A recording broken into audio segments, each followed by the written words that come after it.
A legend is told in the martial arts world about a master who understood the truth of the world and was close to reaching the top. The master is said to have looked for someone to finish the great task they had left behind and help guide them to the summit. A man once thought this was just a silly story, but now he believes in it. He is on the battlefield and tens of martial artists have surrounded him. He smiles and without hesitation slices down the first person in his path and walks forward. He is none other than Baekjayan, the next leader of the Fire Dragon sect. One of the martial artists, Dan Mayon, the 12th generation master known as the Ghost Sword, is frozen in fear. He tries to shout something, but in an instant, Baekjayan cuts both his sword and his head off with one swing.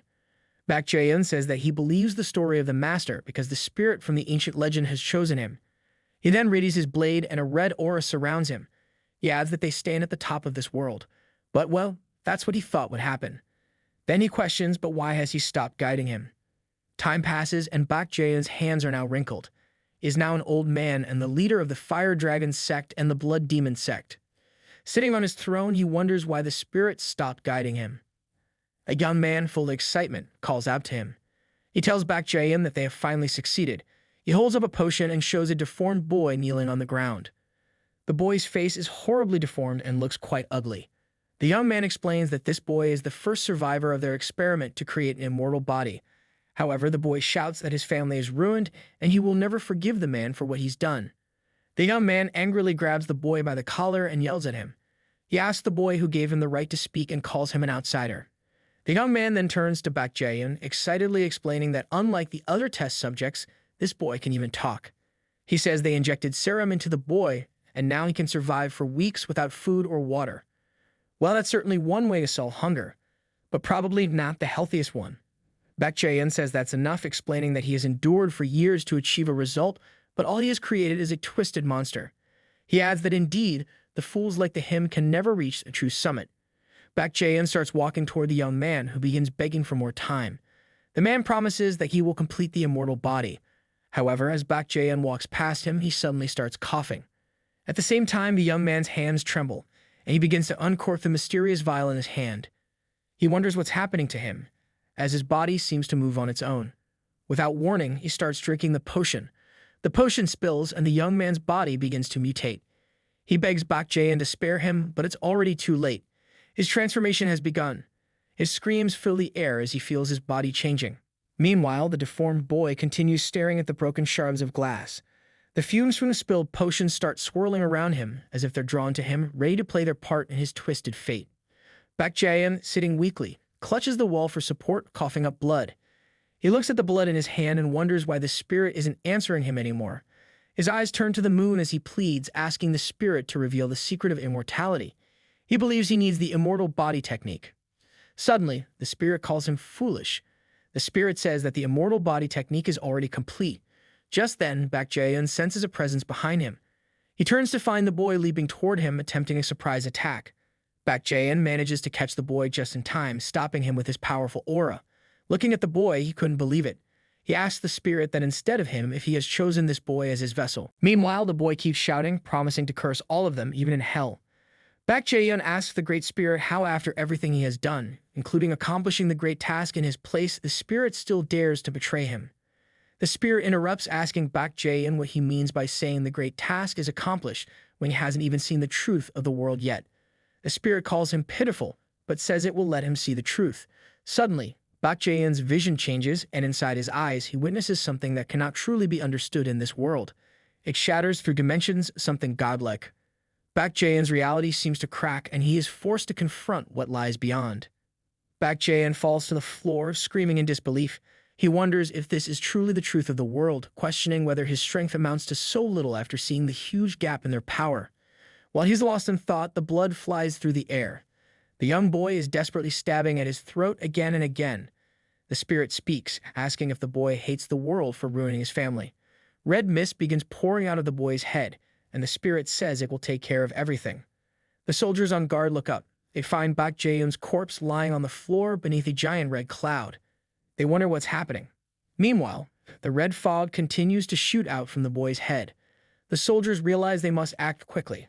They raise their weapons, determined to deal with the intruder and rush in. The spirit tells the boy that, in order to gain its help, he must crush every stronghold in this world and take their power. The boy smiles, turning toward the soldiers.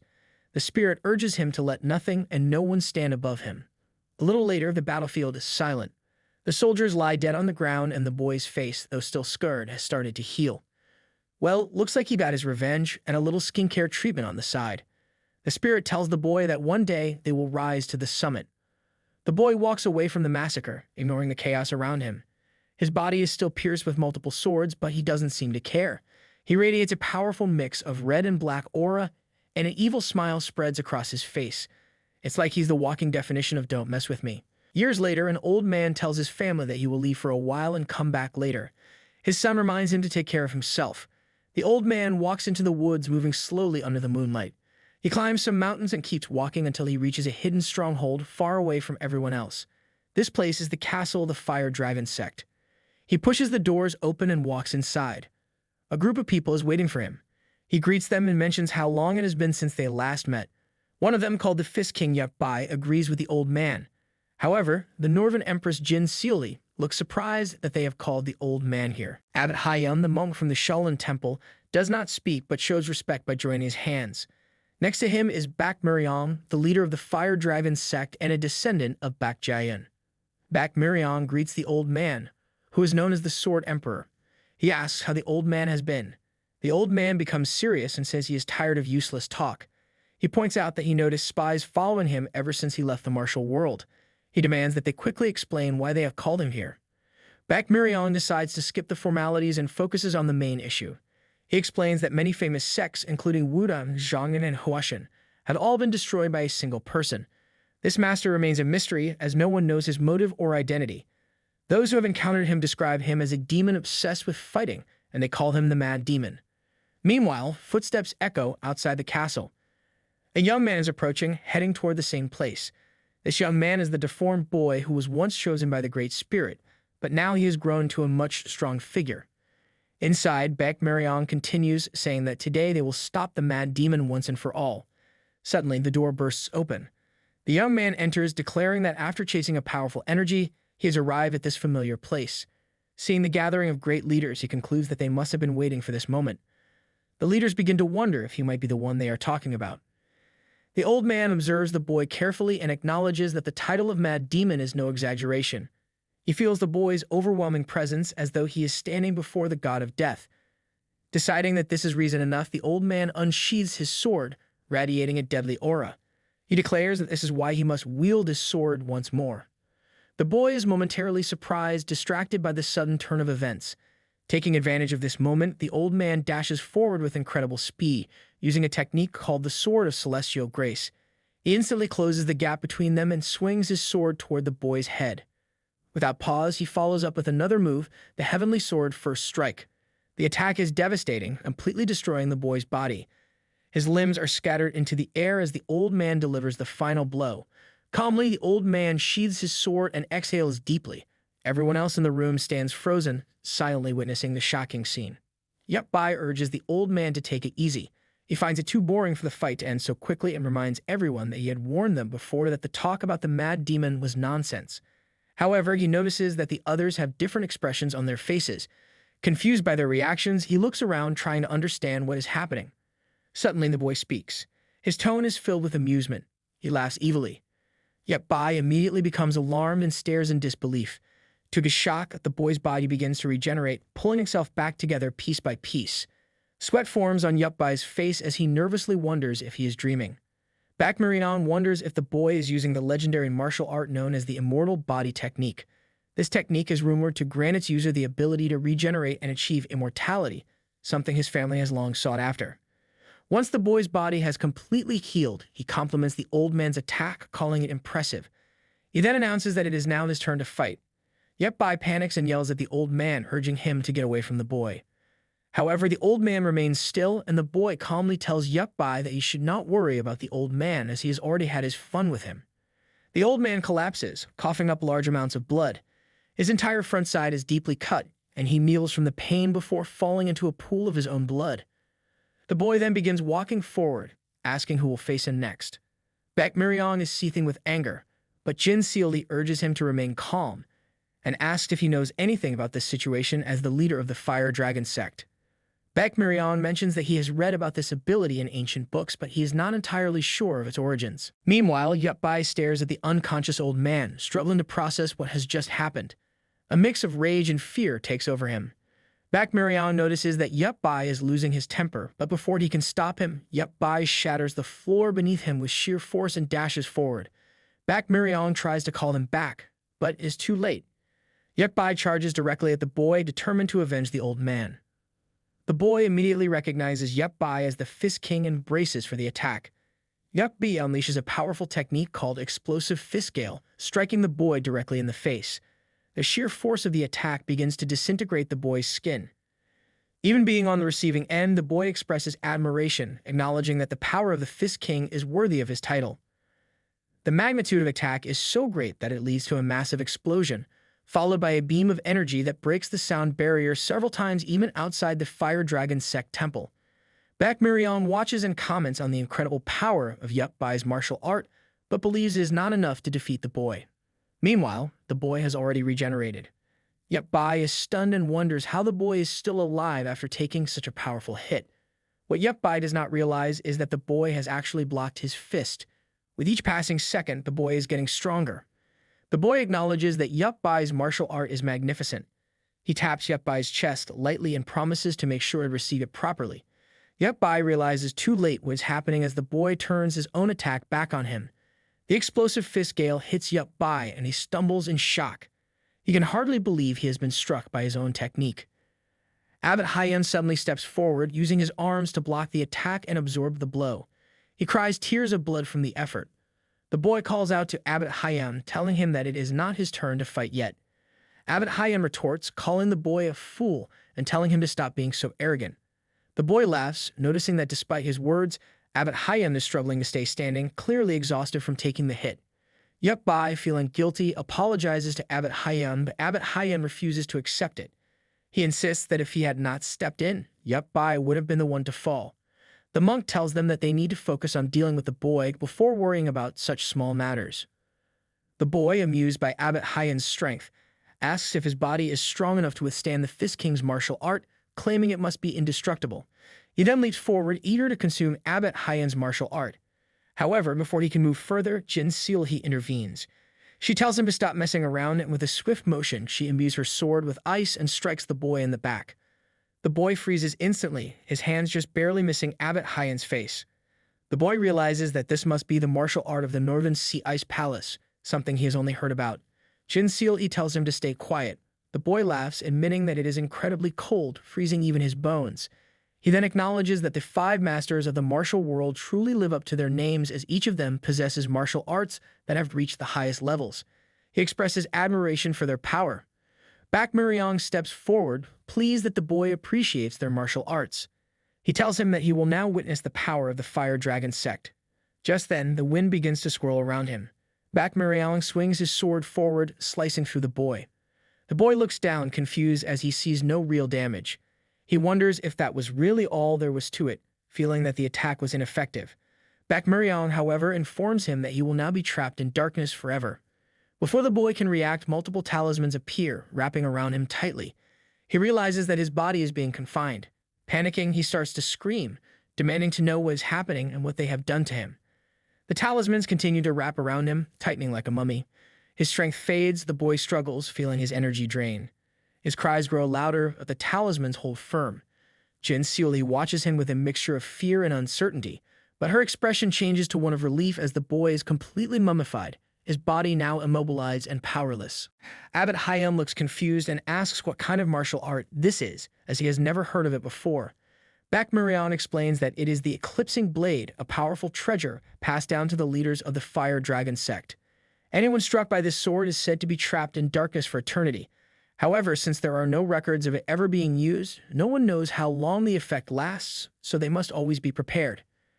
An eternity later, the boy is now trapped behind a glass wall. It has been 3,000 years, and he is being transported as cargo on a sci-fi spaceship. The year is 2600, and the boy finds himself on planet GSP, specifically in Zone 3. A man named Mark from the Earth Promotion Team introduces himself to the crew. He tells them to be careful with the exhibits, as they are fragile. One of the men asks if Mark is the only one from the advanced team, and Mark responds that there is another person with him. He points her out, revealing that she is also part of their team. Looking at her, Mark wonders where she is going alone. The lady walks toward a giant gate. She removes her glasses and comments that she has finally arrived on this planet. She is introduced as Lena, the team leader.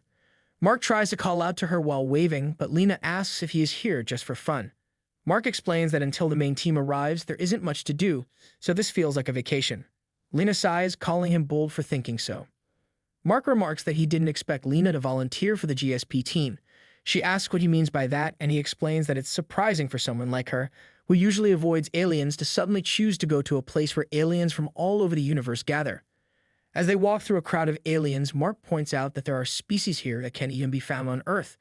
Lena tells him to stop fooling around, mentioning that it is still dangerous.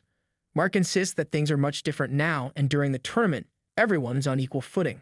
Lena looks up at some of the aliens around them and wonders if they feel the same way. She begins to think about how complacent they might be when she suddenly notices that Mark has already bought a bunch of items from street vendors. She turns around, clearly disappointed, and tells him he should just stay in the exhibition hall. Mark asks why, and Lena questions that he really wants to be around so many creepy aliens. Mark responds that comments like hers can be dangerous even if everyone is on equal footing. Lena tells him that the danger comes from the fact that they are not truly equal. She sighs, shaking her head, and tells him that he wouldn't understand since he is still a newbie. Mark disagrees, saying it's not about whether they are aliens or not. He explains that calling anyone disgusting will make anyone angry, no matter who they are. Before he can say more, Lena interrupts him. She tells him that they have now arrived at a place where they can truly rise to an equal position with the other beings around them. It is the GSP tournament arena, where a man begins to shout loudly, welcoming everyone from across the universe. He announces that this is the greatest cosmic festival, held once every 100 years. It is a place of opportunity where civilizations can instantly raise their level of advancement. He welcomes all the participants to the GSP fighting tournament. Mark turns to Lena and asks if she actually came here to watch the tournament, or if she only said that she came to visit. Lena explains that her real reason for coming is to find the weaknesses of their enemies. Mark is confused, not understanding what she means. Meanwhile, the commentator announces the two participants of the match that is about to begin. One of them, named Agmi, comes from the Ifrit civilization. He is ranked 972 in the civilization rankings. His opponent is a man named Panan, from the Piglo civilization, ranked 9,630. The announcer's voice rings out, trying to excite the crowd as he announces the beginning of the preliminaries for Group 6. Back at the GSP Zone 3 Z District Planet Promotional Hall, one of the workers walks past the mummified mad demon. He suddenly hears a strange sound and stops, looking around confused. His boss, who is nearby, tells him to hurry up and finish his work. The worker asks if his boss didn't hear the noise. The boss dismisses him, saying the only sound he hears is him acting foolish. Meanwhile, the mummified mad demon's eye cracks open. Slowly, the eye begins to move, watching everything around him. Meanwhile, an in-depth explanation is given about planet GSP. It is located 500,000 light-years from Earth. The planet holds a combat tournament once every 100 years, featuring civilizations from all over the universe. The civilization that wins the tournament is said to achieve the truth of things and be liberated from all negative effects like disease, hunger, and war. The Unified Earth Government, GU, has officially qualified to participate in this tournament, and their contestant, known as the strongest on Earth, is expected to easily reach the finals and possibly win the championship. Back in the tournament arena, the announcer praises the Ifrit civilization, saying indeed they live up to the name of the living flame species, because as soon as Agni's restraints were released, the entire arena was engulfed in intense flames. Mark and Lena, watching from the sidelines, see Panan struggling to keep up. The flames are overwhelming, proving Agni's power. Agni charges forward, determined to burn Panan to a crisp. The battle is on, and Agni has gotten much larger and more powerful than before. The crowd chants in excitement, and one spectator comments that they have bet everything on Agni to win. The announcer praises the excitement of the crowd, comparing it to the intensity of Agni's flames. Agni is clearly very popular, and his power has drawn attention from everyone. Panan, hearing the chants from the crowd, looks to his side. Agni, furious, demands that Panan focus on him instead of looking away. Panan, surprised, turns back, not expecting the gap between them to close so quickly, but it might already be too late. Agni releases a breath of fire, hitting Panan directly. The announcer explains that Agni's fiery breath is known to melt even the toughest ships. Panan struggles to endure the attack. Mark looks grossed out, and Lena stands silently, lost in thought. Agni laughs, proudly showing off his power, mocking his opponent. Mark, confused and frustrated, wonders how they're supposed to fight such a monster. Lena thinks deeply about the situation before replying. She acknowledges that searching for a weakness might not change much. But it's not just about that. She has noticed something important. None of the aliens from Tier 3 or higher seem to be focused on this match. Lena realizes that since the tournament could change the fate of entire civilizations, she thought the reactions would be different. It seems, however, that a Tier 1 civilization like theirs is insignificant in the eyes of the other participants. This arrogance, Lena thinks, will become their weapon in the fight. She asks Marx if he now understands why they need to keep searching for weaknesses and come up with a solid plan. Mark clarifies that he didn't mean that. He's just confused why, as the promotion team, they have to be right there with the fighters. Meanwhile, a little girl in the crowd screams, urging Panon not to lose. Mark notices that no one other than this girl is cheering for Panon. He realizes the girl is another member of the Piglo species. Panicked, the girl started to cry. Mark feels sorry for her, knowing that their civilization had bad luck in the matchups. Panon's opponent, Agni, is one of the top-ranked fighters from a Tier 3 civilization, and that makes it nearly impossible for Panon to win. The aftermath of the attack is clear. Panon has vanished, and it's obvious he's been overwhelmed. Then, a little bald kid nearby mocks the fight, telling the announcer to call it over. He says Panon is probably reduced to ash by now. Mark feels a wave of unease. He knows things can escalate quickly in such an environment, and it's best to avoid getting involved. He urges Lena to move away with him. Meanwhile, the little girl from the Piglo species steps forward, confronting the bald kid. She angrily tells him not to talk about Panon when he has no understanding of who he is. The bald kid, annoyed, drinks from his bottle and insults the girl, saying this little one has no manners at all, as expected of a lowly species. The girl retaliates, calling him a brat. She taunts that he is a little one too. Mark, realizing that tensions are rising, quickly suggests to Lena that they leave before they get caught up in something dangerous. The situation between the two children intensifies. Mark feels that something bad could happen at any moment. The bald kid's head veins bulge violently as he challenges the little girl, his anger building. His body begins to swell, and he announces that he is considered quite normal on his planet. The girl's face turns to horror as she realizes the extent of his transformation. Mark senses the escalating danger and urgently warns Lena that they need to leave. Looking at the baldy transforming into a monster gets on his nerves. Meanwhile, the bald kid taunts the little girl, saying that even someone like him could easily turn their planet's representative into a bloody mess in seconds. The baldy is a representative from the Pixie cult civilization, ranked 1,300, and his name is Mr. Picky. Surprisingly, he is an engineer. Lena, unfazed, questions whether it's really impressive to boast about strength in front of a child. Mr. Picky directs his attention toward her, irritated by her comments. Lena dismisses him, saying his boasting is just a cover for his insecurities, calling him a loser. Mr. Picky, his irritation boiling over, snaps at Lena and Mark, loudly accusing them of taking some sort of drug together to make them act the way they are. He demands to know why they are all making him so angry. Mark, feeling the tension rise, nervously asks if he's included in the insults. Meanwhile, Lena, unfazed by the baldy's outburst, continues her taunting. She challenges him, asking what he can even do now that he's this angry, and calls him a loser once again, pushing his buttons further. Mr. Picky steps forward, vowing to make Lena regret her words. Mark, sensing the rising danger, warns Lena to back off. He tries to reason with Mr. Picky, explaining that he has completely misunderstood the situation. Lena, however, refuses to retreat and teases Mark, asking if he's planning to abandon his team leader. But before they can react, Mr. Picky closes the distance quickly, preparing to strike. Mark's life flashes before his eyes, and he urgently tells Mr. Picky to stop. Just as his fist is about to land, a drone appears behind him. The bald kid hesitates, sweating nervously, wondering why the drone had to interrupt him. Lena calmly explains that the drone is part of the stadium's security system, and with so many drones patrolling, none of them can get away with anything inside the arena. The drone asks if Mr. Picky has harmed them in any way, and Lena laughs. She tells the drone that he hasn't directly harmed anyone, but that idiot suddenly started showing off his muscles. Maybe he is drunk. She adds that because of that she has suffered so much that she has lost her appetite, but it is all right. The drone turns to Mr. Picky, asking if Lena's words are true. Lena takes the opportunity to mock him openly, commenting that is not that right. He was merely showing off his rugged physique to a Tier 1 civilization like theirs. She sarcastically suggests he try the same stunt with the drone. Enraged, Mr. Picky grits his teeth, furious at being humiliated. Mark, now visibly anxious, asks Lena why she is taunting him so aggressively, knowing how close Mr. Picky is to exploding. Lena, still calm, explains that before that guy actually harms anyone, speaking the truth will conclude this with him being released without any real consequences. This, she believes, is her way of punishing him, by forcing him to face the embarrassment of his own behavior. Marks tells Lena to just let him go and stop provoking him. Enraged and embarrassed, Mr. Picky notices the name tag on Mark's chest, seeing where he's from. The drone, still observing the situation, sarcastically asks if Mr. Picky really just wanted to show off his muscles. Mr. Picky grins, acknowledging that he did indeed just want to show off a little, and immediately shrinks back down to his smaller form. He raises his hands in the air and claims that this means he hasn't done anything wrong. Mr. Picky waves them off, dismissing them as pests as he prepares to leave. Before walking away, he assures them that they'll meet again later. Mark, visibly relieved that the confrontation is over, mutters to himself that he hopes he never sees that freak again. He turns to Lena, asking if she had expected this kind of behavior.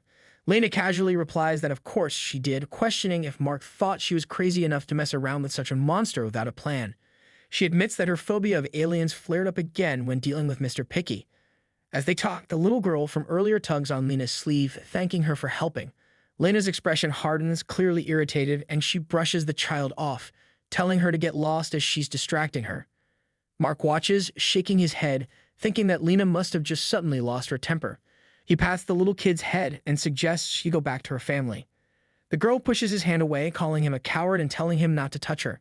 She bows to Lena again before leaving, and Mark can't help but wonder why she acts so mean towards him. Lena repeats the girl's insult, telling Mark to shut up and calling him a coward as well. Meanwhile, the crowd of aliens continues getting louder. They keep shouting at Panan, asking him to show himself. They want the fight to continue. The announcer, feeling the energy from the crowd, says the fight isn't over yet. Agme laughs, enjoying the game of hide and seek.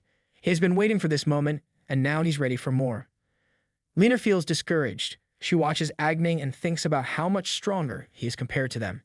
He comes from a Tier 3 civilization, and Earth is far behind. She wonders if there's any way for humans to stand a chance against such a powerful opponent. As Lena is lost in thought, memories from her childhood flood her mind. She remembers seeing people suffering from a terrible disease. She was just a little girl at the time, and she had to wear a hazmat suit to protect herself. She cried as she saw the pain around her. Quickly, she shakes off these memories, reminding herself not to be weak anymore. She must stay strong. Mark notices that Lena is shaking and asks if she's okay. He sees that she is trembling and looks worried, but Lena tells him it's nothing and she doesn't want him to worry about her. She tries to stay calm, but inside she feels the weight of the situation.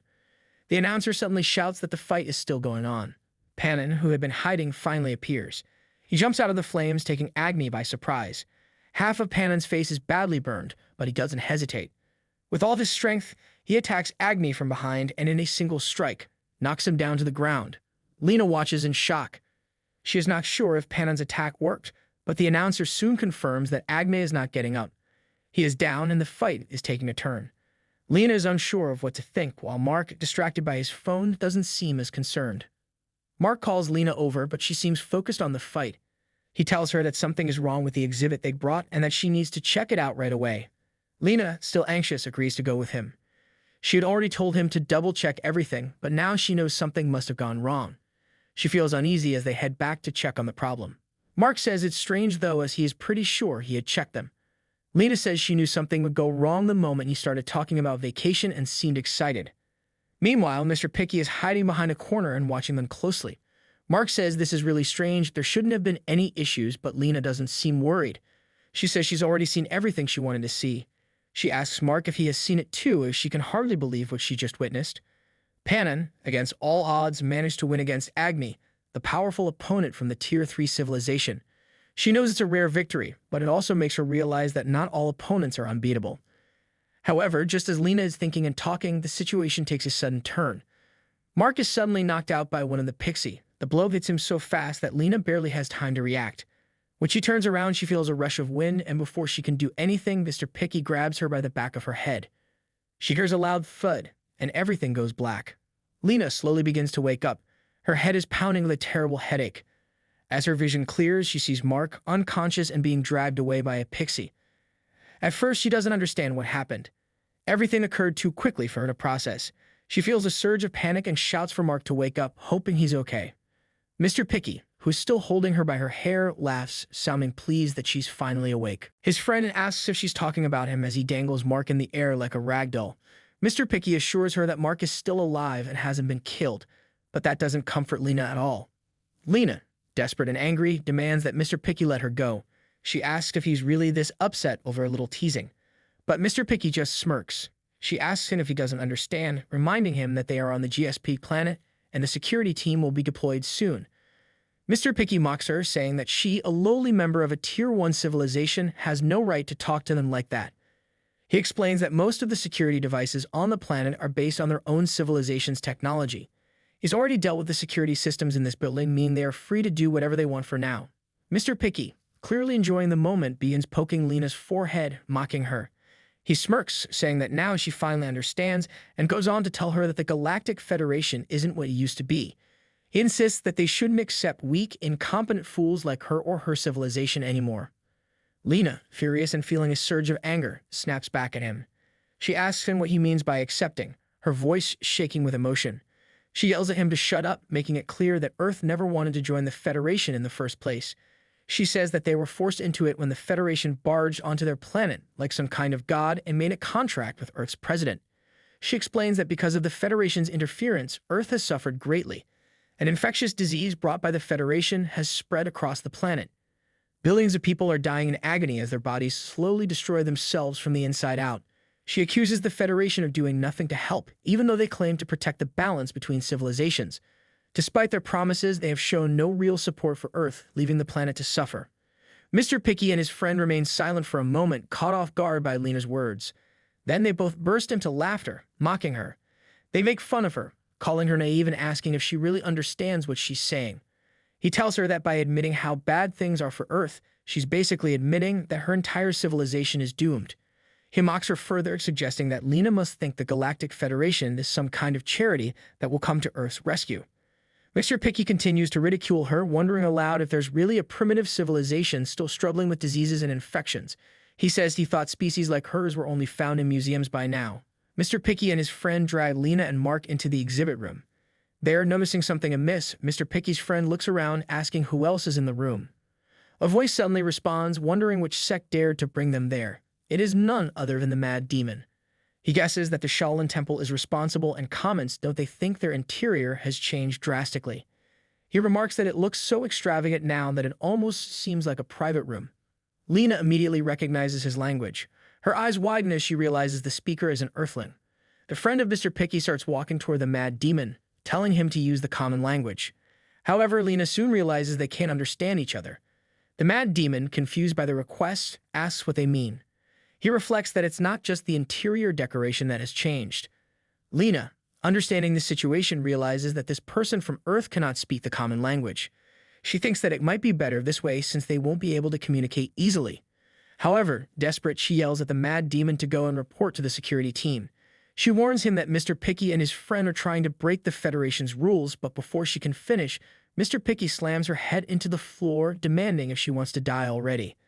The Mad Demon begins to laugh, clearly amused by the situation. He states that he understands now, knowing that not everyone has changed.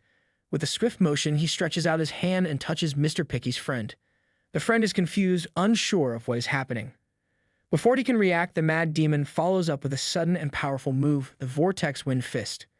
The attack leaves that Pixie completely destroyed, his body torn apart. The force of the attack is so powerful that even though Mr. Picky is standing just behind his friend, he is also completely devastated. Lena is shocked and unable to believe what she has just seen. She can hardly understand what happened.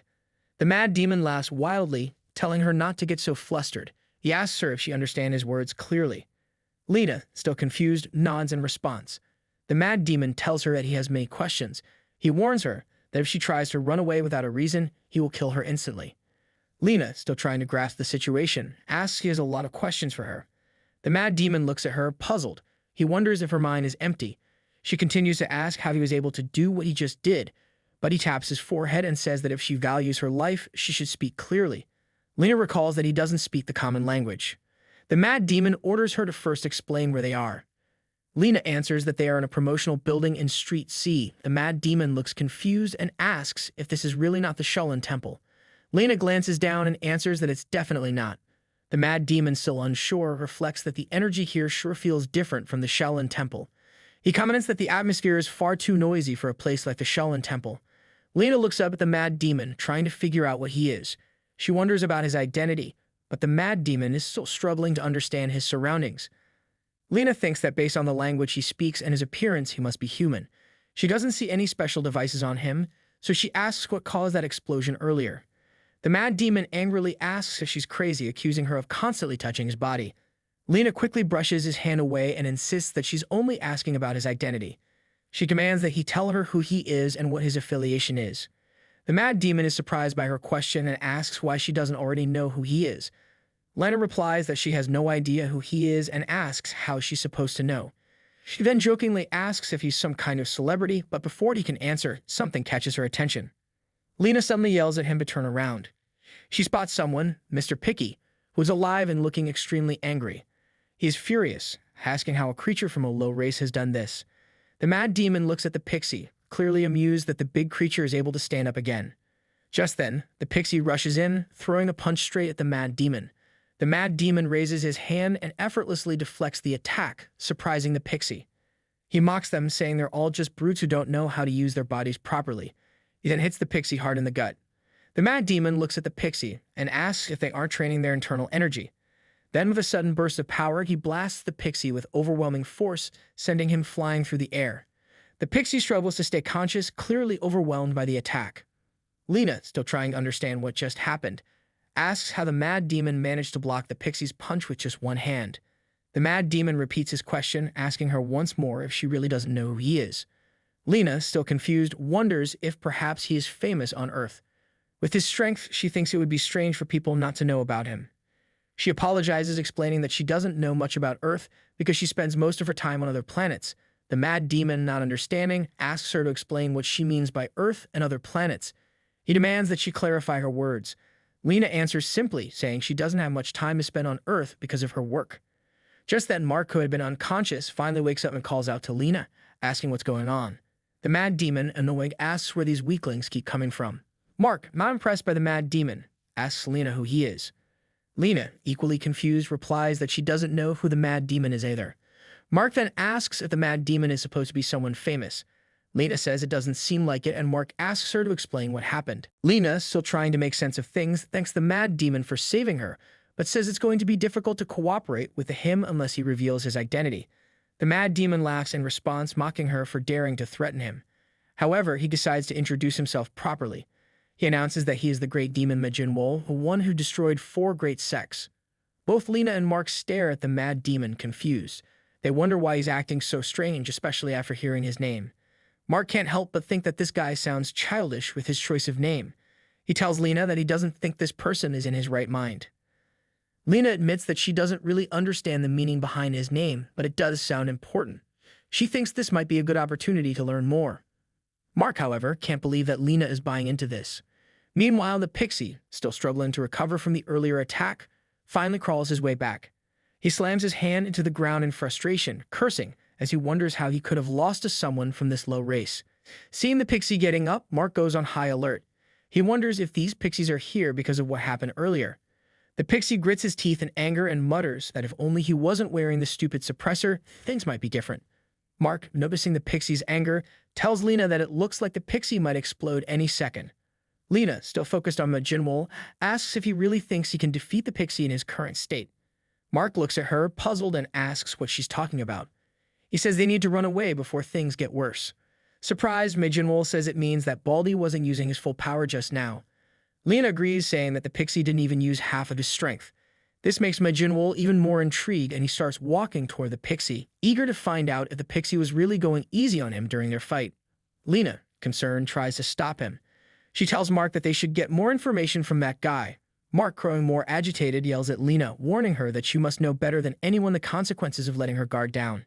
He insists that they should leave, but Lena refuses, insisting that she wants to watch the fight. Despite her protests, Mark turns to leave, shaking his head and calling her crazy.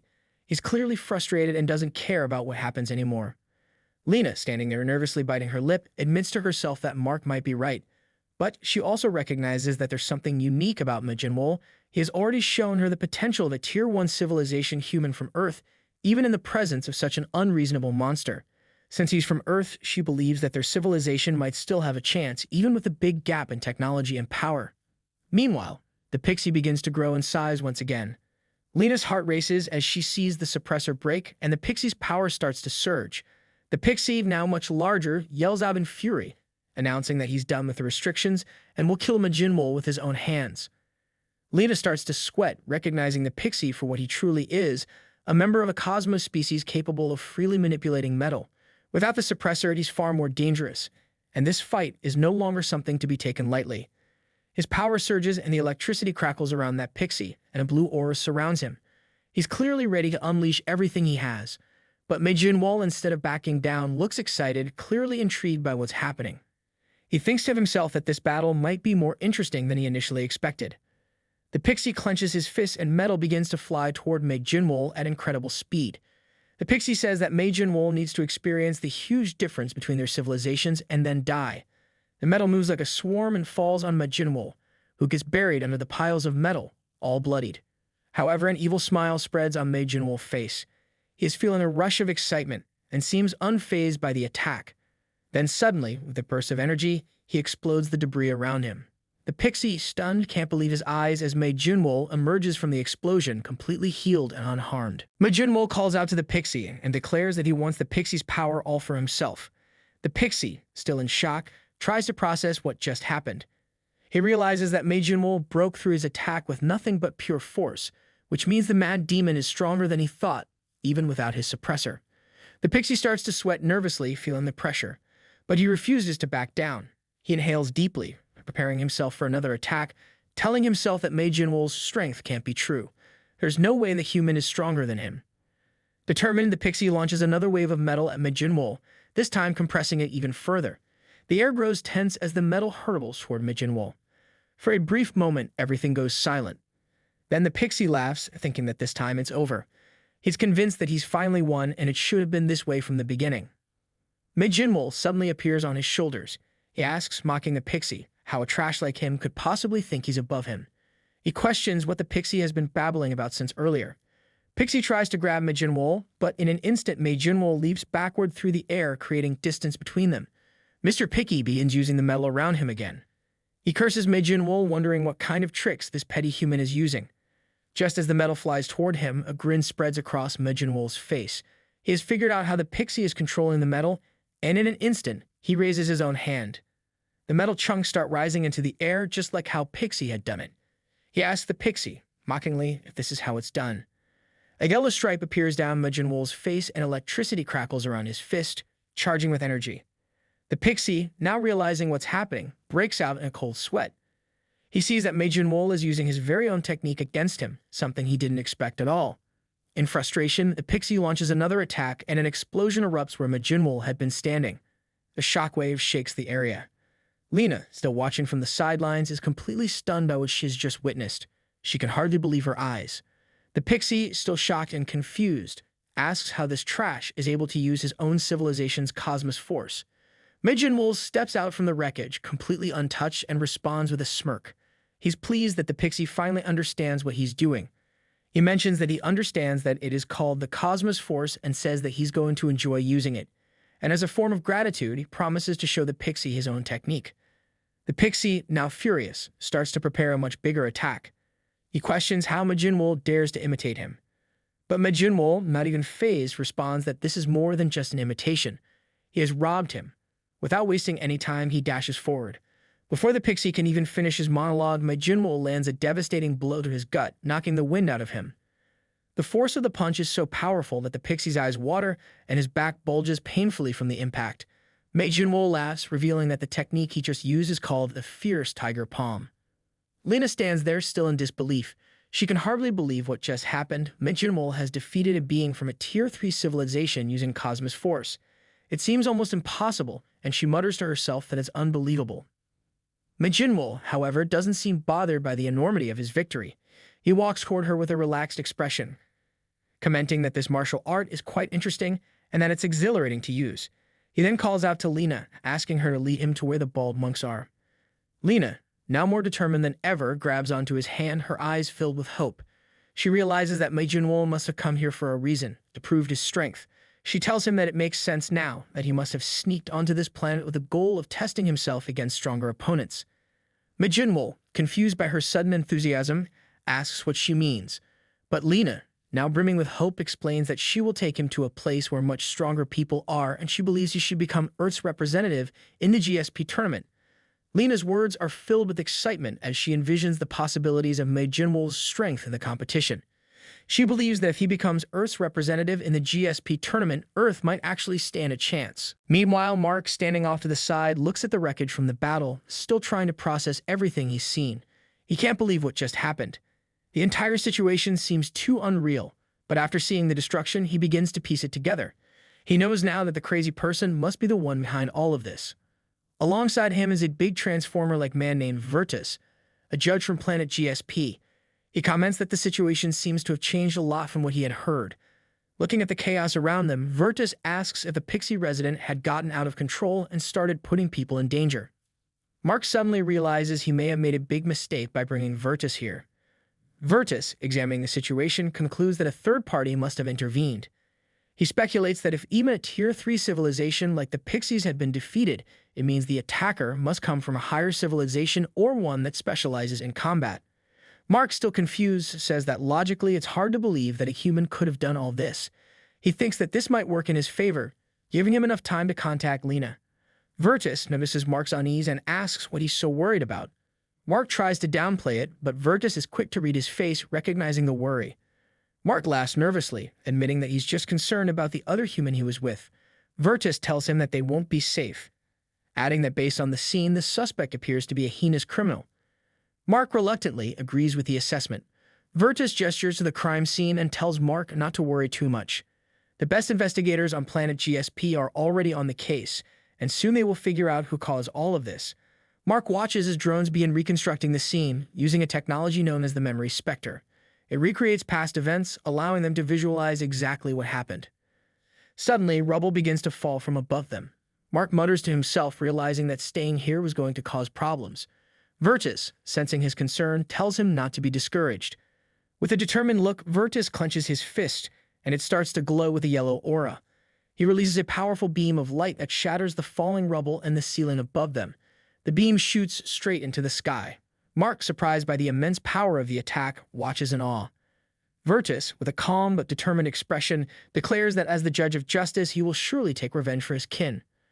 Mark stands there, completely terrified, realizing that things have taken a very bad turn. He starts to understand Lena's fear of aliens more than ever. A flashback takes us 30 minutes earlier, where Jinwol, having just come to his senses, starts observing the strange place. He tells Lena his story. Lena ponders on his story. She feels like everything that he has narrated to her now is something straight out of a novel. She thinks to herself that this explains how Jinwol was able to speak a language he couldn't before. She wonders if that was due to influence of absorbing that pixie's power. She's never heard of a cosmos power that can absorb the power of others, but if that's not the case, nothing else makes sense. She wonders why humanity lost these abilities in the first place, suspecting that it could be similar to lost technology. However, just then, Jinwol begins to walk away. Lena is confused and asks where he's going. He responds, saying that after thinking about it, he doesn't need her help anymore. She yells at him to wait, reminding him that she promised to take him to where he needed to go. But he just keeps walking, saying he can find it on his own. Lena starts running after him, shouting for him to wait. She tells him that this isn't the world he remembers. Jinwol, still walking, responds that he knows this isn't the same world, but he's curious about how things work now, like how the doors open automatically. When he steps outside, he's shocked. Instead of the familiar sights he's used to, he sees aliens walking around the streets. He wonders, completely stunned, what they are. Lena, breathing heavily, puts her hand on Jinwol's shoulder, telling him that she had warned him about this. She then introduces him to the 26th century, explaining that this is now an era of space exploration, something that wasn't even a concept in his time. Jinwol looks at her, confused, and asks what she means by the space exploration era. Lena responds, saying that it means humanity has begun to interact with civilizations beyond Earth, which is why it's called that. He asks her what's so special about interacting with these strange creatures. Why would it even be considered a new era? Lena asks him why he thinks these creatures are so strange. She then challenges him, asking where he would place humans if he were to rank all these creatures and civilizations based on their tier, where would humans truly stand? Sometime later, Jinwol is now wearing a shirt. He responds that he has no idea how many of these creatures there are, so how could he possibly know something like that? Lena tells him that there are about 20,000 civilizations in the universe and humanity is at the very bottom of the food chain. Jinwol asks if that means the bald guy from earlier, the pixie, is included. He then adds jokingly that maybe humans are just really stupid. Lena admits that, sadly, he's right. She explains that in the universe, there's a 5-tier scale that categorizes civilizations based on their hierarchy. And as she already told him, humans are at the lowest tier, classified as a Tier 1 civilization. However, even among Tier 1s, humans are at the very bottom. Jinwol laughs, mocking Lena for caring so much about the rankings, calling them useless. He tells her that if he were in her place, he would focus on gaining strength rather than worrying about such things.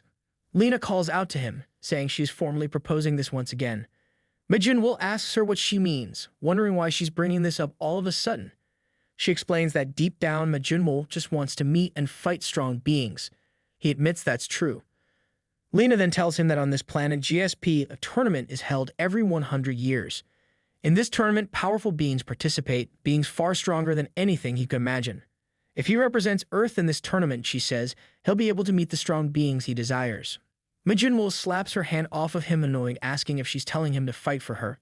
Lena confirms that it's true, but she insists that it's the only way he can meet those strong beings. Jinwol gets frustrated, telling her to shut up. He asks if she really thinks she can use him, just because they exchange a few words.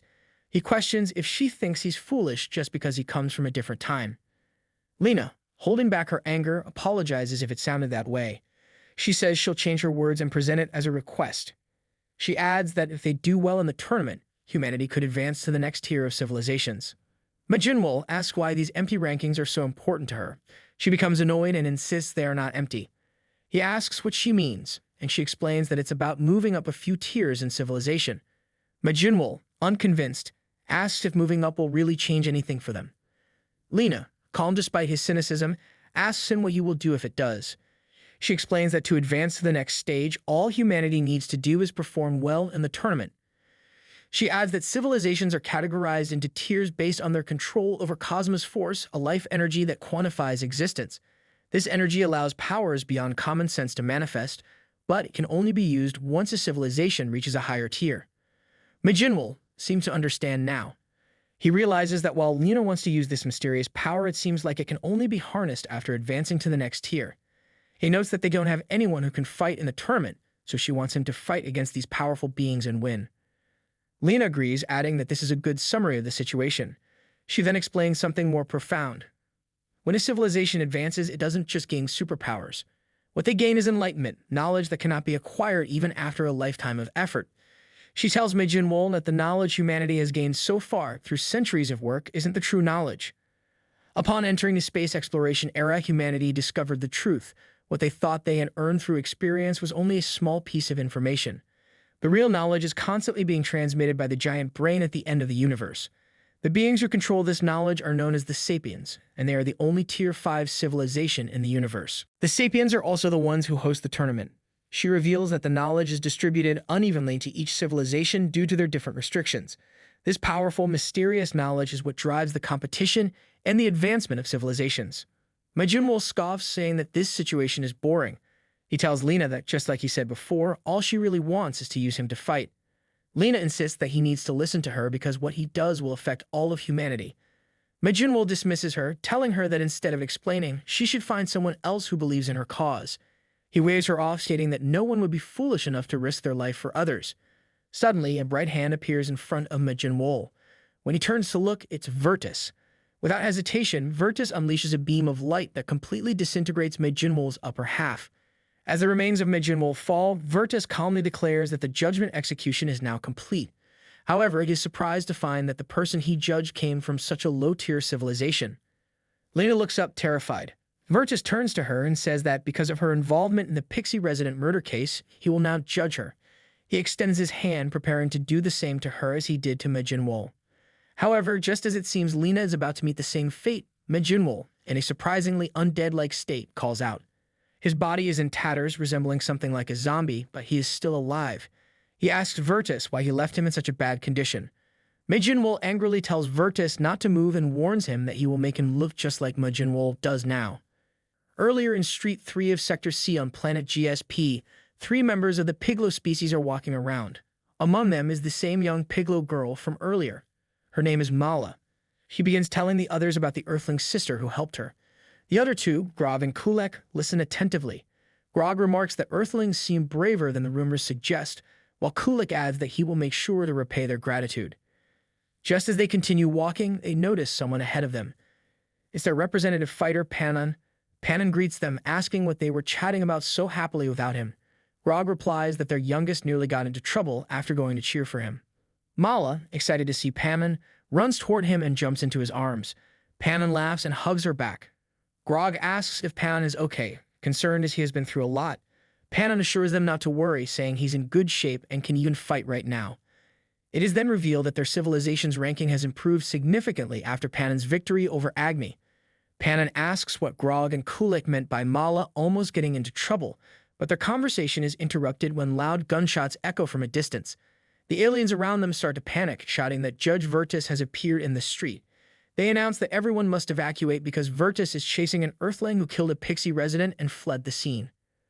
Grog and Kulek exchange glances, sensing that this situation is strangely familiar to them. Mala tugs at Panan's hand, looking worried. Panan, noticing her unease, asks her what's wrong and if she needs something.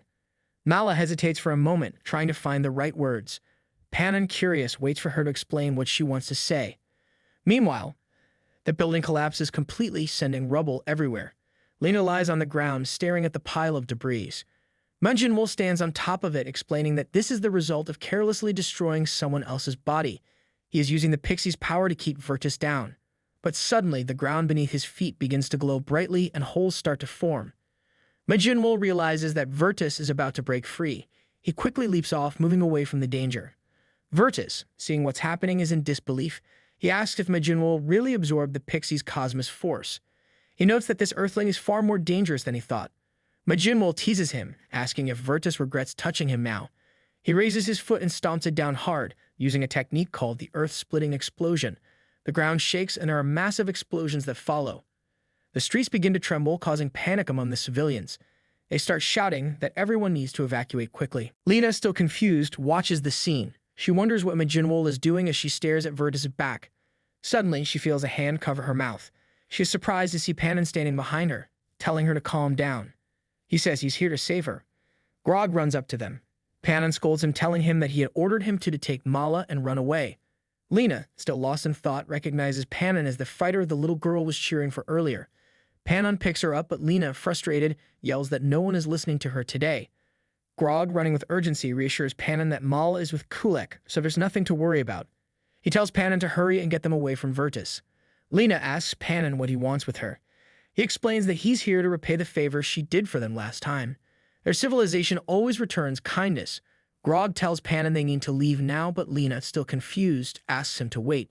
Panan explains that saving her friend is impossible because the judges are monsters who have already reached the finals of the tournament. Meanwhile, Jinwol is using a clone technique to attack Vertus. Vertus, noticing the attack, comments that the Pixie civilization's cosmos force isn't the only trick Jinwol has. He raises his hand and creates a massive yellow orb. The orb fragments, sending beams of light in all directions and completely destroying clones in the area around them. Grog comments that it's overkill. Vertus says, so it was just a little trick, but unknown to him, Jinwol is already right behind him. He says he knew Vertus would say that, but it turns out Jinwol didn't lose control. With a finger pointed at Vertus's forehead, Jinwol prepares for another move. But Vertus teleports and claims that Jinwol is just an insignificant being. He blasts him away with a powerful force. Back with Lena, she's still yelling at Panan to let go of her, calling him an alien bastard. She tells him that if he's going to save someone, it should be the person fighting Vertus, not her. Grog asks if she wasn't listening, reminding her that they have no way of fighting a monster like Vertus. Panan, however, stands firm. He says enough already, explaining that Lena is the one who saved Mala. Grog tries to convince Panan to stop, saying their beliefs are outdated and should not be held onto. Panan tells him to be quiet, explaining that their civilization's ideals have been protected for a lifetime. Just then, something flies in from behind them, landing directly in front. Is something on fire? Panan looks down, confused, and realizes it's none other than Jinwol, badly burned as if he's been left in an air fryer for too long. Lena, seeing Jinwol, says this is the one she wanted help for.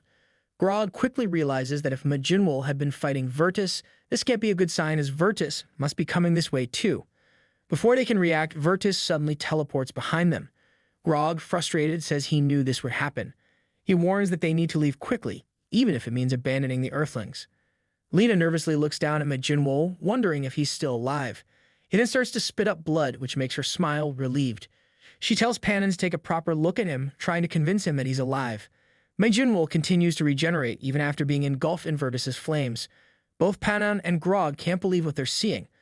Panon wonders if the Earthling's cosmos force could be regeneration, but he doubts that such a powerful ability could belong to such a lowly creature. Grog, seeing Vertus's cold demeanor, tries to convince him that they are not in the wrong. But Vertus cuts him off, saying this is enough. He tells them that if they let go of the criminals, he will let them leave unharmed. Grog asks Panon if he didn't hear him. This is their chance. Panon then turns to Lena, asking if she truly believes that Jinwol can survive. Lena confidently replies that she has seen him recover from worse injuries. Panon, considering this, tells her that if Jinwol can recover, they should take him to the GSP registration office immediately. If he becomes a representative fighter of Earth, even Vertus won't be able to touch him recklessly. Grog tries to convince Panon against this plan, but Panon is resolute. He removes his robe and prepares to face Vertus, saying that he will hold him off while they head to the office. Grog, reluctant but understanding, grabs Jinwol and starts running with Lena, telling Panon to make sure not to die here. Panon reassures them, saying that with his victory, they will have a weapon to surprise Vertus. Vertus sees them running and, sensing their attempt to escape, points his finger at them, preparing a powerful attack. His face shows he is in full justice mode, determined not to let them get away. The energy in his finger begins to charge up as he prepares to unleash the attack. Panon recognizes the danger and says he's heard about it before. Vertus became a judge because he represents the Heliconian people, and their light-based power has a weakness: darkness. Just then, darkness starts to surround Panon. He smiles and reveals that today the cosmic force of his civilization is the power of darkness. It turns out that the Piglo people's cosmic force changes every day. Panon believes that today's power must be the will of their ancestors, meant to help Mala's benefactor. Meanwhile, Lena, Grog, and Jinwol arrive at the registration office. There they meet Kuranos, the staff member. She tells them, despite their insistence, that she can't process the registration. She points out that Jinwol's condition doesn't seem good since he's still on fire. Lena tries to reassure her, saying he's fine and that his power is ultra regeneration, so he'll be fine. Outside, the noise draws the attention of other aliens. They overhear the conversation and realize that some Earthlings are trying to register for the tournament. One alien laughs and mocks the Earthlings, saying that their civilization is too weak to compete. Soon, everyone begins to laugh and predict that if they face the Earthlings, it'll be an easy win. They argue that the Earthlings should be allowed to participate, and they all push Kuranos to register them. Grog is confused, wondering why the others are helping the Earthlings, but the crowd chants for their registration. Kuranos finally agrees and says she'll do it. Lena is relieved and says it should have been done from the start. However, Kuranos then points to where Jinwol was and asks where he went. Both Lena and Grog are shocked and can't believe that he just ran off. Meanwhile, in Street G, Vertus holds Panon by the head, confused by Panon's decision to risk his life for the Earthlings. He doesn't understand why someone from a low-tier civilization would behave this way.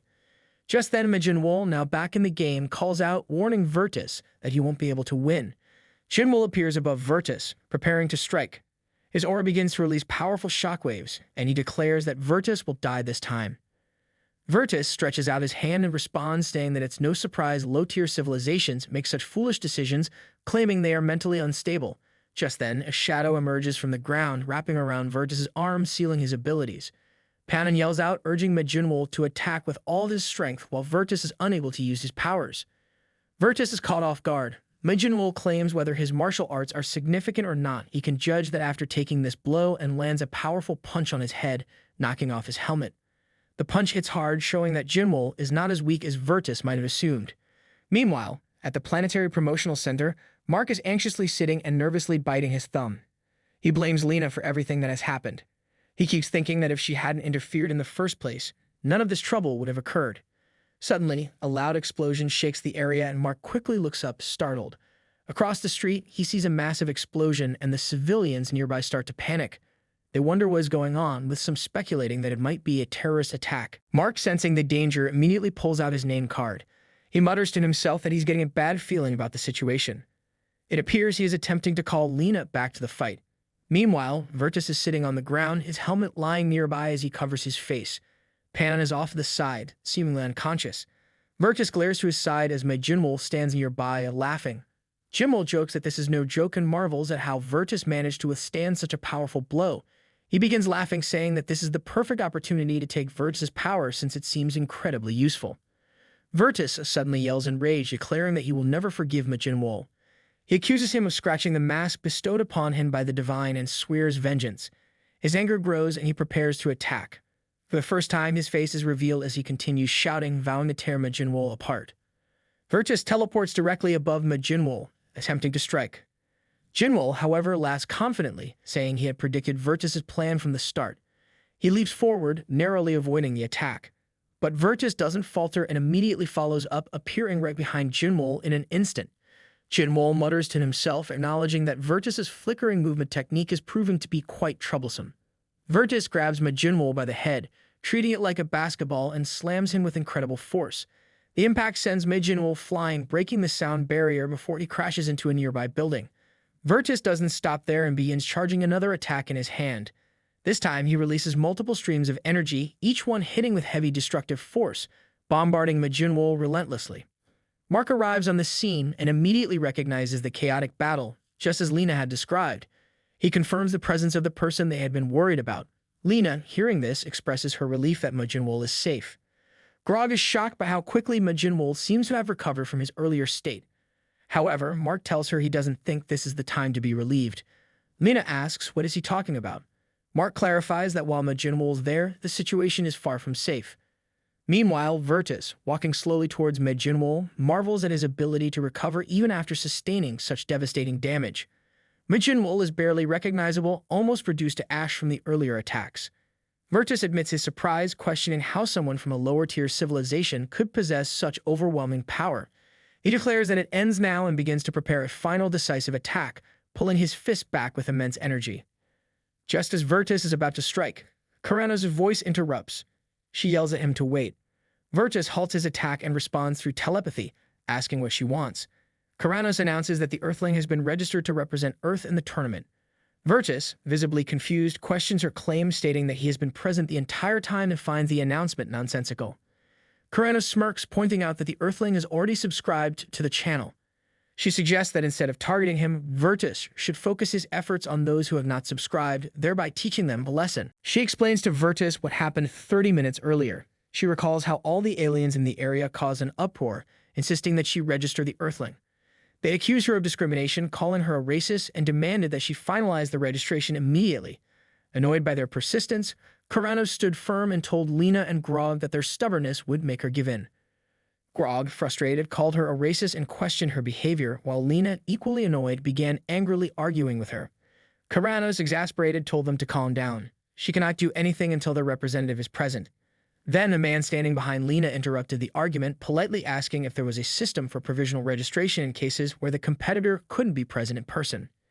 Hearing this, the other aliens began murmuring among themselves. Some claimed they had heard of such a system, while others admitted they had no idea it even existed. Karanos confirmed that it wasn't a widely known policy, especially not for lower-tier civilizations.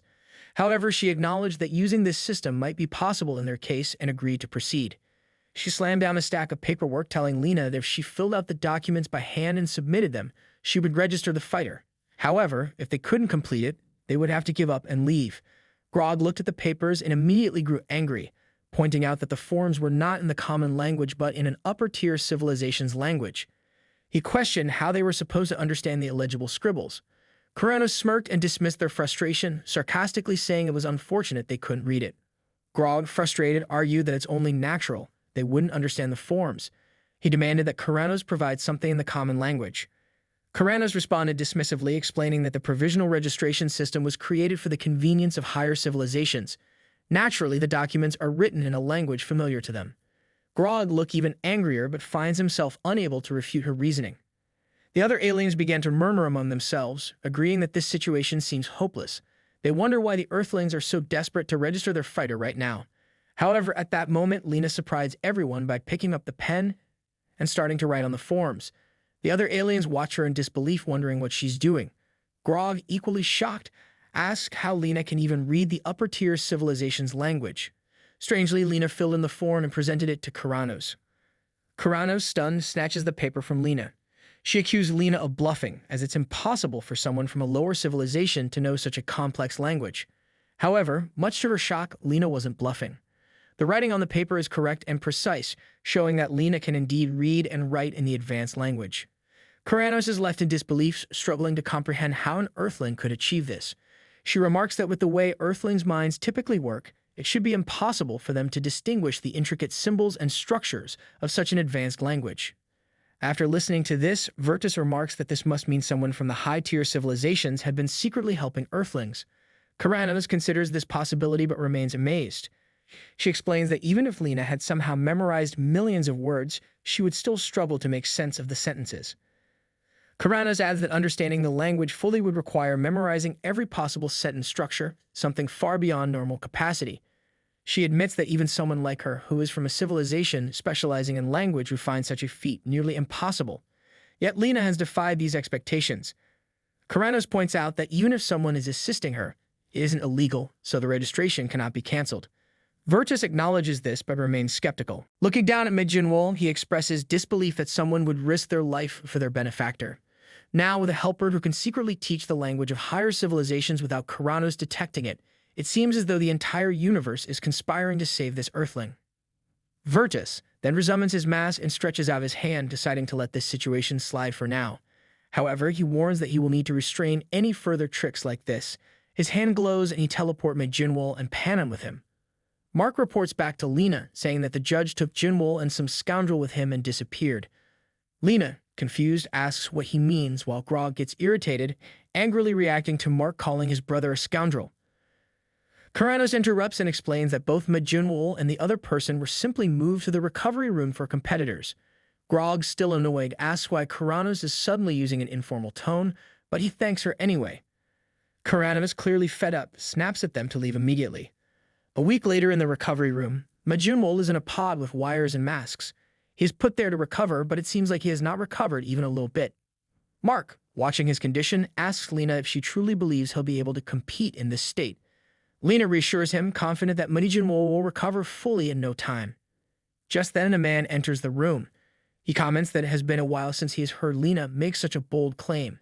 However, he doubts her confidence, pointing out that the man in the recovery chamber looks like he's barely clinging to life. This man is Claris I, the team commander for Earth. He says that it seems he placed too much trust in Lena, and because of that, he has decided to proceed with the original competitor for the match in 2 days.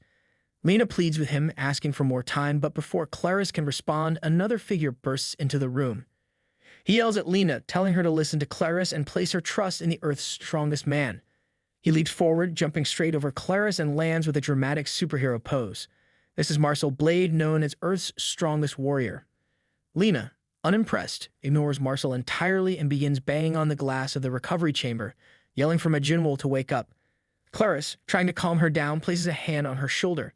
He tells her not to worry so much because Marcel is Earth's current strongest fighter and was personally chosen by him. Claris goes on to explain that the suit Marcel is wearing represents the pinnacle of all the knowledge humanity has accumulated. He assures Lena that after Marcel's match, no civilization will ever dare to underestimate Earthlings again. A new civilization is introduced, the Basarians, who rank 10,320 in the hierarchy. Their home planet is a harsh, unforgiving environment composed of dense rock with lava and toxic gas constantly spewing in every direction. The planet, often referred to as Hell, forced the Basarians to evolve their bodies to extreme physical limits just to survive. Lena explains to the group that their next opponent is a Basarian named Crox Jabrick. She emphasizes that he is notorious even among his own people for his extraordinary physical abilities, making him a dangerous opponent. Lena begins detailing what they need to focus on during the upcoming match, but she is interrupted by a random man. The man confidently dismisses her concerns, saying that the Basarians are at the same civilization level as Earth, which is sufficient for them to win. Mockingly, he calls Lena Miss PR and starts picking his nose, telling her to leave the rest of them and get out of the way. This man is introduced as Marshall Steele, the combat team manager. He taunts Lena further, mentioning that the PR branch she represents was wrecked during a clash with alien scumbags. He blames her, saying it's her fault for not being more careful, and taunts she has nowhere else to go now. Lena grows visibly annoyed, but before she can respond, a drone enters the room from behind. The drone announces that the contestant for the next match must proceed to the waiting area. Marshall Steele stands up, announcing that it's their turn now. Lena tries to stop him, running toward him and saying that she has prepared a strategy. However, Marshall raises his hand to stop her and dismisses her concerns. He tells her that they don't need strategies and suggests that she just enjoy the show. Lena grows frustrated, questioning why he refuses to listen to her. She wonders where his overconfidence is coming from, pointing out that he has been stuck on Earth and doesn't understand the reality of facing aliens. She emphasizes that these aliens don't follow Earth's rules, and that victory against a superior civilization can only be achieved through careful strategy and analysis. She reminds him that humans are at the bottom of the universal hierarchy, making tactics their only way to win. Before Lena can continue, Clarice suddenly pulls out a gun and fires a shot past her, startling her. He coldly comments that her speech wasn't exactly inspiring before Amashin questions whether she has become too detached from Earth herself. However, Marcel Blade steps in, blocking the bullet meant for Lena. Clarice explains that for the past century, humanity has poured everything, budget, time, and workforce, into winning this tournament, showing how much is at stake. Marcel adjusts the band-aid on his nose and reminds Lena of their collective goal. Without hesitation, he suits up in his advanced combat armor and strikes a confident pose, signaling his readiness for the match. Giving Lena a thumbs up, he tells her to have faith in him. Marcel then laughs and rushes off to the arena, leaving Lena feeling far less optimistic than the others. Meanwhile, the announcer thanks the audience for their patience and officially declares the start of the 8th bracket preliminaries. In the audience, Mark is snacking on some purple potato-like food, possibly roly-poly treats, while looking around. He wonders where Lena is as the match is about to begin. Lena arrives at the audience area and grabs one of Mark's roly-poly snacks, asking why he's sitting there eating alone. She then looks at the snack and, like everyone else, wonders what on Earth or anywhere else it actually is. Mark explains that he got it from some people who claim to know her. Curious, Lena asks who these people are, and when she looks over, she spots Grog and Panon sitting beside them. Feeling unsettled, Lena remarks that it's creepy they're following her. Grog immediately denies it, insisting it's just a coincidence. He comments on Earthling's current matchup, saying their luck seems pretty good, and this should be an easy win for them. However, Lena's expression reveals she doesn't share his optimism. Noticing her blank stare, Panon asks why she looks so concerned. The judge interrupts, announcing for the contestants to enter the arena. The crowd cheers as Marcel Blade steps out confidently, raising his hands like a champion. The judge gives him a shout-out, reminding the audience that Earth ranks 12,700, firmly at the bottom of the hierarchy. Grog, however, looks puzzled and asks who Marcel is, as he was under the impression that someone else was her representative. Panon explains that the person Lena is thinking of is still in the recovery capsule. Lena, confused, asks how Panon knows this. Panon raises his hand to reveal a bracelet on his wrist. He asks if Lena recognizes it, and she identifies it as a force suppressor. Panon confirms and explains that when he woke up from the recovery capsule, it was attached to him. He further mentions that the position and form of a force suppressor vary depending on the individual, but their representative in recovery should have one too. Lena starts to think and recalls noticing something strange on Jinwol's neck. Mark, curious about the bracelet, asks what a force suppressor does. Lena explains that, as the name suggests, it suppresses cosmos force. She further elaborates that some abilities tied to cosmos force can drain life with even brief usage, which is why civilizations with such powers are required to wear suppressors on other planets. Panon adds that the contestant suppressors cannot be removed outside of the arena. Mark, still trying to make sense of it, says he thought Jinwol was just a martial artist and asks what cosmos force has to do with him. Lena hypothesizes that Jinwol's rapid regeneration could be linked to cosmos force. While rapid regeneration is rare, it's not unheard of. However, based on the abilities Jinwol has mentioned from Ancient Earth, Lena feels it's far too unique to simply be labeled as cosmos force. She begins to wonder what exactly has been sealed on him with the suppressor. The judge calls for the next contestant to enter, and the arena doors open. On one side, a Bazirian lies on the ground, while another appears to be in a bizarre position, as though they are being choked. A pixie enters the gate. He calls another pixie to come over and verify if the other contestant is an Earthling. A smaller pixie comes running and says it's hard to discern the features through the mask, but it's likely him. He remarks that all Earthlings seem to have similar physiques. The pixie begins walking toward the arena, saying he was informed that the person responsible for his kin's death would be competing as the Earth representative. The crowd, excited for the Bazirian contestant Crocs Jabrick, chants his name loudly. However, when the door fully opens, it isn't Crocs who emerges. It's a pixie. The crowd falls silent, confused. They point out that Bazirians are known for their single eye, but this individual clearly has two. Murmurs ripple through the audience as they realize something is wrong. The judge, equally baffled, demands to know who would dare barge into someone else's match like this. The pixie steps forward and introduces himself as Twinkies, the representative of the pixie civilization, which holds a ranking of 1,300. Mark, stunned by the unexpected twist, turns to Lena, asking if she's seen the same thing. The judge, clearly irritated, declares that he doesn't care who Twinkies is and orders him to stop disrupting the match and bring out the correct contestant. Twinkies calmly responds, saying that if the judge is referring to Croc's Jabrick, the Bayzerian will not be participating in this match. Instead, Twinkies declares that he will take Croc's place. The crowd erupts in outrage, shouting that this is nonsense and demanding that Twinkies leave the sacred arena. The Bayzerians angrily question what Twinkies did to Croc's, calling him insane for disrupting the match. The judge silences the entire arena with a deafening yell, which causes everyone's ears to ache. Slamming his fist onto the desk, the judge warns Twinkies to choose his next words carefully. Twinkies, undeterred, says he wants to get straight to the point. He accuses the Earthling contestant of being a murderer who killed an innocent member of his civilization. The crowd is shocked and confused, murmuring that it would be impossible for an Earthling to kill a pixie. Meanwhile, Marcel, still recovering from the judge's earlier yell, tries to gather his thoughts. Twinkies explains that every pixie wears a suppressor, and this Earthling took advantage of their vulnerability to murder one of his kin. His voice rises with emotion as he begs the judge for a chance to avenge the innocent life lost.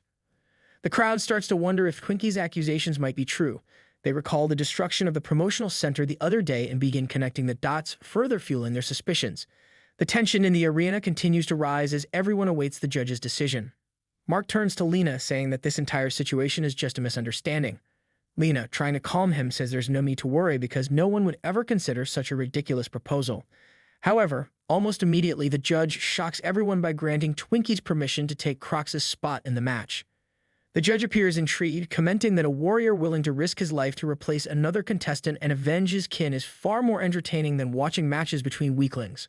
Lena protests, calling the decision absurd and urging the judge to reconsider, but Mark quickly tells her to stay quiet. Before Lena can respond, someone from Bayzerians in the crowd speaks up, questioning then what will happen to the Bayzerians after such a decision. However, his words are cut short as his head suddenly explodes. Mark, horrified, yells at Lena to put her hand down, both of them unable to process what just happened. The judge dismisses the uproar in the arena, announcing that the match has been delayed long enough and must proceed without further interruptions. He formally introduces Twinkies as the substitute contestant, granting him Croc's place in the match. Meanwhile, Marcel finally regains full awareness, confused about what is happening. The judge then asks the crowd if they believe this pixie will succeed in avenging his kin. The crowd uproars, and the judge announces to begin Group 8's third match of the preliminary round. The audience, whipped into a frenzy, begins chanting for Twinkies, cheering him to avenge his kin and kill the Earthling. It leaves Marcel even more baffled about the situation. Lena, panicked, rushes toward director Ive Claris, shouting at him for sitting around so leisurely. She insists that he needs to protest to the tournament committee immediately. Claris looks at her strangely, unfazed by her urgency. Claris calmly asks why a protest would be necessary. Lena, frustrated, points out that the contestant has been switched mid-match, which is a clear violation of the tournament rules. However, Claris, still relaxed and smoking a cigar, dismisses her concerns. He reminds her that it doesn't matter if there has been a change because the person who ordered the match to continue is one of the 6 gods of the universe, Ensepian Leviathan. He explains that no one can possibly challenge or overturn the decision of a god. Lena, seething with frustration, slams her hands on the table, trying to process the situation. She walks away, muttering that this means the tournament rules never mattered in the first place and that she will treat the situation with the same disregard moving forward. Meanwhile, in the arena, the crowd begin chanting for the execution of the murderer, fueling the already chaotic atmosphere. Marcel, standing in the center, looks around confused as objects are thrown at him from the stands. He wonders why the crowd's mood has shifted so drastically and who the opponent standing before him is. This isn't the same person he saw earlier in the briefing. Marcel assumes something must have happened when his suit experienced issues earlier, but he decides it doesn't matter. He focuses on his objective, reminding himself that his task is unchanged. He must fight for the sake of humanity. With determination, Marcel limbers up and immediately dashes forward, launching a punch with all his strength. His opponent, Twinkies, sidesteps the attack with ease. Marcel compliments Twinkies on his reflexes, and then confidently states that he's only getting started. Activating the thrusters on his back, Marcel propels himself forward at an even faster speed than before.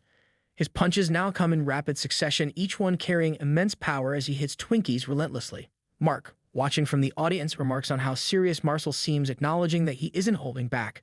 Grog, impressed, comments that the Earthling is performing better than expected. However, Panon seems less optimistic, silently observing the fight with a different opinion. Marcel suddenly raises his hand into the air and reddish electricity begins to surge around his arm. He declares it's time for his next move and charges forward, using a skill called Buster. The attack leaves a fiery red trail as Marcel strikes Twinkies directly in the face, sending him crashing into the arena floor with devastating force. The impact creates a massive shockwave, shaking the arena and causing part of the floor to shatter.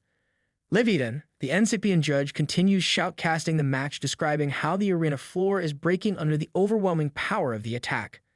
He wonders aloud if this might be the end for Twinkies. The crowd holds its breath, unsure of what will happen next. Proud of Marcel's performance, Claris breaks his cigar while seemingly lost in thought. He reflects on how Marcel has once again achieved what seems impossible, just as he did the day they first met. A flashback begins, showing General Claris and a young Marcel hiding behind a corner as a soldier nearby is shot. Enemy men laugh as they search for him, taunting him and daring the great general to come out, calling him as good as dead. Claris the general tells Marcel to use the opportunity to escape. He orders Marcel to inform headquarters of their location and ensure that this dangerous group is eradicated. However, instead of retreating, Marcel steps out, firing his weapon. Claris yells at him, demanding to know what he's doing. Marcel replies that the general's second mission is to eliminate these men, and he plans to complete it immediately.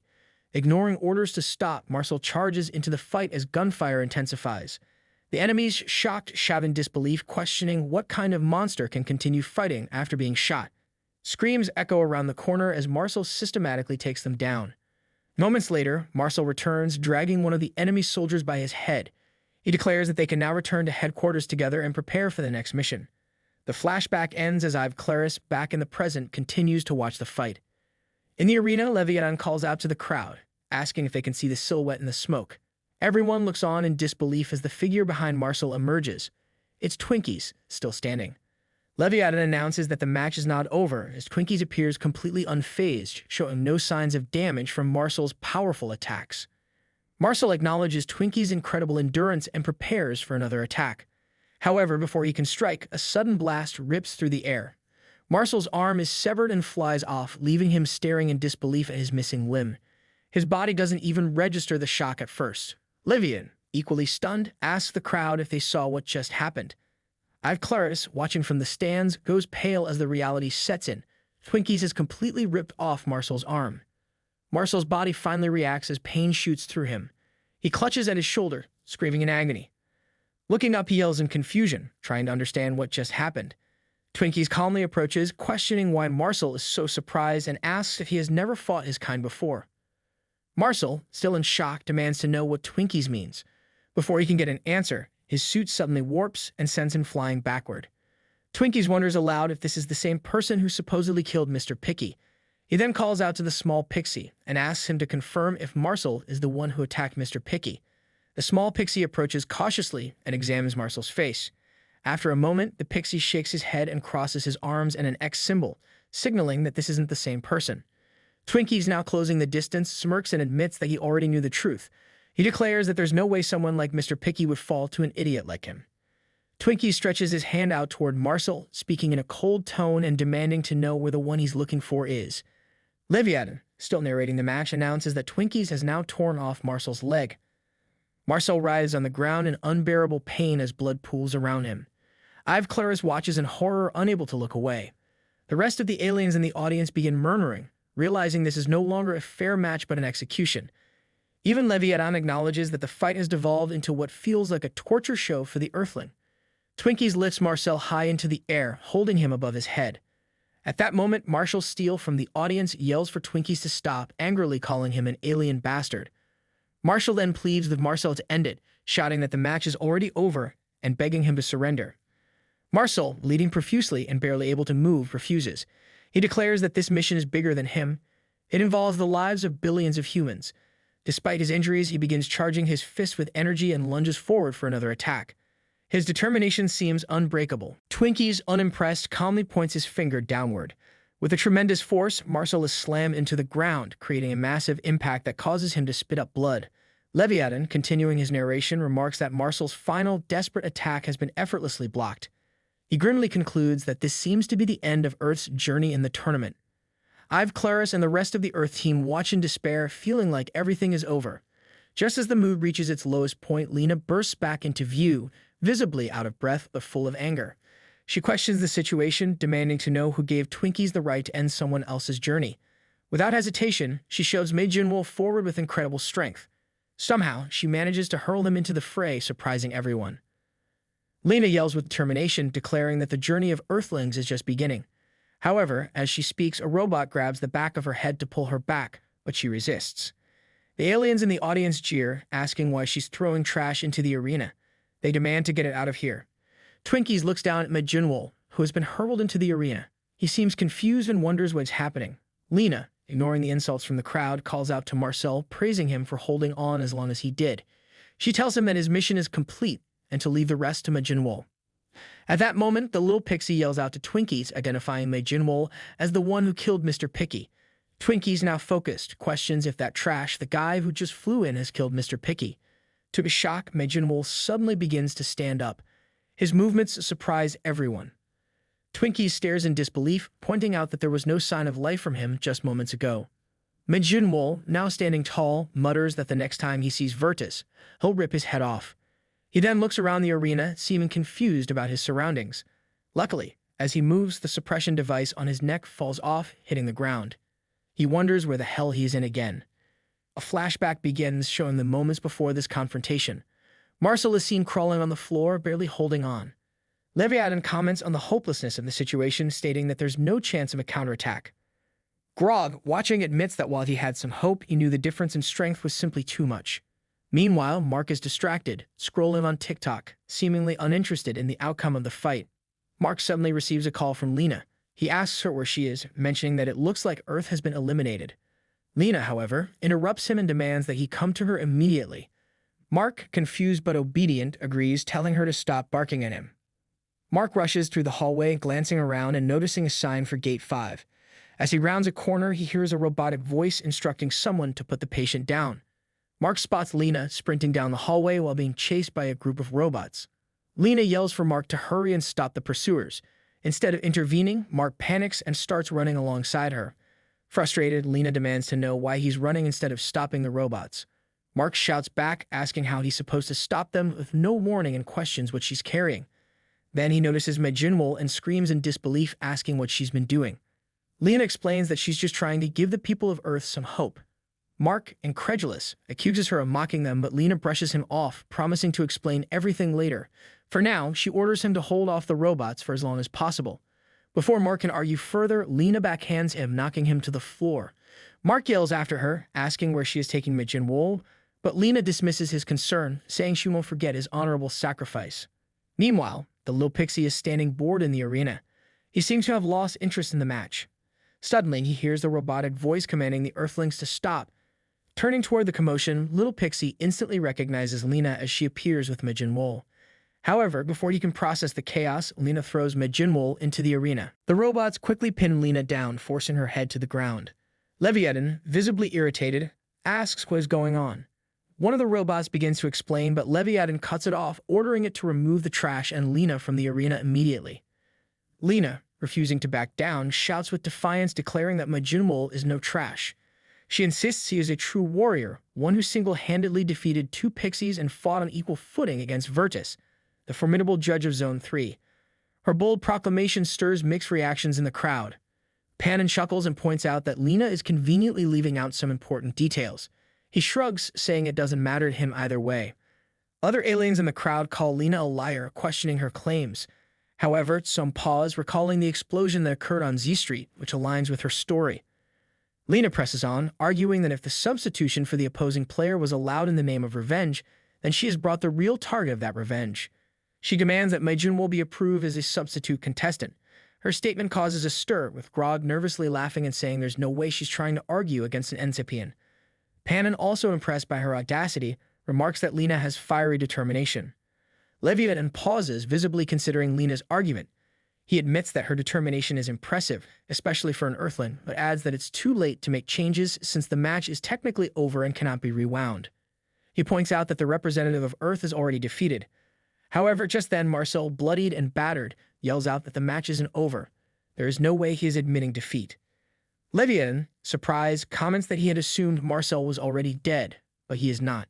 He thinks for a moment and then approves the substitution, acknowledging the situation is valid. The audience erupts in shock and curiosity. Claris, watching from the stands, takes another puff from his cigar. He remarks with pride that Marcel has done well enough. Lena laughs triumphantly, declaring that with this decision, Earth's future still has a chance.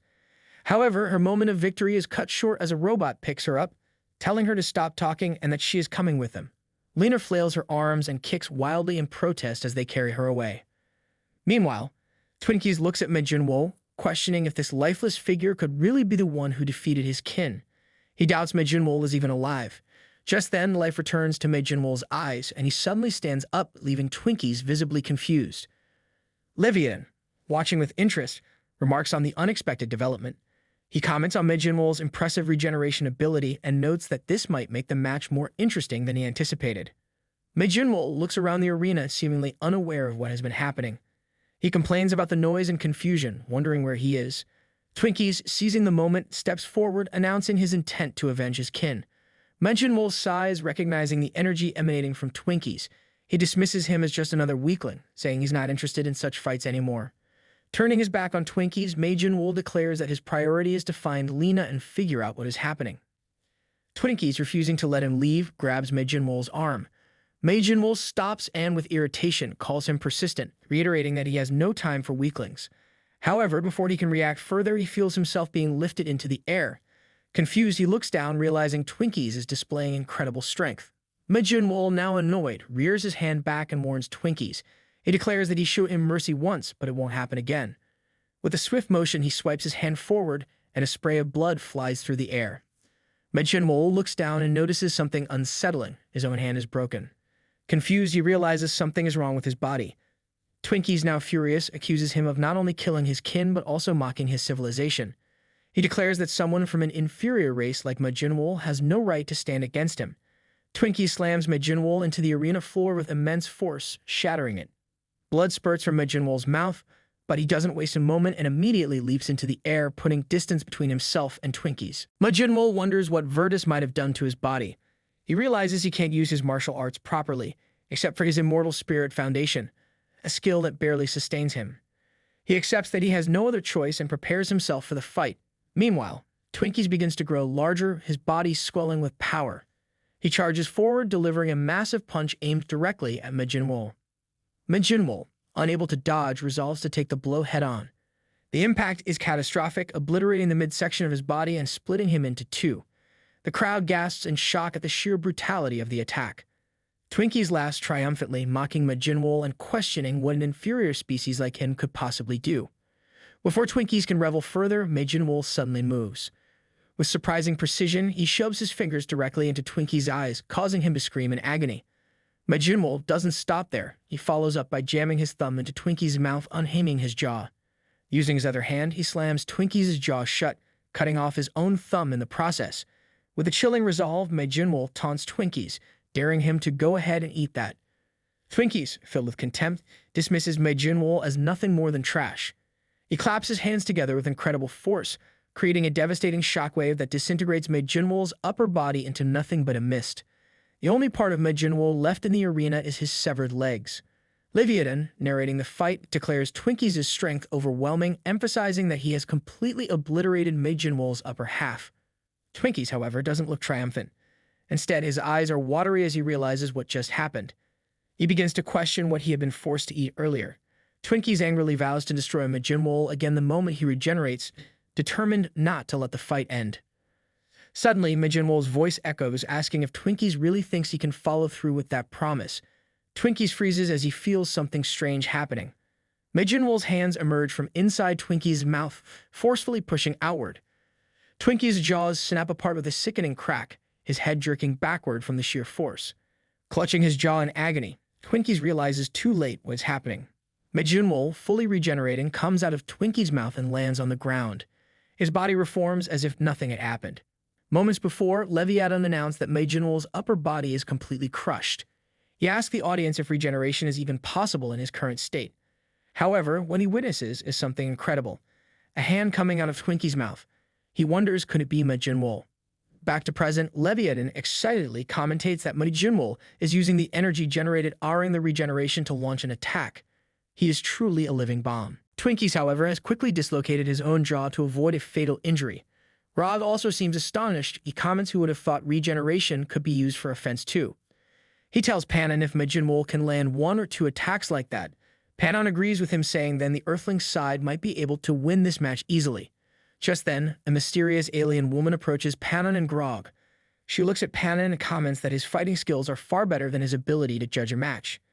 She adds, with a hint of regret, that the Earthlings have their only chance to win, but now it's gone.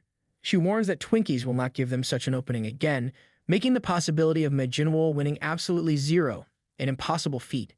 Grog, unsettled by her presence, questions why she is casually sitting with them.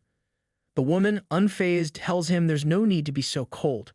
She introduces herself as Ackerman, a space journalist. She explains that she became interested in their group after Grog's brother defeated Agni and even blocked an attack from the so-called invincible Vertus. Panon, surprised, asks how she knows about such a secretive event, as very few people were aware of his involvement in the fight. Ackerman chuckles, reminding him that she is a journalist and has her ways of uncovering hidden truths.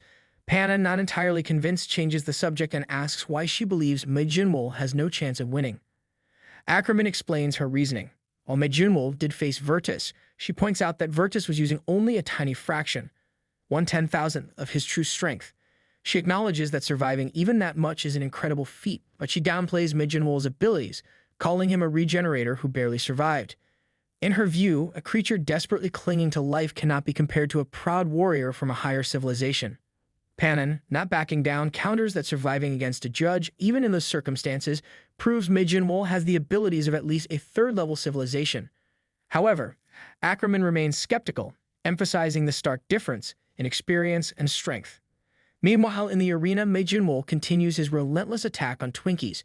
Twinkies defends himself while mocking Jinwol for underestimating the power of upper civilizations. Twinkies, filled with pride, raises his hand and summons a massive metallic ball. With a burst of energy, he hurls the giant sphere toward Jinwol, proclaiming the strength and centuries of experience of his 1,300-rank civilization. The massive metallic ball crashes down onto Jinwol, burying him beneath a mountain of metal debris. Grog, stunned by the sheer force of the attack, cannot believe what he just witnessed. He wonders aloud where such a gigantic object came from. Ackerman, remaining calm, explains that the ball had been there the entire time. Grog, confused, presses her, asking if she means the tiny metallic bead Twinkies had in his hand somehow turned into this enormous metal structure. Ackerman confirms and explains further. She reveals that most aliens underestimate metal manipulation, thinking of it as simple magnetic telekinesis. However, Twinkies can manipulate metal at the molecular level. He compresses it into an ultra-dense metallic bead for portability, allowing him to summon massive weapons at will. She continues, noting that with the current amount of metal Twinkies possesses, it is as if Jinwol is fighting the largest battleship in the entire universe. Meanwhile, from within the crushed debris, Jinwol forces his way out. His body regenerates quickly, and without hesitation, he rushes toward Twinkies again. However, Twinkies, with effortless precision, uses the same metal wreckage to smash into Jinwol's face, sending him flying backward. Grog, watching the fight, yells in frustration. He cannot believe the extent of Twinkies' hidden power and accuses the pixie of mocking them by holding back. Ackerman, calmly observing, remarks that from the perspective of a first-level civilization, it might seem that way. Grog, growing agitated, demands to know what she means by that. Ackerman explains herself further. She reassures Grog that she isn't trying to insult him. Instead, she explains the true nature of the GSP tournament. The event, held once every 100 years, is watched by the entire universe. It serves as a massive stage for civilizations to showcase their technology and specialties. For Twinkies to reveal all his cards against a mere Earthling would be a strategic mistake. Even if he wins, it would be considered a loss for his civilization's reputation. She adds another layer to the explanation. The metal Twinkies is using is not just an ordinary material. It is the lifeblood of pixie technology and identity. For him to use such a precious resource against a first-level civilization like Earth could be seen as humiliating, reducing the prestige of a higher civilization. Twinkie stands over Jinwol, who lies beneath a metallic mass crushing his face. Sparks of golden energy dance from Twinkie's hands as he begins to speak. He shares the history of his people, the Pixies, and their unique connection to metal. Twinkies explains that every pixie is born with a few hundred grams of iron in their body. By the 6th month of life, this iron solidifies within them and they expel it through a natural process known as iron ejection. The expelled iron, called soul steel, is considered sacred by the pixies. Although it is a low-strength metal with limited practical use, every pixie views their soul steel as a part of themselves and a spiritual guardian. For generations, this tradition symbolized peace and harmony in their culture. However, everything changed when the Galactic Alliance arrived. The Pixies, a peace-loving civilization that had always avoided conflict, were helplessly defeated in their first-ever GSP match. The loss was broadcast across the universe, turning their peaceful ways into a source of ridicule and scorn. Their resources were then plundered under the guise of trade deals, leaving the Pixies humiliated and vulnerable. Desperate to save his people, the Pixie King initiated a radical and dangerous experiment. He forced newborn pixies to consume metal for the first 6 months of their lives. The hope was that the excess iron would produce stronger and more durable soul steel. Tragically, 70% of the children perished, unable to handle the strain of expelling the accumulated metal. Even among the survivors, most produced low-quality, unimpressive soul steel due to irregular internal circulation. Yet from this tragedy emerged one extraordinary exception, the beloved Prince Twinkies. His body adapted to the experiment in a way no other pixie could. He endured the excruciating trial of iron ejection, forging an extraordinary metal called eternal steel. This metal, unmatched in strength, became the strongest in the known universe, and Twinkies mastered it, earning the title of the greatest iron craftsman in existence. A flashback reveals a younger Twinkies honing his abilities.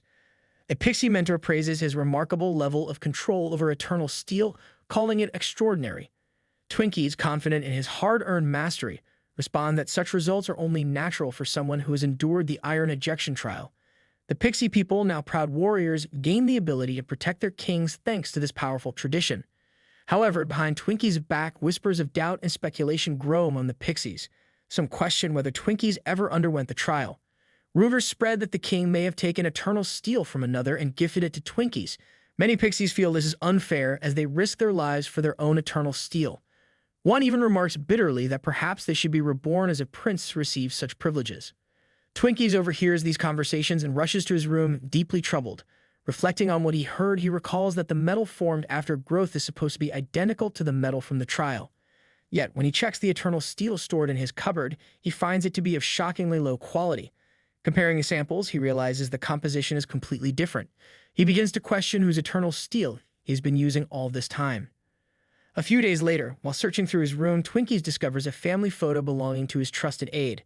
Something about the image makes him investigate further, and he eventually uncovers the truth behind his eternal steel. The aide approaches Twinkies unknowingly, but Twinkies, overwhelmed by emotion, lashes out with the eternal steel, attacking him in a fit of confusion. The moment the attack lands, Twinkies freezes, horrified by what he has done. The aide, gravely injured, reassures Twinkies, saying he knows Twinkies did not recognize him and never intended to harm him. Twinkies insists on calling for help, but the aide stops him, saying there is something important he must share. Holding Twinkies' hand firmly, the aide reveals the truth. His grandson died from side effects shortly after the iron ejection trial. Around the same time, the king, a lifelong friend, approached him. The aide handed over his grandson's eternal steel to the king, knowing it might one day save their civilization. The aide tells Twinkies that no matter the origin of the eternal steel, Twinkies' ability to wield it is the result of his own hard work and dedication. He expresses his belief that Twinkies will become the savior of their people. Moments later, despite Twinkies' efforts to call for help, the aide succumbs to his injuries and passes away. Twinkies reflects on the promise he made to himself on the day his aide passed away. He vowed to use the eternal steel to raise his civilization to heights greater than any other. Driven by that purpose, he dedicated his life to perfecting his control and strength, believing it was his destiny to lead his people to greatness. In the present, Leviathan announces something shocking. Jinwol is moving. The crowd gasps, and Twinkies, standing amidst the metal wreckage, stares in disbelief. He finds it impossible to comprehend. By his calculation, even as a third-level civilization, he is nearing the limits of his Cosmoforce reserves. Yet this Earthling from a first-level civilization still has energy left to continue fighting. Jinwol rises slowly, his body fully regenerated. His wounds are gone, as if they were never there. Standing tall, he fixes his gaze on Twinkies and lets out an evil grin. Leviathan wonders aloud if there is truly no end to Jinwol's resilience. He reflects on how long the Earthling can keep recovering, defying the limits of logic and endurance. Twinkies, visibly frustrated, sighs before raising his hand for another attack. He crafts a sharp metal cone with his powers and launches it toward Jinwol, cursing him to meet his end. However, Jinwol rushes toward Twinkies with movements that seem entirely different from before. Twinkies immediately notices this change and begins to reassess his opponent. Leviathan remarks on the incredible speed of Jinwol's approach, impressed by how swiftly he is closing the distance. Ackerman, observing as well, admits it is impressive but doubts it will matter. She reminds those around her that the Pixian's skin is tougher than most metals, making them nearly impervious to conventional attacks. Jinwol's attack connects with Twinkie's right cheek, and to everyone's shock, blood splashes from the impact. Twinkie, stunned but quick to recover, counters with a massive spear of metal that crushes Jinwol's left side. However, this time, Jinwol retaliates almost instantly, sending Twinkies flying with a powerful punch. While Twinkies is still in midair, Jinwol follows up with a brutal kick to his gut, forcing Twinkies to crash into the ground. Twinkies, reeling from the sudden onslaught, reflects on the fight so far. He realizes that Jinwol has been hiding his true strength all along, catching him completely off guard. Meanwhile, Jinwol, now in full control of his movements, acknowledges that something has shifted within him. He feels his flow has returned and decides it is time to end the fight. With determination, Jinwol's fists begin to glow with a golden aura. He launches a flurry of powerful strikes at Twinkies, each blow creating massive explosions that shake the arena. Leviathan, watching in amazement, comments on the sheer destructive force of Jinwol's attacks. He begins to wonder if this Earthling has more than just regenerative powers, as his strength seems to be increasing exponentially. From an inside hall, Lena shouts in excitement, cheering for Jinwol with all her might. She knew she could count on him, and her voice echoes with pride. However, the robot accompanying her scolds her, ordering her to stay quiet and out of the fight. Even the small pixie, previously confident, now looks on in shock and worried for his prince. Ackerman observes the fight with newfound curiosity, commenting that Jinwol's hidden power changes everything. She explains that while Pixian strength lies in their brute power and unmatched defense, it lacked the reflexes to block such swift and precise attacks as Jinwol's. Meanwhile, Twinkies, struggling under the onslaught, narrowly manages to construct a metal shield to survive Jinwol's latest attack. Jinwol takes a step back, reflecting on the incredible toughness of his opponent. However, his thoughts are interrupted when a sharp metal cone pierces through his body. Twinkies taunts him, mocking Jinwol's arrogance and reminding him that no matter how many times he rises, he will never be able to pierce the eternal steel. Just then, Jinwol retaliates, grabbing Twinkies by the face and slamming it against the metal. The crowd gasps as cracks form on Twinkies' precious eternal steel. Twinkies, in disbelief, questions how a mere earthling could possibly damage this sacred metal. At that moment, the small pixie in the audience shouts in alarm, warning Twinkies that Jinwol can manipulate metal too. Twinkies freezes in shock, unable to comprehend how a first-level earthling could wield more than one type of cosmo force. His confusion grows as golden lines, similar to those of the pixies, begin to appear on Jinwol's face and wrists. Using his newfound ability, Jinwol manipulates the surrounding metal to create a rod and charges at Twinkies with it. Twinkies' outrage curses Jinwol for daring to touch the eternal steel, promising vengeance for the insult. His anger drives him to the brink as he goes berserk, pulling metal from all around him. The metal forms an enormous suit of armor, wrapping around Twinkies' body with a deafening roar. The arena trembles as the metallic monstrosity takes shape, displaying the full power of Pixian mastery. Jinwol, unfazed by the intimidating display, laughs and comments on the armor. Despite his injuries, he charges with all his might, launching attack after attack at Twinkies. However, the armor proves impenetrable, deflecting every strike. In his desperation, Jinwol pushes himself to his limits but ultimately suffers serious injuries from the effort. Panting and bleeding, Jinwol curses himself for his inability to wrest control of the metal from Twinkies. He realizes that the armor's strength lies not just in its composition, but in Twinkies' unmatched skill in controlling it. Leviathan watches in astonishment as Jinwol, in a bold and unexpected move, rips off his own head and hurls it away. The crowd gasps in disbelief at the spectacle. Leviathan remarks on the audacity of this escape attempt, noting how Jinwol's extreme regenerative abilities allow him to survive such a drastic action. As Jinwol regenerates, he takes a moment to reflect on his next move. Suddenly, a memory from 3,000 years ago surfaces. As a child, he had faced the legendary invincible Iron King, the owner of the Xuanwu armor, one of the 7 great treasures of the martial world. On that day, the Iron King had nearly ended his life, but a master had intervened, defeating the Iron King in a single devastating strike. Jinwol recalls how he later learned that very technique from the master who saved him. Now, facing Twinkies in his seemingly invincible eternal steel armor, Jinwol realizes what he must do. With renewed determination, he focuses his energy and prepares for the ultimate attack. Jinwol's eyes turn red as he channels his power and charges toward Twinkies. The air grows heavy with tension as he launches the legendary True Energy Shattering Fist. The sheer force of the technique pierces through Twinkies' metallic armor, shattering its defenses. The arena falls silent as everyone processes what just happened. Twinkies, stunned, tries to laugh off the attack, claiming that it's impossible for anyone to pierce eternal steel. But before he can finish, blood begins to drip from his mouth. Realization dawns on him as he senses his armor has been compromised. Moments later, blood splashes from within the armor, marking the end of Twinkies. The Pixian Prince falls defeated as the crowd watches in stunned silence. Standing victorious, Jinwol reflects on the outcome.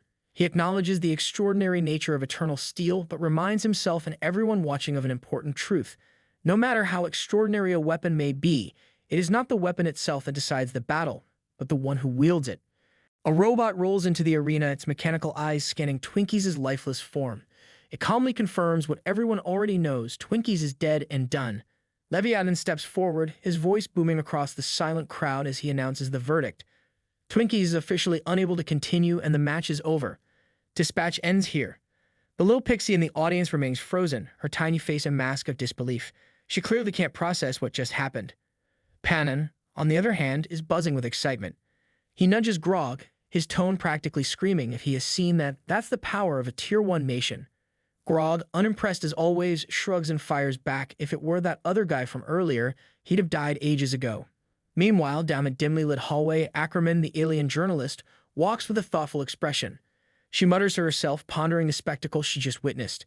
It has been roughly 15 billion years since the universe's birth, and with infinite cosmo force swirling around, she had thought all possible outcomes had already been seen. Yet here comes this Earthling, throwing all her assumptions out the window. She wonders why there's no data on Jinwol's strange abilities. Even with her civilization's vast information networks, nothing about him makes sense. Could it be a new power, or has someone deliberately hidden the truth? A sly smile creeps onto her face as she chuckles. This Earthling is proving far more interesting than she expected. Back in the arena, Leviathan raises his voice again, declaring the winner of preliminary round 8, Earth's representative, Jinwol. The crowd erupts. In the Earth team's corner, Claris quietly reflects on the match. He recalls how team leader Lena had anticipated this outcome, marveling at how someone as extraordinary as Jinwol could emerge from their ranks. In this moment, he realizes they might be witnessing an event that will be remembered throughout history. Jinwol shows no sign of slowing down. He continues to channel the cosmic force of the Pixies as he pulls his sword out of Twinkies' lifeless body. For a moment, he appears lost in thought, as if considering his next move. Leviathan, ever the announcer, begins recapping the tournament. He highlights how representatives from 3 Tier 1 civilizations have managed to defeat so many lower-tier civilizations. However, before he can finish his sentence, Jinwol interrupts in the most dramatic way possible. Without warning, he charges straight at Leviathan, sword raised. His voice booms across the arena as he shouts at Leviathan, saying that strange energy of his has been bothering him since earlier. It seems Jinwol thinks Leviathan is the one who stands at the zenith of this world. With all his might, Jinwol unleashes a powerful attack. His blade arcs through the air, glowing with a white smoke slash that had torn through countless opponents before. But before the attack can land, Leviathan raises a single hand as if swatting away a minor inconvenience. A strange acidic mist surrounds Jinwol, dissolving everything in its path. Within moments, Jinwol collapses behind Leviathan, reduced to nothing more than a skeleton. So much for the mighty warrior. The entire audience sits in stunned silence. Claris watches in disbelief, his face frozen in shock. The seemingly invincible Jinwol has been turned into a pile of bones in mere seconds. Leviathan, thoroughly entertained by his own power, laughs loudly and casually announces that the match officially ends in a draw. He then turns to one of his assistants and tells them to deal with the mess. It's clear Leviathan has moved on to more important matters like his viewership stats. A robot approaches Leviathan and reports some surprising news. The match has just hit the #1 spot in viewership for its time slot. Leviathan, who was already feeling smug, pauses in disbelief. The robot continues, explaining that over 800 billion people watch the match live, and it has ranked as the highest viewed broadcast in all 5 regions hosting matches. Leviathan's laughter becomes manic as he processes the information. He asks for confirmation, still unable to believe it. The robot confirms again, adding that it has been 900 years since any match achieved such numbers. Leviathan, completely full of himself at this point, raises his arms in triumph. He declares to the universe that, of course, he could never be less popular than those other broadcasters. For Leviathan, popularity is clearly the only thing that matters, and his victory in the ratings has him on top of the world, or at least his ego is.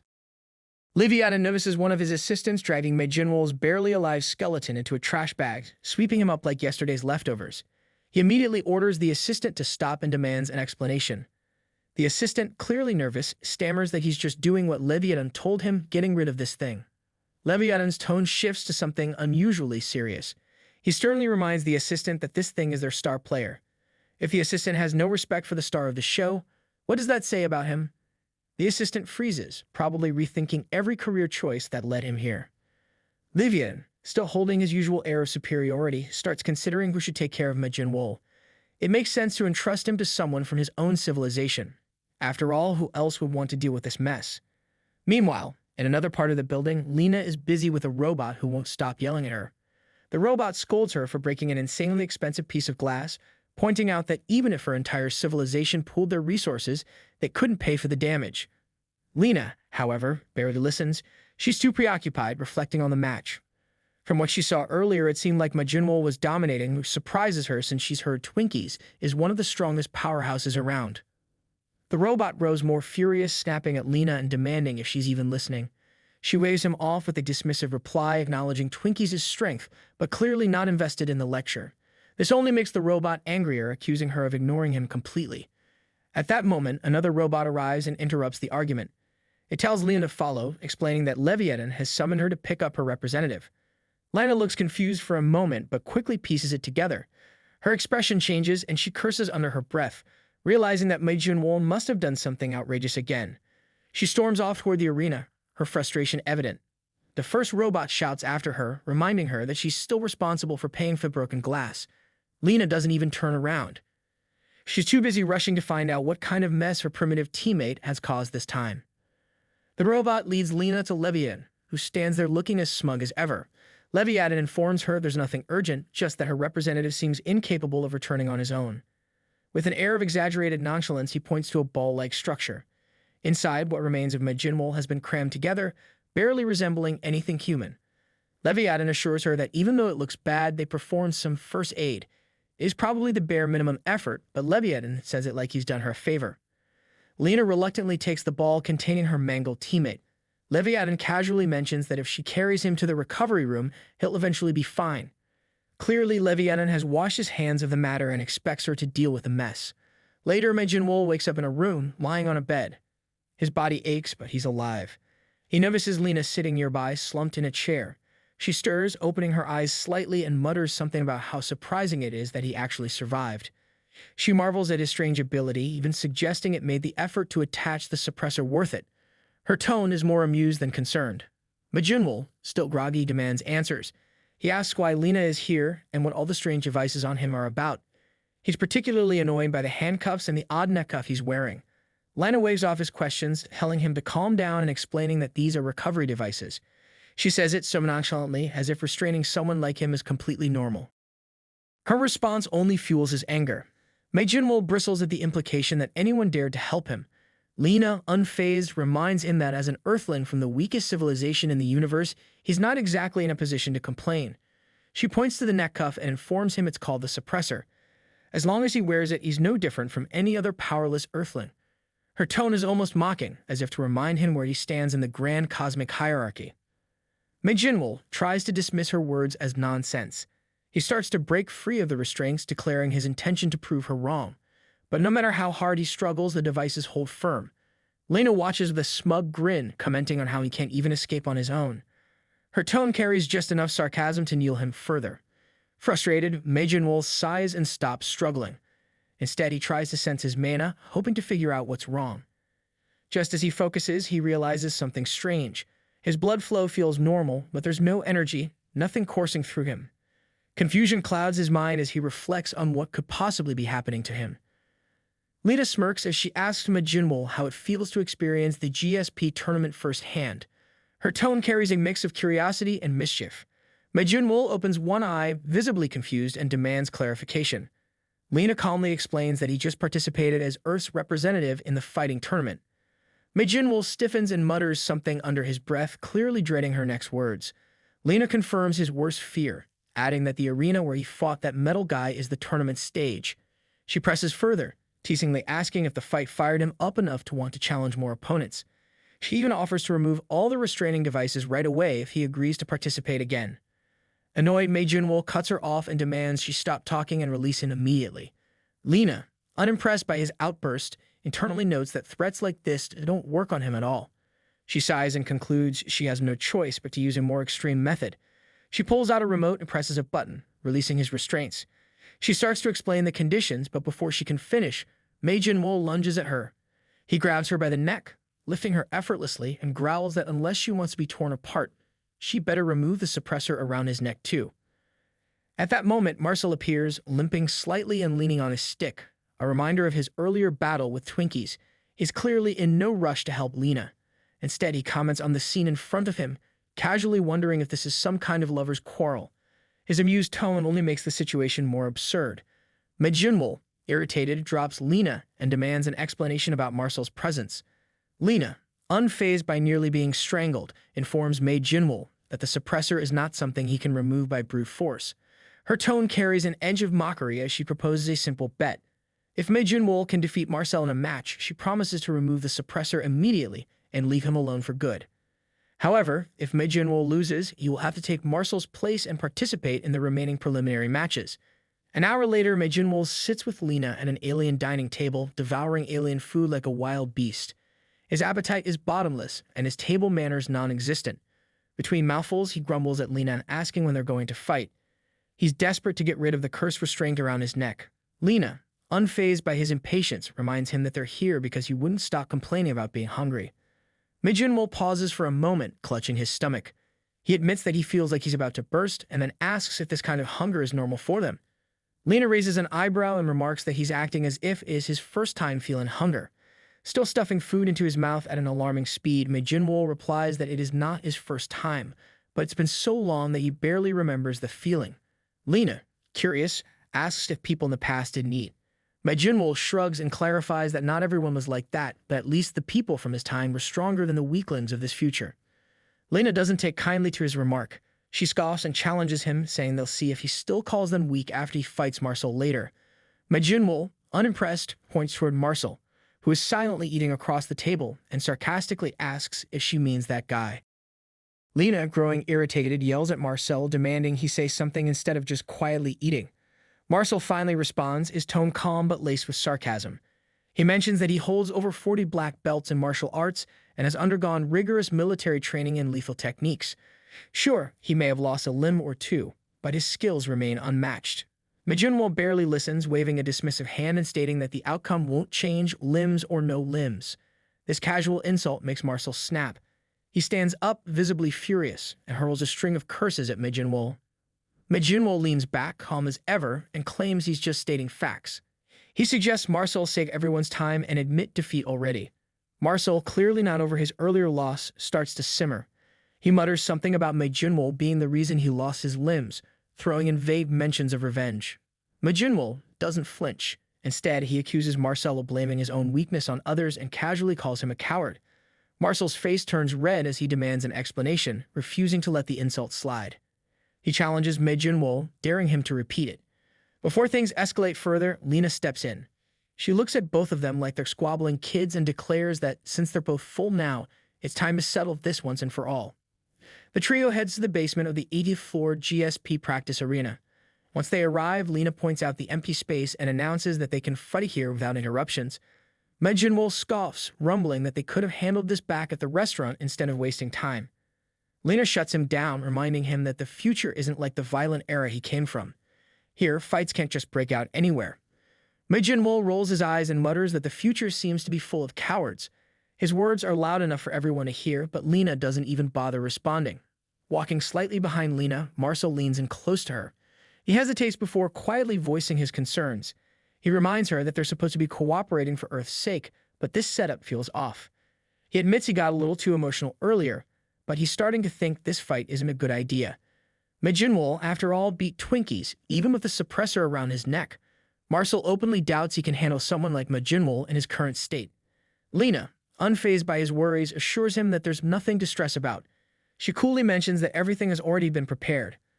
Marcel looks at her, unconvinced, doesn't argue further. Jinwol stands impatiently in the middle of the arena, glancing back at Lena and Marcel. His expression is one of mild irritation. Lena waves at him and tells him to hold on, explaining that they need to set up a few things. Jinwol smirks and remarks that at least they didn't propose a fight without a plan. He then throws a taunt in Marcel's direction, pointing out that the guy next to her looks a bit scared and asking if he's going to be okay. Lena ignores the jab and pulls out a sleek, futuristic case. She opens it, revealing something that catches Marcel's attention immediately. She hands him his new gear and Marcel stares at it in disbelief. He asks what it is, and Lena casually explains that it is his new leg. She tells him to try it on, mentioning it might feel uncomfortable at first but will adjust to his body automatically. Marcel hesitates, but curiosity gets the better of him. He attaches the leg and takes a cautious step. His eyes widen as he realizes what he's using. He exclaims in shock, recognizing it as an artificial leg from the high-tech planet Artinos. Lena smiles, impressed by his knowledge, and confirms his guess. Marcel, still amazed, asks how she managed to get her hands on something so expensive. Lena shrugs and casually explains that she dipped into her savings and got a bit of help from the team. Elsewhere on the same planet, Mark stares at his dwindling account balance. Confused and frustrated, he wonders where all his money has disappeared to. Back at the arena, Lena sighs and mentions that buying an arm to match the leg was a bit out of budget. Marcel's face contorts into a mix of gratitude and disbelief as he thanks her, promising to do his best in the upcoming fight, even if it cost him his life.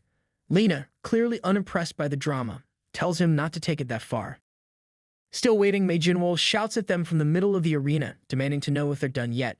His patience is wearing thin, and he's eager to get rid of the suppressor around his neck. Marcel calls back, telling him to wait, and then strides toward the center of the practice arena. The new leg works perfectly, and Marcel's confidence seems to grow with every step. Before he reaches Jinwol, Lena calls out to him. She says there's something important she needs to tell him before the fight begins. Jinwol interrupts with a smirk, scoffing at the so-called preparation. He sarcastically remarks that he expected something amazing, only to find they were hyping up a toy leg. Marcel glares at him and snaps back, defending the prosthetic as something far beyond Jinwol's understanding. Lena chimes in, backing Marcel up and warning Jinwol not to get too cocky. Jinwol's grin widens and his demeanor shifts. His eyes glow red as he takes a fighting stance, exuding confidence. He dismisses their warnings, claiming arrogance doesn't lie with him, it's with them. Without another word, he launches himself at Marcel, ready to strike. But something unexpected happens. The speed of Jinwol seems off. His movements, usually precise and deadly, are sluggish. Marcel sidesteps the attack with ease, barely breaking a sweat. Jinwol, undeterred, tries again, but Marcel dodges effortlessly. This time, Marcel retaliates. Using the prosthetic leg, he delivers a powerful back kick straight to Jinwol's face. The impact sends Jinwol flying through the air before he crashes onto the ground. For a moment, the arena falls silent. Marcel chuckles, clearly satisfied. He reflects on how perfectly the leg worked, just as Lena had said it would. And as he watches Jinwol struggling to recover, Marcel recalls the words Lena shared with him earlier, her confidence in the plan now making complete sense. Earlier, Marcel had expressed his doubts to Lena. He asked if she was really telling him not to be afraid of facing Jinwol after seeing his last match. Lena reassured him with complete confidence, telling him that if he just fights like he normally would, winning will be a breeze. Marcel, still skeptical, promised to do his best but questioned her confidence. He started to point out how their opponent was clearly dangerous, but Lena cut him off before he could finish. She told him not to worry and began explaining. Lena revealed that Jinwol's physical abilities are currently worse than those of an average person. Marcel, clearly surprised, asked how that could be. Lena went on to explain that the suppressor Jinwol is wearing wasn't designed for lower-tier civilizations like theirs. Most systems within the Galactic Federation, including the temporary registration system, are built with upper-tier civilizations in mind. To put it bluntly, she said, it's like giving an elephant tranquilizer to a mouse. She added that Jinwol isn't aware of the suppressor's full effects because he hasn't been using martial arts yet. However, once the fight begins and he tries to exert more force, the suppressor will respond aggressively, keeping his abilities in check. Marcel listened carefully, but he still had reservations. He pointed out that suppressors are usually used for second-tier civilizations. He asked how Lena could know so much about their effects on someone from a first-tier civilization. Lena paused for a moment, her tone shifting. She remarked that it had been 20 years, a long time. She explained that in the past, the Galactic Federation turned a blind eye to the horrors of cosmic trafficking organizations. While she had been in hiding during those dark times, she managed to gather a wealth of information. With a sharp edge in her voice, she declared that knowledge itself is a powerful weapon. Now that someone like her, who wields this weapon, has emerged, she warned that the alien bastards better watch out. In the present, Marcel drives his knee into Jinwol again, sending him flying across the arena for a second time. Jinwol crashes to the ground, growing in frustration. As he struggles to push himself up to his knees, he curses Marcel and mutters bitterly that things would be different if it weren't for the cursed necklace around his neck. Lena, standing at the edge of the arena, shouts at Marcel, telling him to wrap things up because she needs to leave soon. Marcel hesitates and asks her if this kind of training will really help in the next match. He points out that, like Jinwol just said, if it weren't for the suppressor, someone like him wouldn't stand a chance. Before Marcel can finish his thought, Lena interrupts him with a sharp question. She asks what he thinks is the fundamental difference between higher civilizations and lower-tier ones like theirs. Marcel thinks for a moment and guesses that it's the ability to use cosmo force. Lena nods, acknowledging he's not wrong, but explains there's more to it. She goes on to say that, when looking at the bigger picture, the real difference is the potential to grow by breaking through the limits of common sense and physical boundaries. For Tier 1 humans, things like fire erupting from their bodies or creating weapons out of thin air are impossible feats, concepts that defy logic. But for higher civilizations, such abilities are as natural as breathing. If humanity ever advances to a higher level, what seems impossible now, like flying through the sky unaided or growing multiple limbs, might one day become possible. Lena emphasizes that this potential is tied to the amount of knowledge each civilization has access to, knowledge that corresponds to their rank in the Galactic Federation. Higher civilizations have an incomparably vast reservoir of information, and the true power of knowledge lies in how it's used. Without making the effort to learn, people won't even realize their own weaknesses, let alone address them. And in a situation like this, ignorance could mean losing everything. Lena continues her explanation, pointing out a critical issue with Jinwol's situation. Since his first match gained so much attention, it is highly likely that every detail of his fighting style has already been analyzed. Techniques like dodging or defending, which might seem natural to him, are now supplementary and predictable. She adds that his fighting style resembles that of aliens with regenerative abilities more than it does of humans. This similarity could easily become a fatal weakness in the next match. Marcel listens intently but can't help feeling a bit thrown off. He jokes that the way Lena talks, it sounds like she considers Jinwol an alien rather than a human. Pointing at Jinwol, he asks if he's really human. Lena brushes off his concerns, saying there's no need to overthink it. She assures him that Jinwol is genetically 100% human. She even double-checked when she had the chance just to be absolutely certain. Still skeptical, Marcel asks why there hasn't been any noticeable change in them as a civilization, even though they've made it past the first preliminary round. Lena calmly explains that such changes don't happen instantly. They occur gradually over time, so he doesn't need to worry. She then lays out the principles of civilization advancement, breaking it down step by step. Number 1, the representative of a civilization ascends to the next level of being after winning a match. Number 2, other members of the species do not immediately advance alongside the representative. And number 3, as long as the civilization's representative maintains their ranking, the civilization itself will gradually advance. She clarifies that the more Earth's representative wins, the closer humanity gets to understanding and interpreting laws beyond current Earth science.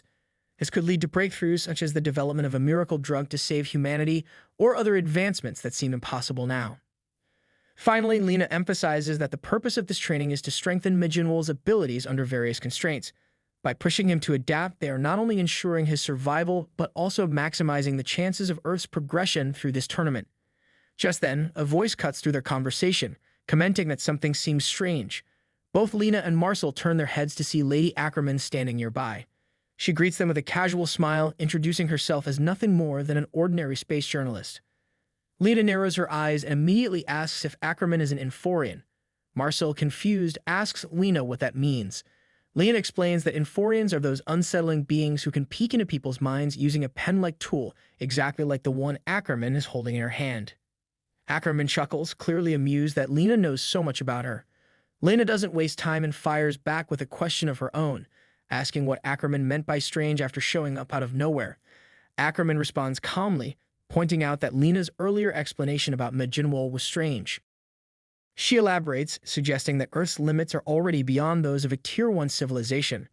In fact, Jinwol's abilities seem closer to those of a Tier 3 civilization. Ackerman proposes a theory. explaining that if Lena's explanation were correct, there should have been a noticeable change in Earth's status the moment Jinwol was registered as their representative. Yet there's been no sign of that. She hints that perhaps Jinwol isn't entirely a part of their civilization at all. Maybe he's something separate. Without waiting for a response, Ackerman steps forward, walking toward the unconscious Jinwol. She pulls out a mysterious device, holding it over him, and suggests that with this, she can confirm his identity. She claims she could uncover a secret so profound that even science hasn't managed to explain it. Before she can proceed, Marcel steps between her and Jinwol, shielding his teammate.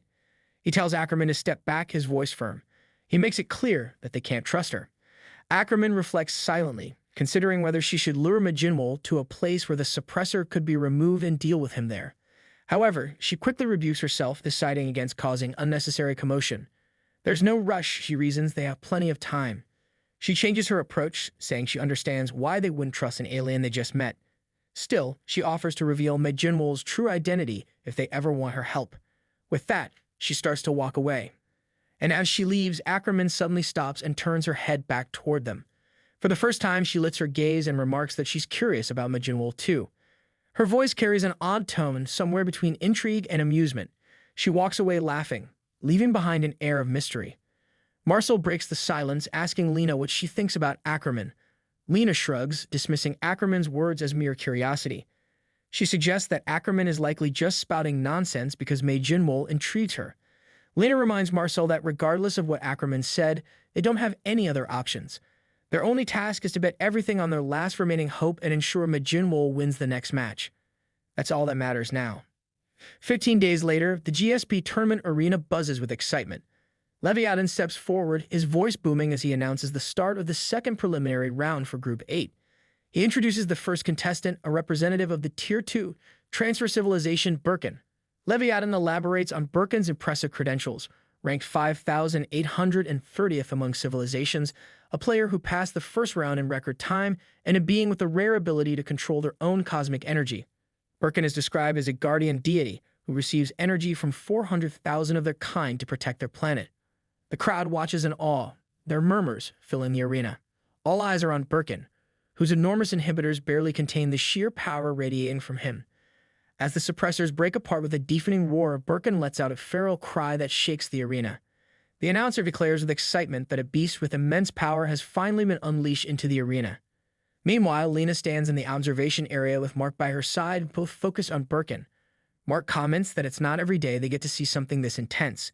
Lena, unbothered, tells him not to worry and cryptically adds that their side will be just as eye-catching. Mark, puzzled, asks her what she means, but Lena only smiles and tells him to wait and see. Leviathan's voice booms again, shifting the focus to Birkin's opponent. He announces the arrival of a representative from the lowest-ranked Tier 1 civilization, a player who accomplished the impossible by defeating Twinkies, the universe's greatest metal controller. As the crowd holds its breath, Jinwol steps into the arena, but his appearance leaves everyone stunned. He's carrying a stick, his other arm wrapped in layers of bandages. He looks like he just crawled out of a war zone. Leviathan, watching from his platform, exclaims in disbelief, questioning why Jinwol is in such a state. Mark turns to Lena, horrified, and demands to know how she could let their representative appear like this. Lena, completely unfazed, calmly reminds Mark that she told him their side would draw attention too. Mark, still in disbelief, argues that this is beyond reckless. Lena waves him off, confidently stating that this level of injury is nothing for someone like Jinwol. As if on cue, the suppressors around Jinwol begin to break apart. The announcer, now even more animated, announces that Jinwol's inhibitors are being released. The crowd erupts with mixed reactions, some in awe, others in confusion over his battered appearance. Marcel, standing beside Lena and Mark, cheers enthusiastically for Jinwol, shouting words of encouragement. He reminds Jinwol to show the results of his hard training. His optimism is almost infectious, but Jinwol clearly doesn't share the sentiment. In the arena, Jinwol clenches his fists, furious. He grabs his own head in frustration and mutters curses aimed at his own teammates. He ceases, vowing to kill those who dare to humiliate him like this. However, after a deep breath, he growls that a promise is a promise. First, he'll deal with the so-called monster in front of him. Then he'll settle the score with the bastards responsible for his current state. Leviathan announces the start of the second round of the preliminaries, a group match. Jinwol looks down at his hand, irritation flashing across his face. His energy has returned, but something is off. The flow is completely twisted, just like before. His martial arts are useless in this state. If things go the same way as last time, he'll just have to wait until his energy flow recovers. That or figure something else out before this turns into an even bigger disaster. Suddenly, loud cheers break through his thoughts. His head lifts as the chanting grows stronger. The crowd isn't cheering for him. They roar Birkin's name, voices full of admiration. The word Goroian echoes across the stands over and over. Jinwol stares at them, confused. Their excitement only increases. They call Birkin their hero, the one who once protected them from monsters. Their guardian, their savior. His expression twists, pure disbelief written all over his face. The chants grow louder, almost deafening now. Of all things, they're expecting Birkin to save their planet. Jinwol stands there, watching this ridiculous display and wonders what kind of nonsense he just walked into. Leviathan comments on the overwhelming cheers from Birkin's supporters. The entire stadium shakes with their excitement, but despite all the noise, Birkin hasn't actually done anything yet. Mark, sitting with the Earth team, glances at Lena. He brings up Birkin's titles, the warrior with the power of 1 billion, the planetary guardian, the so-called deity of protection. The names sound impressive, almost too much. Lena barely reacts and brushes it off the casual remark. It's no different from how people exaggerate when calling someone the strongest man on Earth, like Marcel. Mark takes a second to process that comparison and then nods as if it all makes sense now. Lena, however, isn't as relaxed as she seems. She knows Birkin is far from weak. His title isn't just for show. Deep down, she hopes things don't take a turn for the worse. Meanwhile, one of Birkin's companions, Callian, decides that the best way to show support is to be as obnoxious as possible. He takes a deep breath, then blasts a deafening roar through a massive golden trumpet, calling for Birkin to deliver divine punishment. The entire stadium reacts instantly. The crowd covers their ears, wincing in pain. The sound is so ridiculously loud that even Lena jams her fingers into her ears, immediately realizing what it means. The fight is about to begin. Jinwol rubs one of his ears, already annoyed. The noise is so intense that he actually wonders if his eardrums are about to give up on him. His gaze shifts toward Birkin, and something feels off. Up until now, Birkin gave off no fighting spirit at all, almost like he wasn't even interested in this match. But in an instant, everything changes. The atmosphere around him shifts completely, and Jinwol senses something different, something dangerous.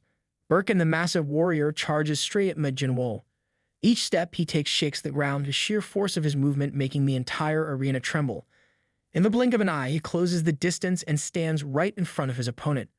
Without hesitation, he swings with a strike that holds the power of entire planets. The moment his attack lands, a whirlwind of raw energy surges through the arena, sending shockwaves in every direction. Leviathan's voice roars over the chaos, marveling at the sheer force of Birkin's strike. The entire arena shakes, proof of the devastating power contained within the so-called Guardian. Mark and Lena stare in disbelief. The force alone is enough to overwhelm anyone who isn't prepared for it. A transparent barrier shimmers into existence, absorbing the violent energy before it can cause real destruction. Leviathan quickly explains that the arena's powerful energy shield managed to contain the impact. The cheers of Birkin's supporters grow even louder, their voices thundering through the stadium. They chant his title, filled with absolute confidence in his victory. Leviathan, feeding off the hype, reminds the audience that Birkin's previous opponent had regenerative abilities too, but that match ended in just 3 seconds. The same devastating attack ended it before it even started. He then poses the big question, can Jinwol survive this time? Lena bites down on her thumb, barely able to contain her anxiety. She hopes desperately that this fight doesn't end the same way. Leviathan suddenly gasps, his excitement spiking again. The truth is revealed, Jinwol dodged the attack at the last second.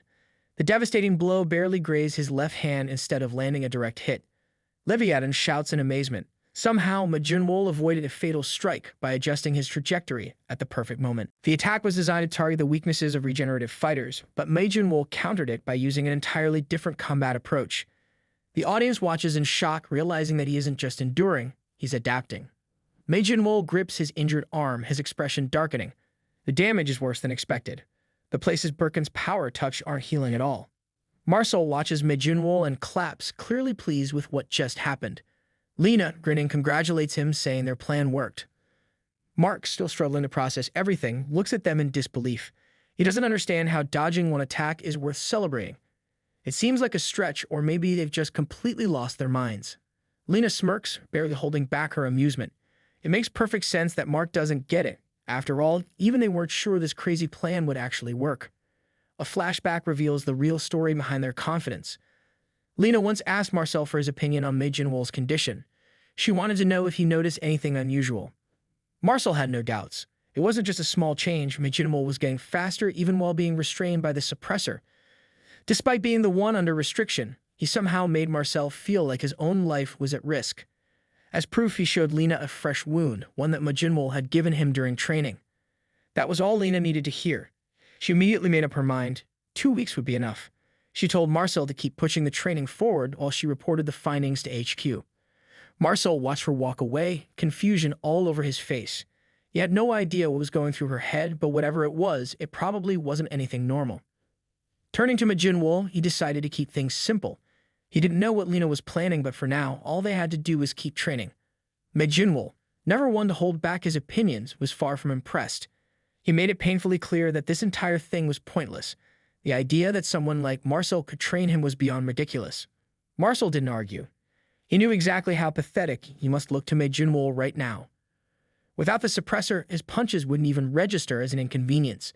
His attacks were so slow that Jinwol never even needed to dodge them. But that was the trick. Even the softest drop of water can carve through stone if it drips long enough. Attacks, no matter how weak, would eventually land. And when that moment came, if Jinwol's regeneration wasn't working properly, one hit could change everything. Even someone as extraordinary as him wasn't invincible forever. Though Marcel admitted, luck that terrible didn't come around often. Back in the present, Jinwol grits his teeth, cursing under his breath. The realization stings. The last thing he ever wanted was to be helped like this. Marcel watches the battle unfold, a knowing look on his face. Someone as stubborn as Jinwol would never just sit down and listen to advice. There was no way he would accept traditional training like a normal person.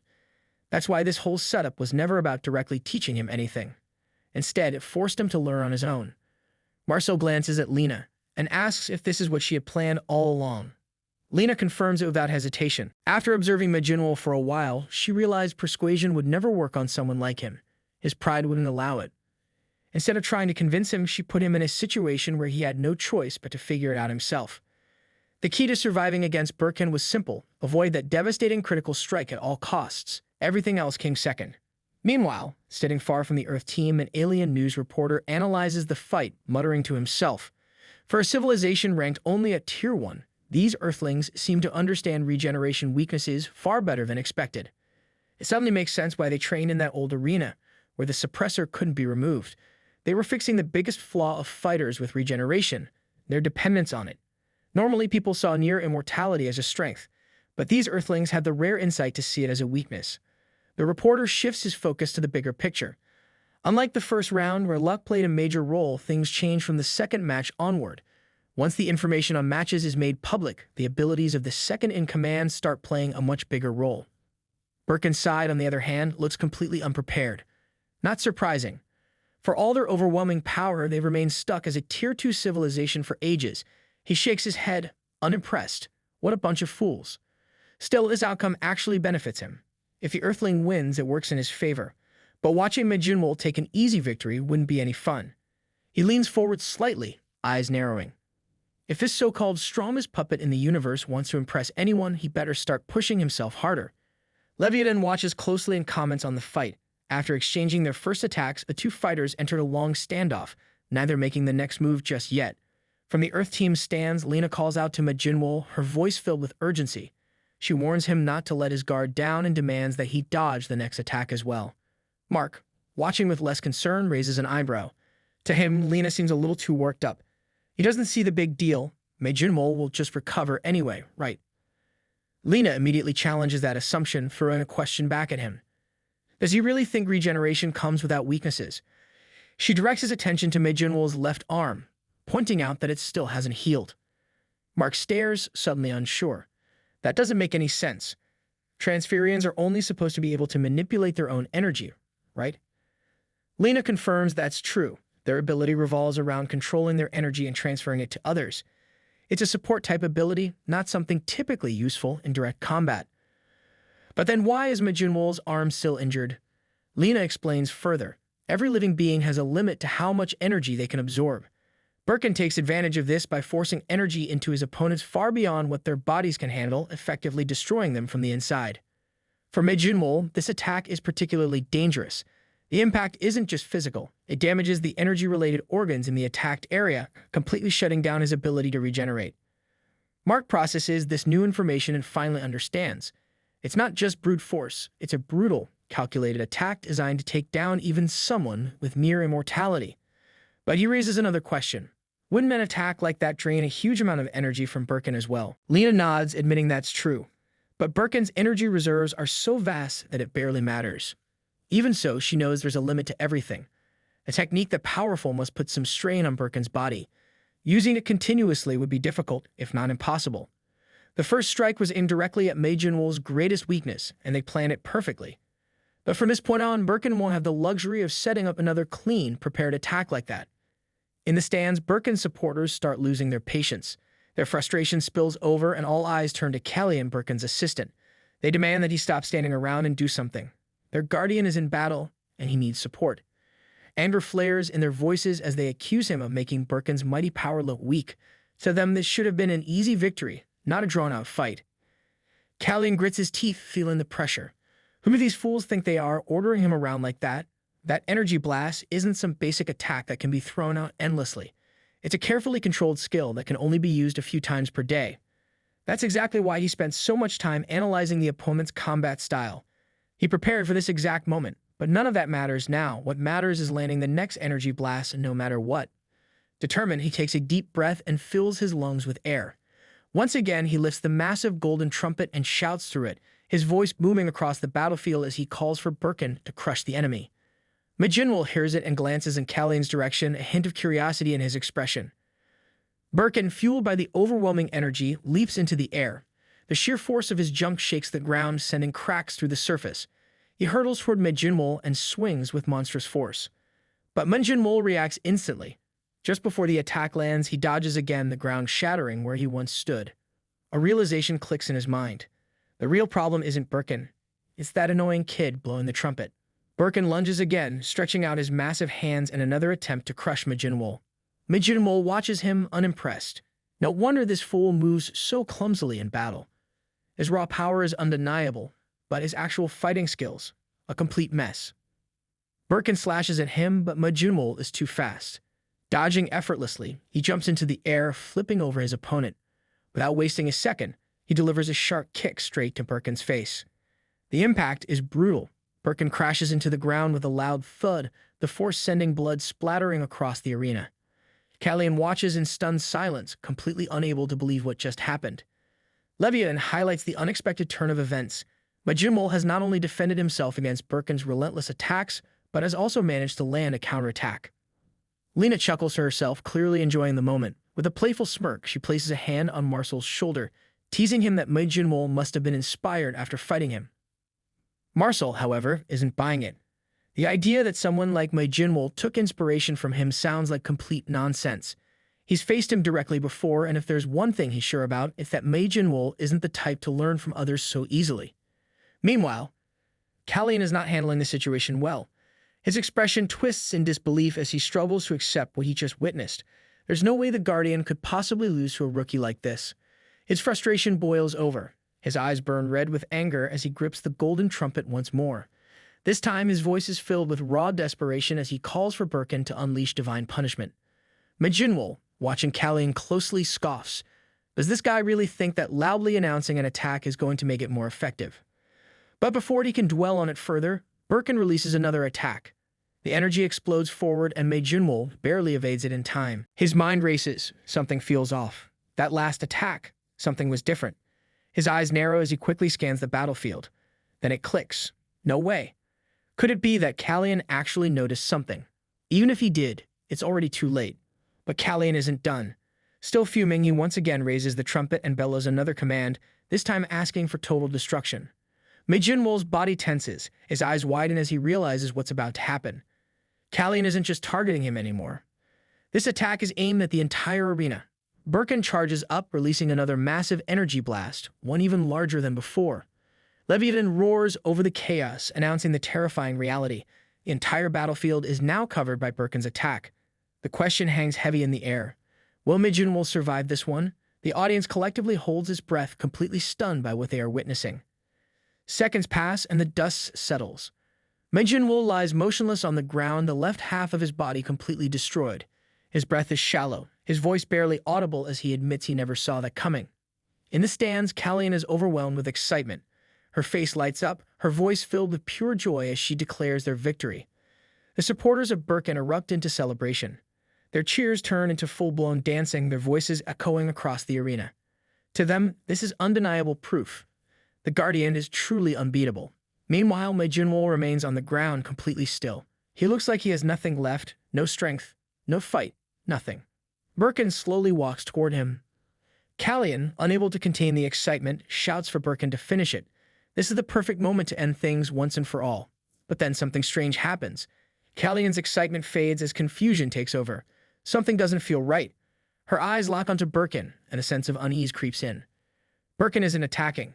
Instead, he stands there, his hands stretched toward Jinwol. A soft blue aura radiates from his palm, flowing toward his fallen opponent. Kallian's heart pounds. This wasn't part of the plan. She never gave any orders for this. What is Birkin doing? And then Birkin's voice booms, shaking with something unexpected. Desperation. He orders Jinwol to stand up. Again and again, he demands it. He doesn't want to win. He doesn't want this fight to end like this. He wants Jinwol to get up and finish him off. Leviathan watches closely and announces that Jinwol still isn't moving. The tension in the arena grows with each passing second. Lena grits her teeth, frustration clear on her face. If this continues any longer, the match will be over. Without a second thought, she moves to jump over the barrier, ready to rush in. But before she can, Marcel and Mark grab her, holding her back. Meanwhile, Jinwol remains on the ground, breathing heavily. Suddenly, an image flashes in his mind. Birkin is showing him a memory. A group of Birkin's people stand around a massive glass chamber. Inside, a newborn Birkin floats, his small body glowing with a faint blue aura. His eyes are closed, an oxygen mask strapped over his nose. The scientists surrounding the chamber burst into celebration. Their experiment has worked. After countless efforts, they have finally created a being of legend, the Guardian. Their excitement fills the room. They marvel at the impossible, realizing they have successfully fused the energy of hundreds of thousands of people into this single creature. At this moment, they believe their plan is finally safe. The Guardian has been born to protect them, and their suffering is over. Meanwhile, in a darkened room, Kallian stands before a projector giving a formal presentation about Birkin's origins. He explains that their civilization has specialized in controlling the flow of cosmic energy since ancient times. They have mastered the ability to manipulate individual energy, either to heal injuries or transfer power to others. A high-ranking leader sits alone in the room, listening from behind a grand table, the only piece of furniture in the space. Kallian continues, revealing a critical piece of information. Lord Birkin currently holds the combined energy of 300,000 people. However, such an overwhelming amount of energy is dangerous even for him. To prevent his body from breaking under the pressure, a special device is used to seal the power away. Releasing the seal isn't simple. It requires the use of the Trumpet of Liberation. Only then will Birkin awaken as a true guardian capable of wielding his full strength. Days pass, and Birkin finds himself in the middle of a battle against a massive green monster covered in multiple eyes. The creature towers over him, its grotesque form radiating danger. Kallian, standing nearby, watches in disbelief. His voice rises in concern as he repeatedly calls out to Birkin, wondering if he has somehow fallen asleep in the middle of the fight. Birkin's eyes snap open just in time to see the monster lunging at him. The attack never lands. Moving at impossible speed, Birkin counters instantly, slashing through the creature with ease. The force of the strike sends the monster flying backward. It crashes into the ground, motionless, defeated in an instant. Kallian steps forward, clearly thrilled. He reminds Birkin that this is the power of the Guardian, a warrior infused with the strength of 300,000 people. He seems to expect some kind of proud response, but Birkin remains silent. Instead, something strange happens. Though he doesn't speak, Kallian hears something, telepathic words reaching his mind. Confusion flickers across Kallian's face. Birkin is trying to say something unsettling. His body doesn't move the way he wants it to. Kallian brushes it off with a smug response. Controlling such overwhelming power right away is impossible. That's why he's there, to assist with the trumpet. There's nothing to worry about. Birkin's mind and personality are still intact, and the discomfort will pass eventually. He simply needs to get used to it. From now on, the Guardian will fight under his guidance. Before the conversation can continue, chaos erupts. More monsters invade the city, attacking the people of Birkin. Panic spreads as civilians rush in every direction, desperate to escape. A frightened citizen suddenly spots a figure descending from the sky. The Guardian has arrived. Birkin drops from above, landing directly onto a dinosaur-like monster. Without hesitation, he eliminates it instantly. The crowd explodes in cheers. Their voices merge into one overwhelming chant praising their hero. Birkin lifts into the air, gripping the severed head of the fallen beast as he soars above the city. The people continue their deafening cheers, shouting his name over and over. He doesn't stay to bask in the celebration. His figure vanishes into the sky. Later, inside the fortress of the Transferry Planet's Central Defense Force, a high-ranking official summons Birkin and Callian, delivering strict new orders. Callian reacts immediately, his frustration spilling over. He can't believe what he's hearing. They are expected to fight without causing any damage to the city at all. That is impossible. The official, completely unfazed by his complaints, explains the reasoning. Every time the Guardian is deployed, the destruction to civilian areas is enormous. Since Birkin's energy comes directly from the citizens, minimizing the damage should be their responsibility. Birkin, looking caught off guard, hesitates before giving a half-hearted response. He agrees to be more careful next time. Callian turns to him in disbelief and jabs him in the ribs. His voice lowers, filled with irritation. Agreeing to nonsense like this makes no sense. In another battle, Callian stands at the edge of the fight, shouting commands into the golden trumpet. His voice is sharp, trying to snap Birkin out of whatever hesitation is holding him back. Birkin follows the order exactly, shifting his focus to the monster in front of him. Callian wastes no time. He barks another command, telling Birkin to get rid of the creature as quickly as possible. Birkin's mind lingers on the words of the official. The Guardian's energy comes from the very people he is supposed to protect. Keeping them safe is supposed to be a priority. Callian grows impatient. His frustration builds as he yells again, commanding Birkin hurry up and launch the monster away. Birkin grips the creature tightly but hesitates. Callian raises his voice even louder through the trumpet, calling him an idiot for standing there like a statue. Finally, Birkin obeys. With a powerful throw, he hurls the monster far away. Before he can recover, he follows up with a devastating beam attack, completely obliterating it. Later, Callian stands before the official, desperation in his eyes. He pleads for one last chance, just one more opportunity to prove himself in battle. The official refuses without hesitation. He reminds Callian that he has already reached his limit. Forcing more energy into the Guardian at this point would be reckless. Callian refuses to back down. He argues that recklessness doesn't matter. The monster they just fought is irrelevant in the grand scheme of things. If they advance to the next stage of civilization, everything will change. The battles will be different. They will finally have a fresh start. The official pauses, considering the request. After a brief moment of silence, he finally gives in. If Callian insists this much, then so be it. Back in the present, Jinwol finally moves, turning his face toward Birkin, who is still desperately pleading. Birkin insists that everything must end. His energy-infused hand moves closer, the glow intensifying. Jinwol pushes himself up, his expression filled with irritation. Without a moment of hesitation, he calls Birkin an idiot and smashes his fist straight into his face. Birkin barely has time to react before another attack comes. Jinwol, clearly not in the mood for any more nonsense, delivers a brutal kick, sending him flying across the arena. Instead of following up, Jinwol points toward the crowd, telling Birkin to direct his words over there instead. If he wants to talk about endings, he should say it to those people, not him. His attention shifts to Callian, who still stands there with his usual scowl, trying way too hard to act like he's in control. With a smirk, Jinwol, now fully healed, takes a step forward. He glances at Callian again, amused. The so-called commander of the Guardian, his weapon seems to have quite a bit to say for itself. From the stands of Team Earth, Lena's excitement explodes. She practically jumps out of her seat, shouting at Jinwol with all the energy of someone who just won the lottery. She always believed in him, of course she did. Meanwhile, Callian seethes with frustration. His glare fixes on Birkin, his voice dripping with disbelief. If Birkin had just stayed down, their victory would have been certain. The Guardian has ruined everything. Birkin, still lying on the ground, barely reacts. His voice is quiet, but his words carry weight. He doesn't want to continue in this tournament anymore. Callian freezes. His face twists in complete disbelief before his anger boils over. He yells at Birkin, demanding that he stop acting like a child. A Guardian doesn't get to throw tantrums. Does Birkin even realize how much effort and resources went into creating him? He wasn't made to think, to hesitate. He was made to fight. He has a duty, and that duty is to get up and finish this battle for their future. The crowd of Birkin supporters, however, doesn't take kindly to this outburst. Their frustration turns to rage as they shout back at Callian. They refuse to stand by while he speaks that way to their Guardian. Callian turns to them, his patience gone. His voice is sharp, laced with irritation as he tells them to stay out of things they don't understand. Birkin, still on the ground, makes his decision. He isn't needed anymore. Not for their future. Kellyan stares at him, his anger giving way to confusion. He doesn't understand what Birkin is trying to say. Then, without warning, a memory flashes before him. In the past, Kellyan stands in a cold, sterile room with the official. Behind them, Birkin floats inside the glass chamber, still recovering from his injuries. Kellyan is furious, demanding answers. The official just told him to stop supplying energy to Birkin. That makes no sense. Even increasing the energy barely helps him heal. Cutting it off would be madness. The official, completely unbothered by Kellyan's reaction, confirms it. He already knows the consequences. That's exactly why it's time to proceed with the disposal process. Kellyan's voice wavers as he repeats the word, almost as if he misheard the word disposal. The official remains calm, as if discussing routine paperwork instead of a living being.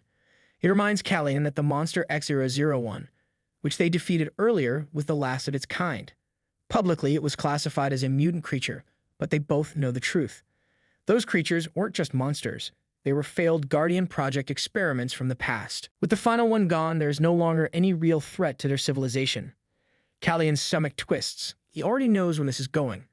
If they dispose of the Guardian now, the GSP tournament, their civilization's only chance at advancement will be out of their reach. Before he can argue, the official cuts him off. The decision has already been made. The elders have chosen to withdraw from the GSP tournament, regardless of what consequences follow.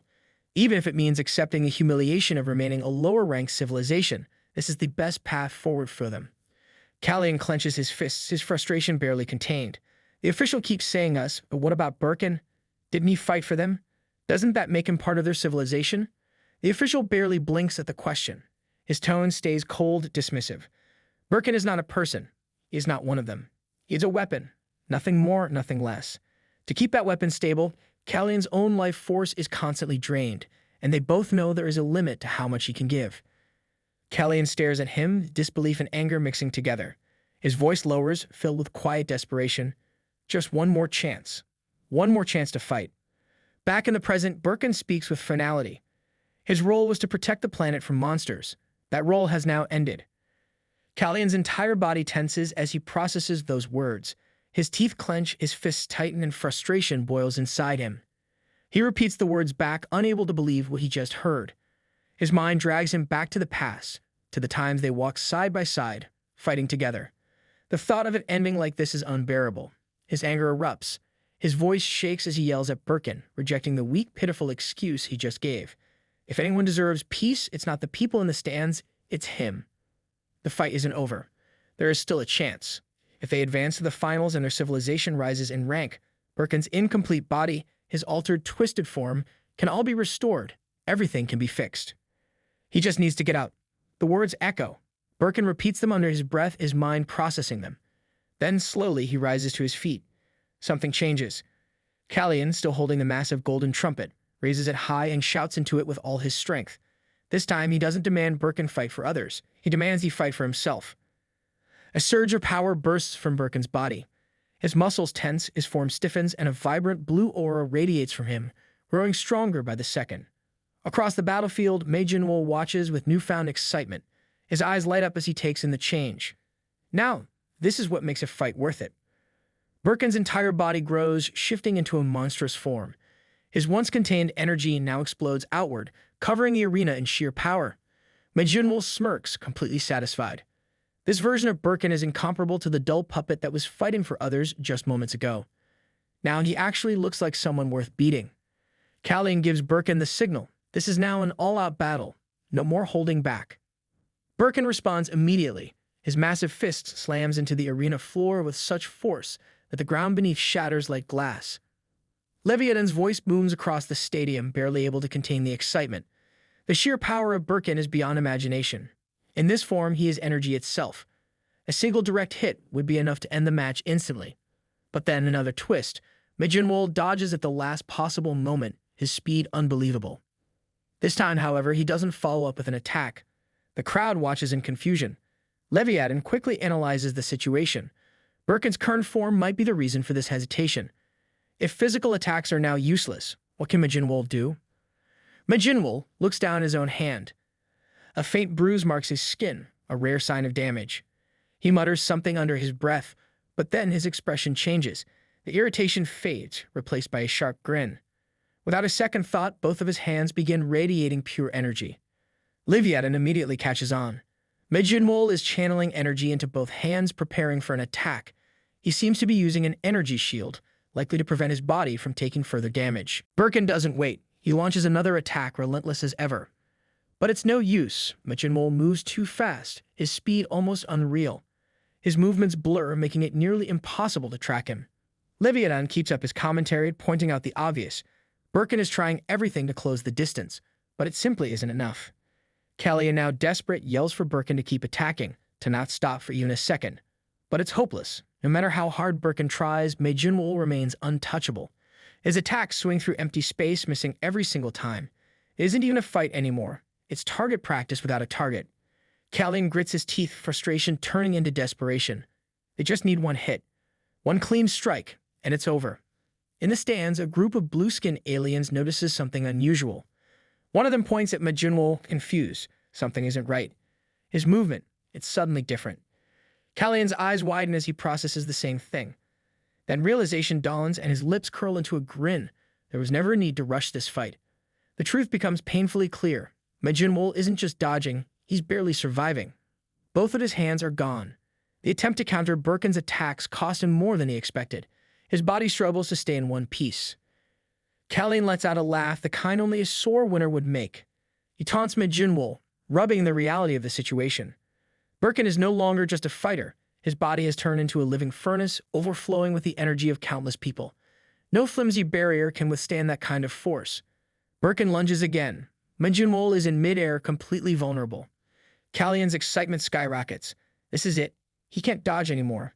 He shouts for Birkin to finish him, to end it now. But then something shifts. Still airborne, Jinwol suddenly smirks. His voice cuts through the tension, throwing Callian's own words right back at him. The real fool isn't him, it's Callian. Dodging was never part of the plan. In the next moment, Jinwol kicks off the air itself, propelling his body straight at Birkin like a missile. No hesitation. No fear. He closes the distance in an instant, heading directly for the so-called Guardian. The alien news reporter watches the scene unfold, shaking his head. He expected more. For Jinwol to throw his life away at the very end, it's disappointing. He had high hopes, but in the end, it's just another waste of potential. Then everything changes. A massive explosion erupts from the battlefield, unlike anything seen before. The sheer force of it isn't just contained to the arena. It spreads outward, its shockwaves traveling far beyond the planet. The impact is so immense that it is felt on other planets. Meanwhile, in a distant, high-ranking assembly of powerful alien leaders, one figure remains calm, observing the event unfold. Mulender, the representative of the incipient civilization, a rank 1 powerhouse, takes notice. He acknowledges the surge of energy, recognizing it as something unusual, something worth paying attention to. For this level of power to be unleashed in the preliminaries is unheard of. His mind quickly calculates the source, tracing it back. His gaze sharpens as he pinpoints the location. If this energy is coming from that direction, then it must be Leviathan's district. After a brief moment of thought, he finally stands up, a rare decision. It's been a long time since he last visited his brother. The arena lies in complete ruin. The once grand battlefield is now nothing more than shattered ground and swirling dust.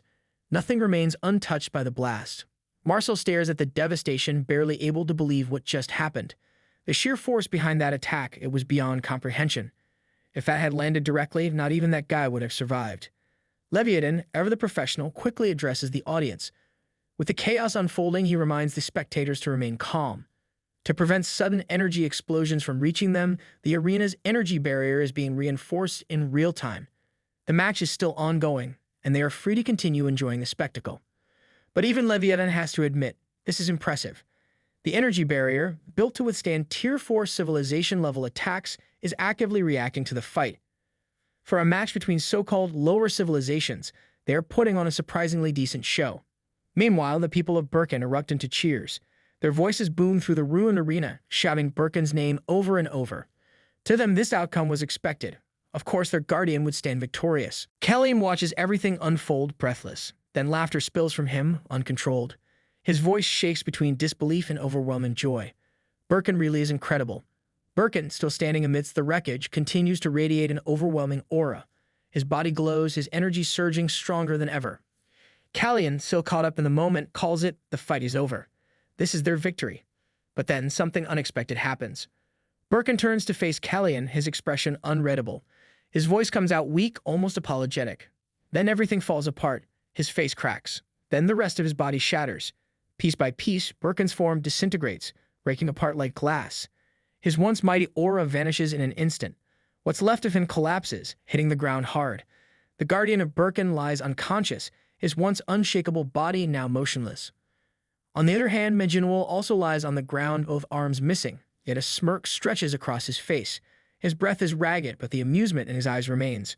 Birkin, for all of his overwhelming strength, hesitated until the very end. What a fool! His thoughts wander for a moment, piecing everything together. In the end, Birkin's true intention was never to kill. That moment of hesitation, that final moment, had been proof of it. The attack had thrown off his sky step, but in the grand scheme of things, it didn't really matter. His gaze shifts to Birkin's unconscious, broken form, and his voice comes out with a finality that seals the moment. Their debt is settled. The death Birkin had wished for, he granted it. Then the voice of Leviathan thunders across the battlefield, cutting through the silence. The match is over. The winner has been decided. The representative of Earth, Jinwol, stands victorious. Jinwol slowly pushes himself up, rising to his feet despite his battered state. From the stands, Lena's voice explodes with excitement. She knew it. She knew he could do it. Mark, meanwhile, looks like he's trying to process the impossible. His hands grip his head as he mutters to himself. Somehow, against all odds, Jinwol actually won against that monster. Marcel, standing nearby, soaks in the moment. His gaze sweeps over the stunned alien spectators before him. This was the strength of Earth. This was the real representative of Earth, Jinwol. Kallian rushes into the arena, his voice breaking as he calls out for Birkin. His feet pound against the shattered ground, but it's too late. Birkin is no more. Kallian falls to his knees beside what remains of the Guardian, and his grief quickly twists into rage. His head snaps toward Jinwol, fury burning in his eyes. His voice cracks as he demands an answer, accusing him of using some kind of cowardly trick. Birkin should have been untouchable. Jinwol's attacks shouldn't have been able to damage him at all. Jinwol barely reacts. His expression remains calm, almost bored, as he throws the accusation back at Kallian. A cowardly trick. If Kallian is referring to him sharing his chi with Birkin, then sure, call it that. Kallian freezes, his mind struggling to catch up, sharing chi. His voice shakes as he demands clarification. Then the realization creeps in, the pieces clicking into place. The attacks just now. It couldn't be. Jinwol, ever the patient teacher for idiots, explains. He wasn't attacking Birkin in the traditional sense. Instead, he had been injecting his own chi into Birkin's cosmo force during the fight. Birkin had already gone far beyond his limit. His body was running on borrowed time. Jinwol simply helped that process along by inserting just a little more chi into him. Kallian's breath catches. If Birkin hadn't pushed himself so recklessly, if he hadn't burned through everything so fast. The regret is instant, but it's too late.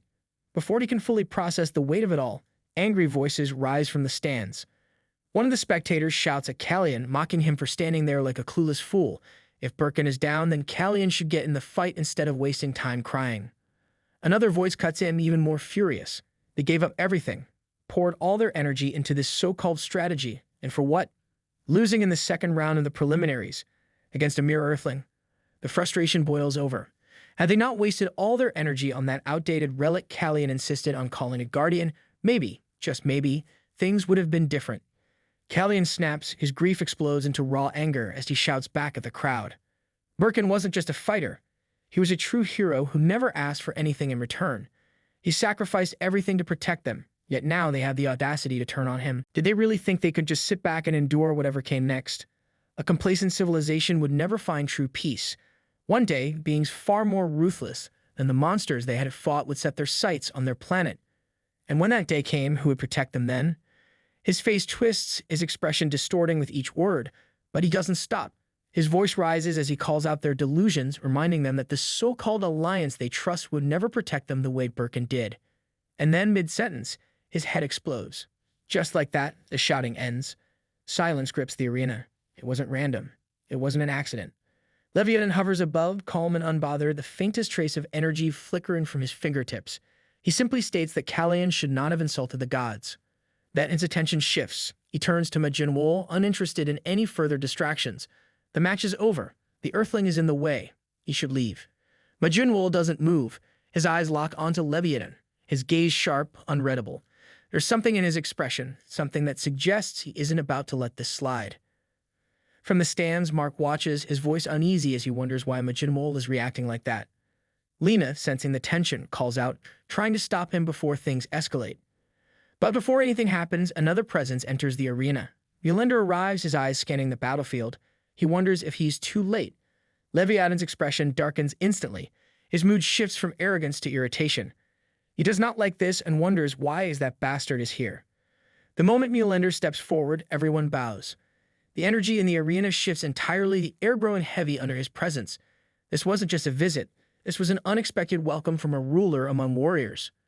A fighter with immense energy had fallen, and now someone far beyond comprehension had arrived. Lena, still overwhelmed, tries to lift her head, curiosity getting the better of her. Before she can, Mark reacts quickly, pressing her head down, forcing her to kneel with the others. This wasn't the time to test limits. Jinwol feels it too.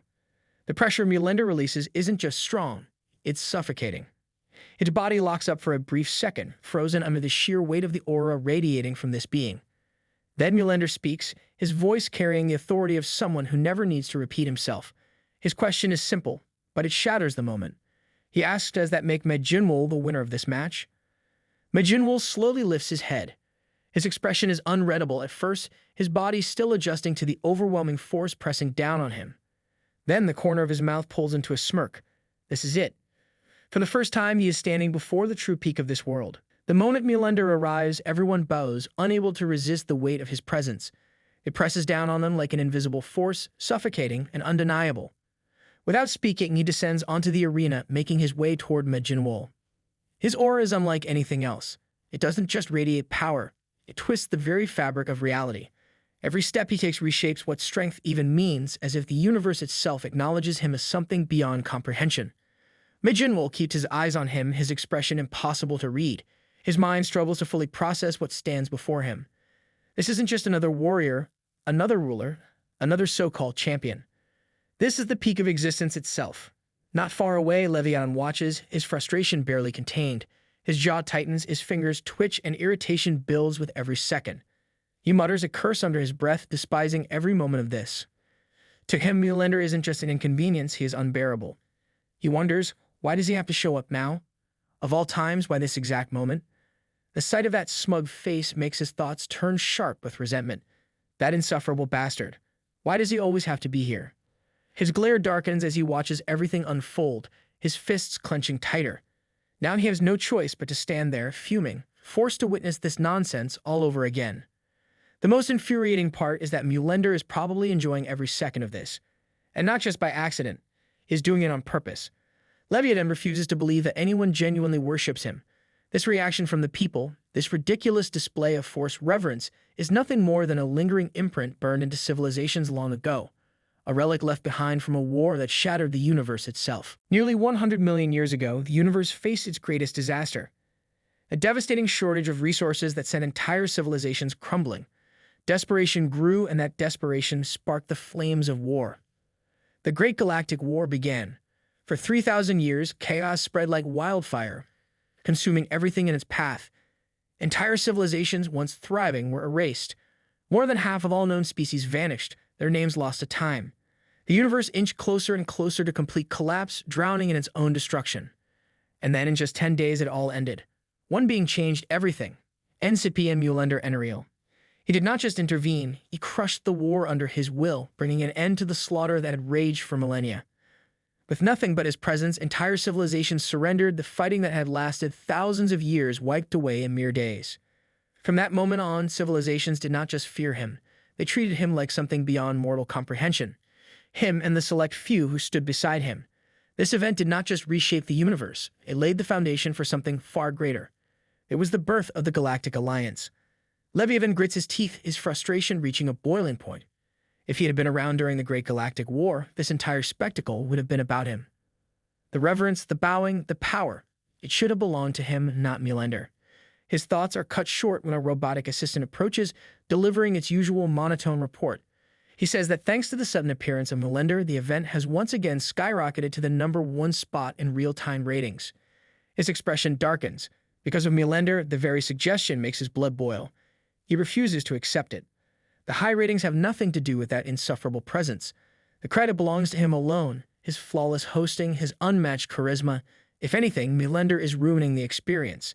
His patience snaps. He turns toward Millennia, demanding he leave immediately. Entering the arena without permission is a direct violation of the rules. Millennia doesn't seem the least bit bothered. Instead, he tilts his head slightly, clear amusement in his expression. Leviathan lecturing someone about rules? Now that's unexpected.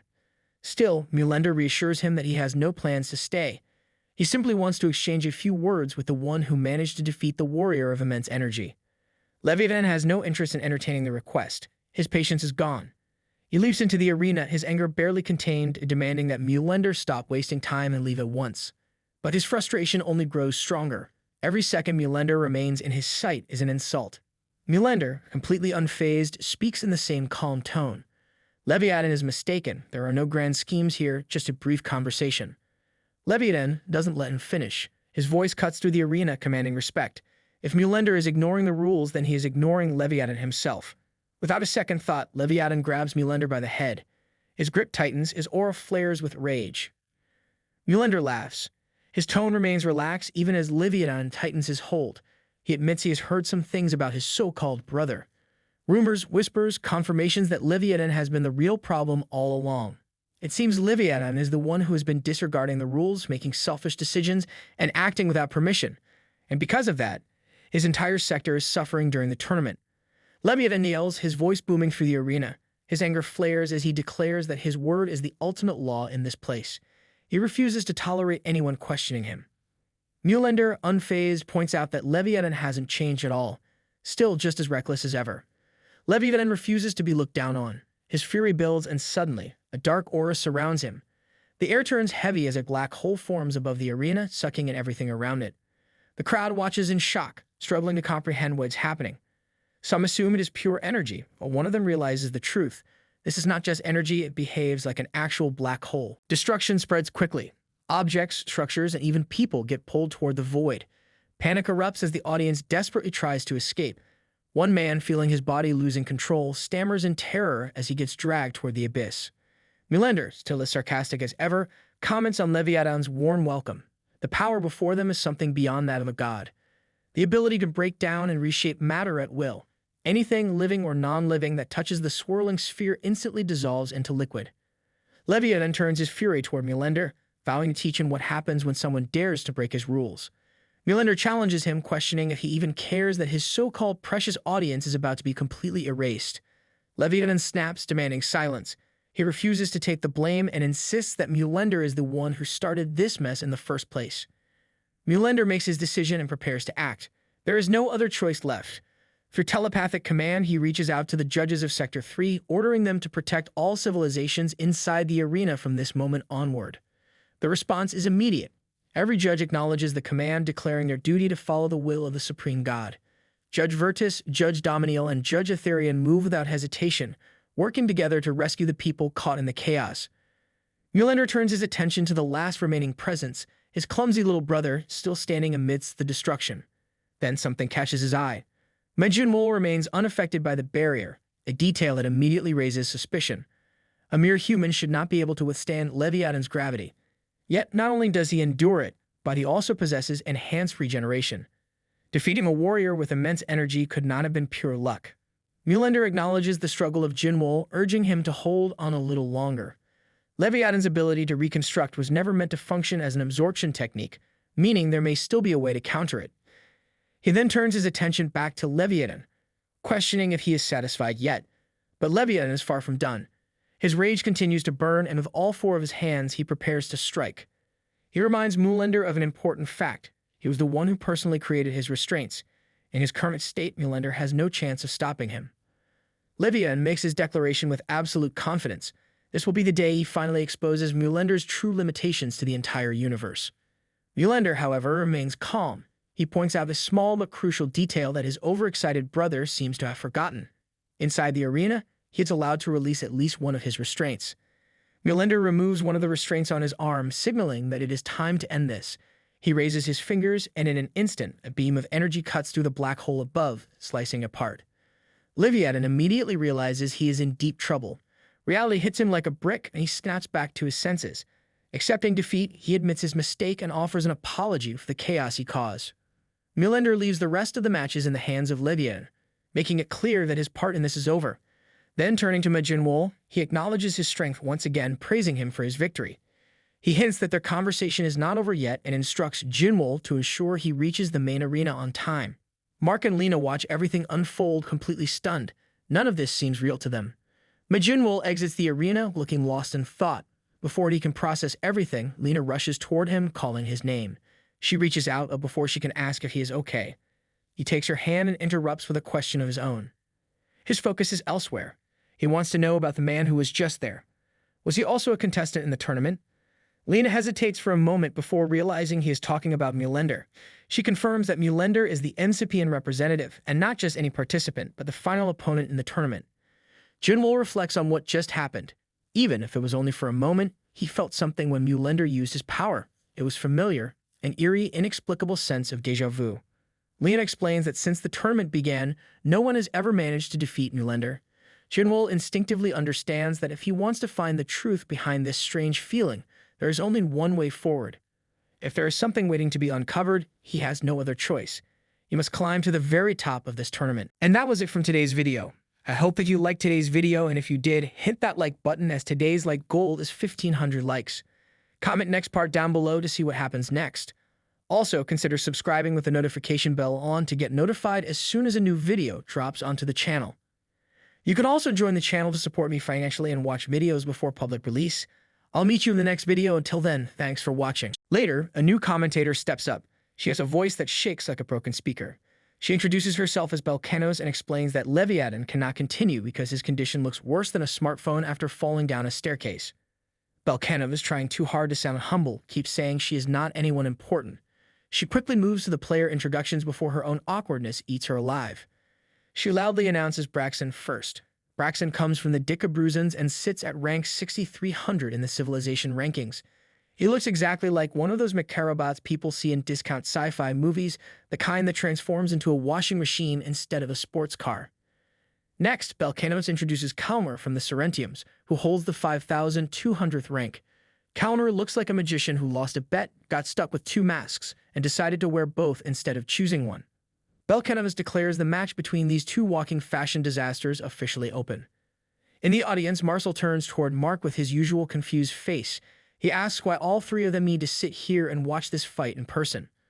Mark stares at him like he just asked if the sun rises in the west. Mark reminds him that the winner will fight their team next.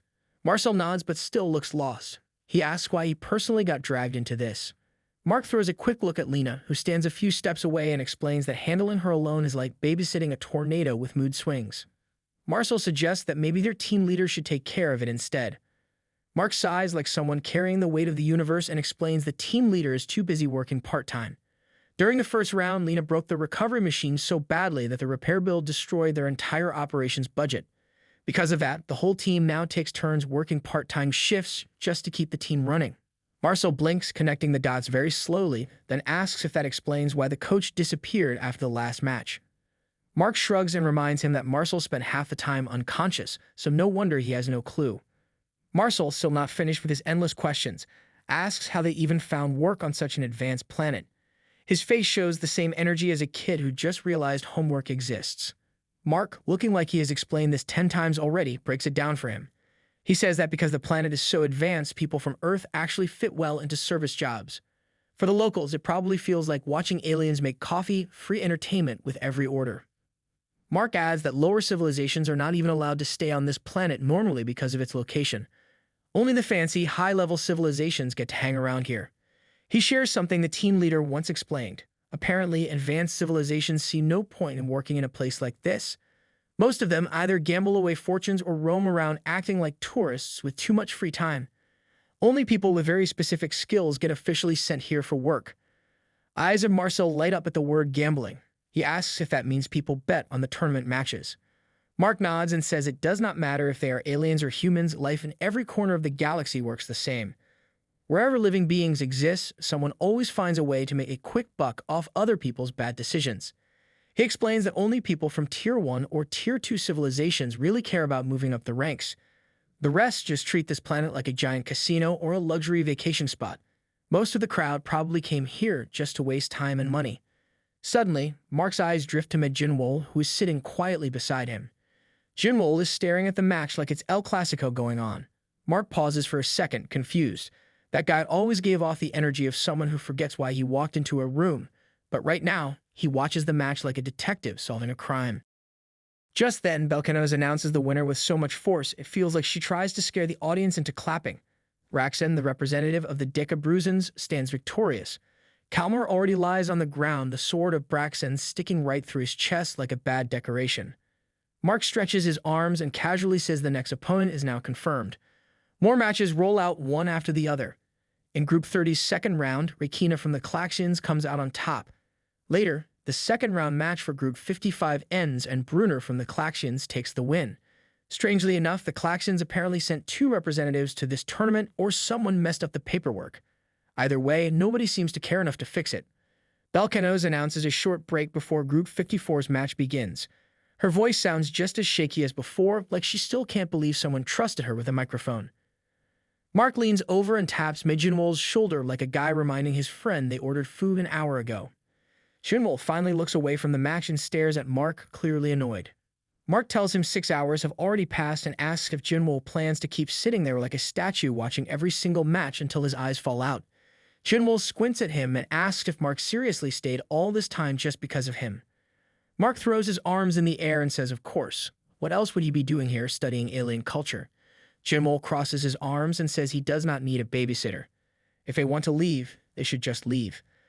Mark reminds him about the last time Jinwol disappeared into thin air, leaving everyone running around like headless chickens. If that happens again, they are all doomed.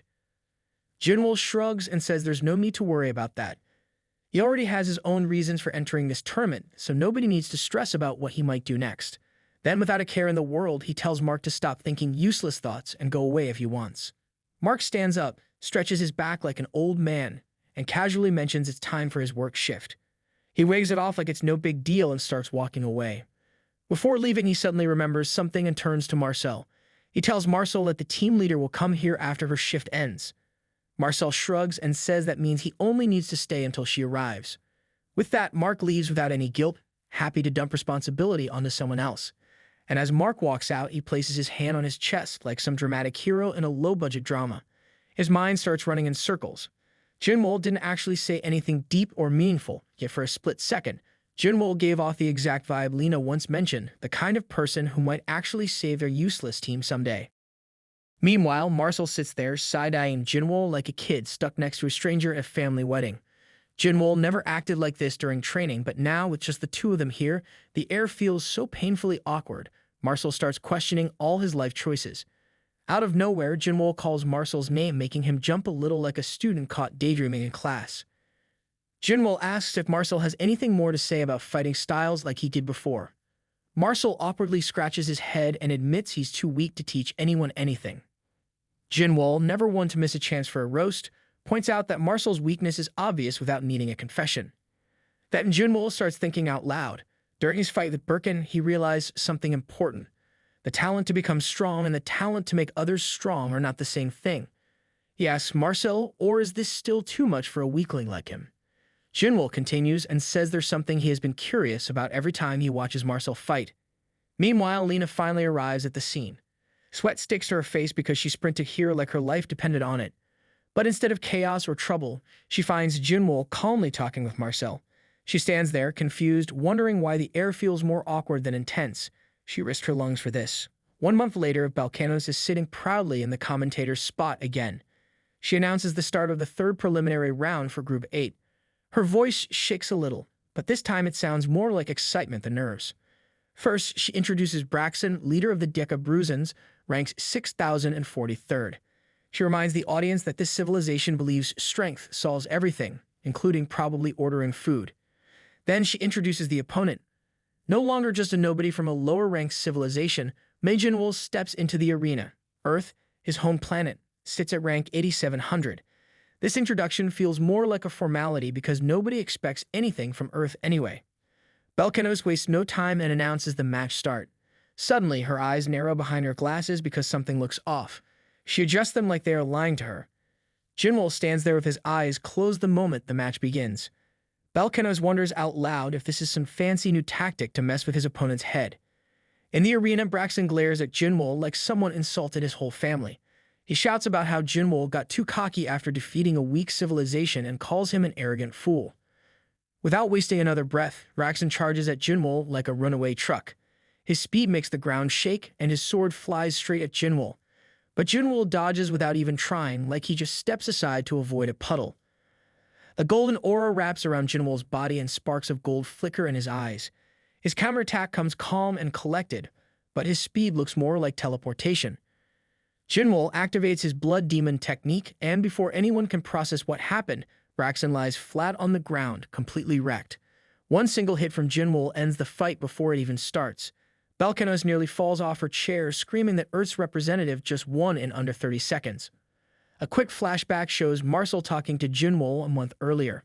Marcel had suggested that with his ability, there is a way Jinwol could reduce the side effects of the suppressor.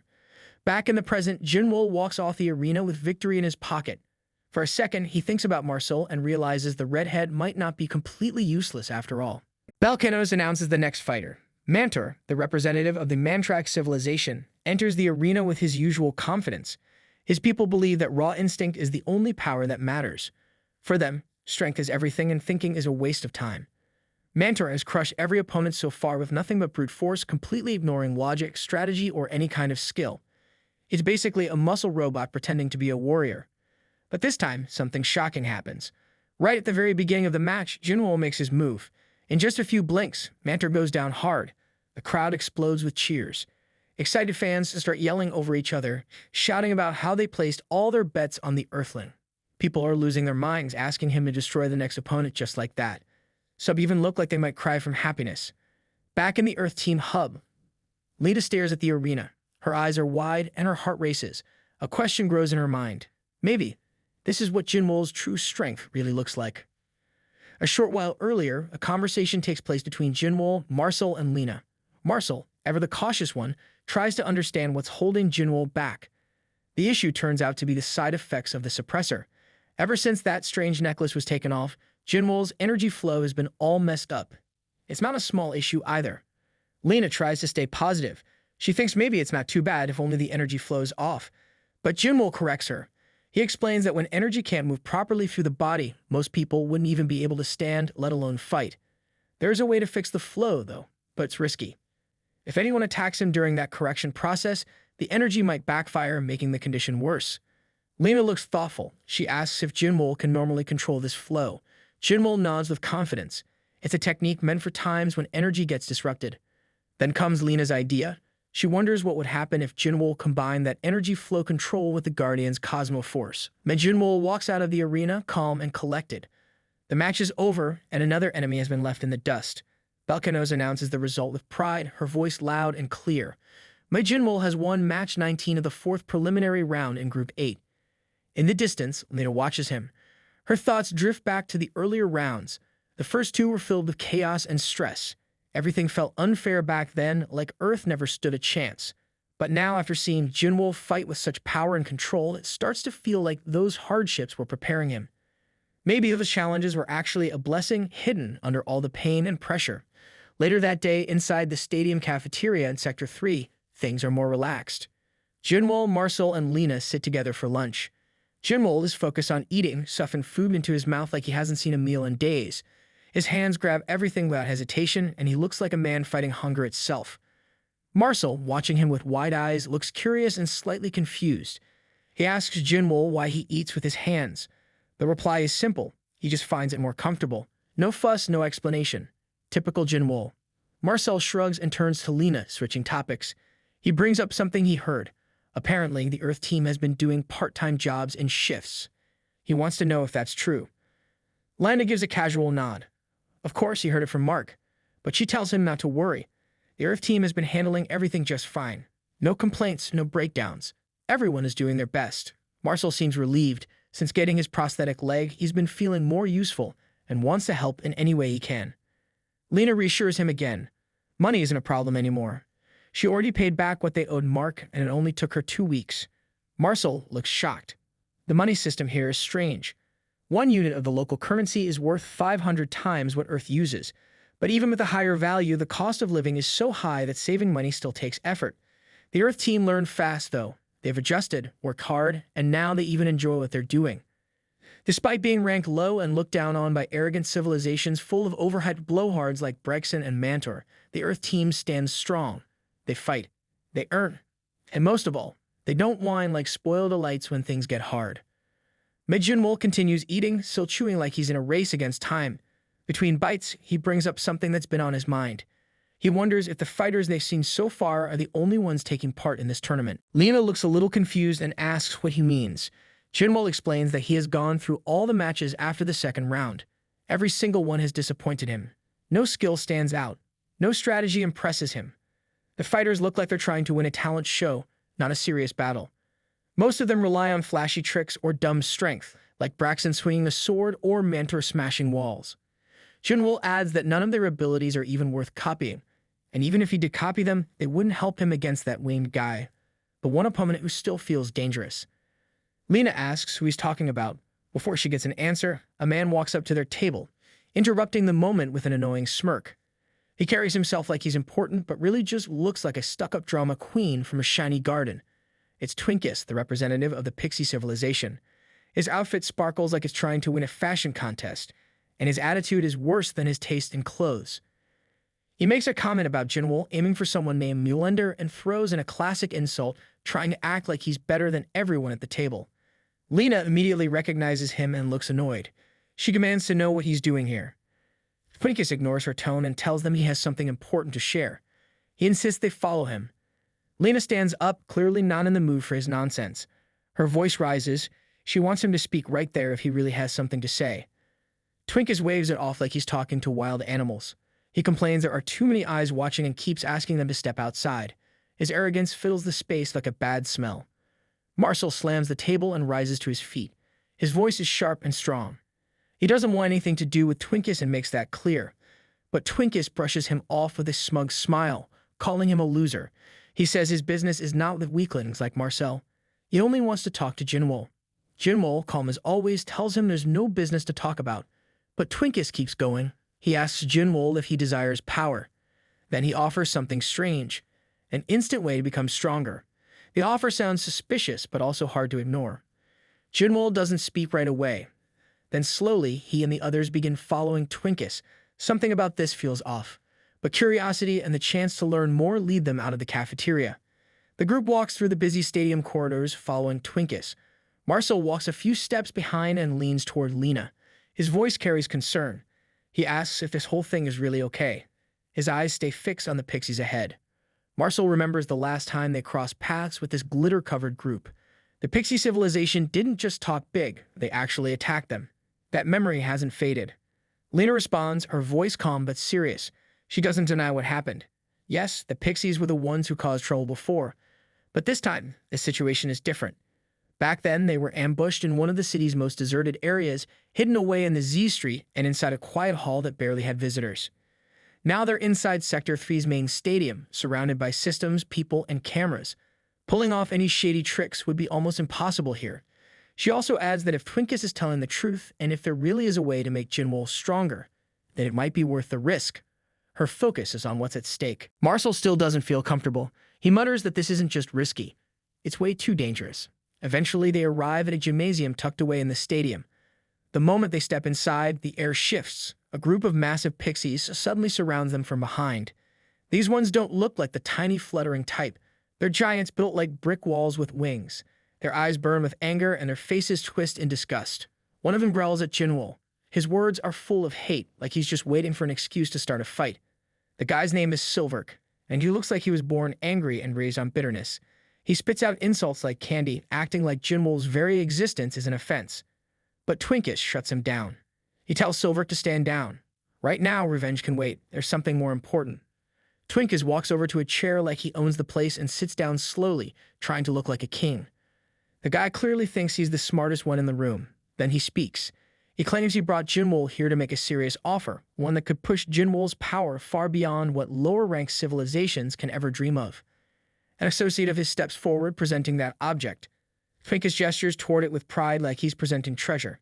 Jinwol, Lena, and Marcel all lean slightly forward, eyes locked on the item. Curiosity fills the air.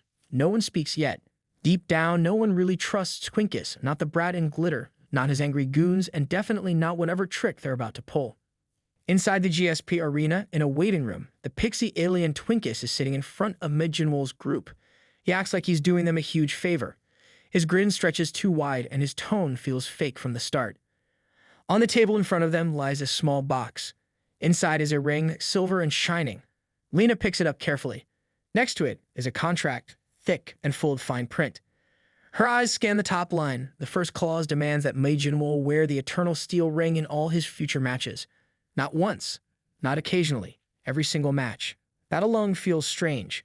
But the second clause is even worse. Jinwol is required to win at least one match in the main tournament or pay a massive fine. The amount listed is no joke, 50 million Zen. In Earth money, that's nearly 25 billion. Lena's voice grows sharp with disbelief. This isn't just a contract, it's a trap. Twinkies, still wearing that smug look like he invented the universe, responds with the same nonsense confidence. He repeats how the ring will help Jinwol surpass the limits of his low-level background. The way he says it, you'd think he was talking to K people who just discovered fire. He tries to make the ring sound like some priceless gift. He claims that even primitive life forms should be able to understand its value. Then he goes off about how Galactic Federation law prohibits sharing technology directly between civilizations, so he's offering this ring as a donation. But of course, it's only available under simple conditions, like a hidden minefield under a smiling welcome mat. Twinkies speaks like he's doing them a favor, like they should be grateful.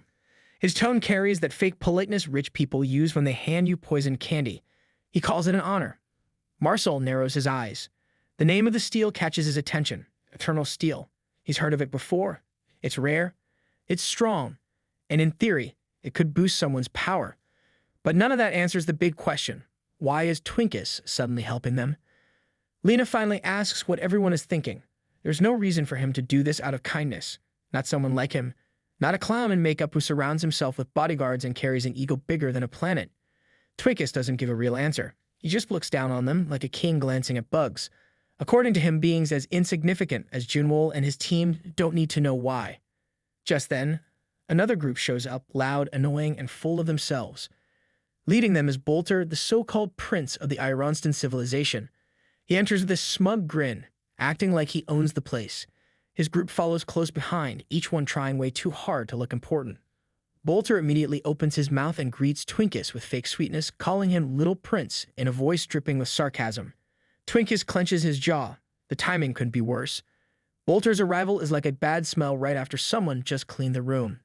Twinkies tries to keep his cool, but it's clear that he doesn't want this walking embarrassment anywhere near him. He asks why Bolter is even here.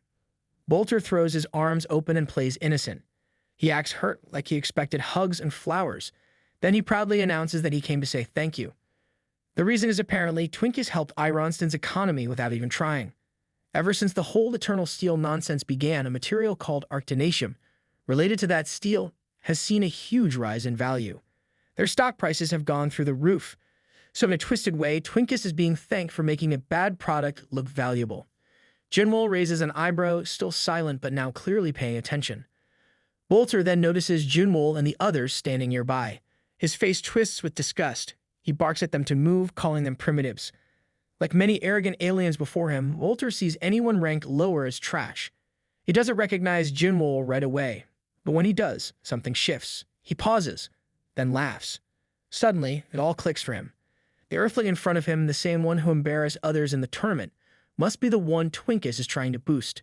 Bolter laughs louder, calling it a desperate move to recover from earlier defeat. According to him, Twinkies is only trying to regain pride by helping the person who once beat him look stronger. The insults keep coming.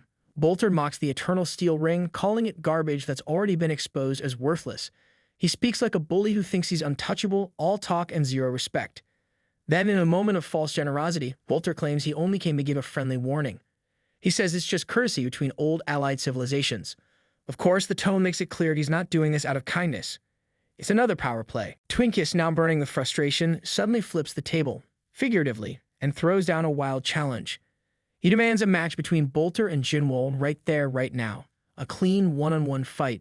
Bolter freezes for a moment. His big mouth stops working. The idea clearly rattles him.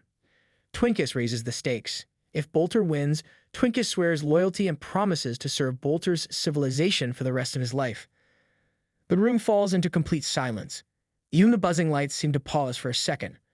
Bolter turns to Twinkies with one last smirk. He wants confirmation that the deal will be honored. Then, with his overconfident crew trailing behind, he spins around and leaves the room, saying that I'll go ahead. Twinkies stands frozen for a second, lips twitching with fury. His face reddens like a boiling pot. He suddenly shouts, reminding the Earthlings that they all heard the deal. The desperation in his voice is hard to miss now. His perfect little plan is slipping through his fingers. Then comes the next trick. Twinkies tries to add an extra condition to the deal, one more string to pull. But Jinwol cuts in fast.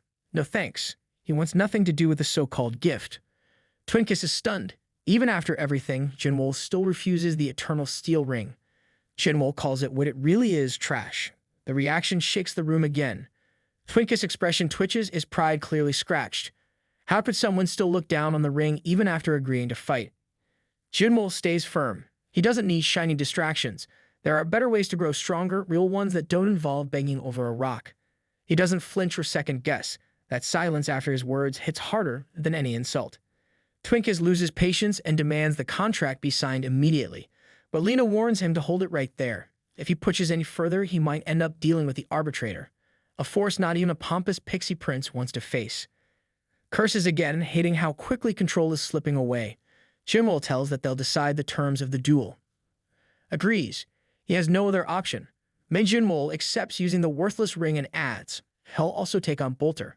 Remembers how he once underestimated Jinwol, thinking he was just another dumb fighter with no brain. But now, starts seeing the truth. Jinwol isn't just strong. He's clever, dangerous, and confident in a way most fighters never are. Inside the 300-floor practice arena, Bolter removes the collar that's been holding him back.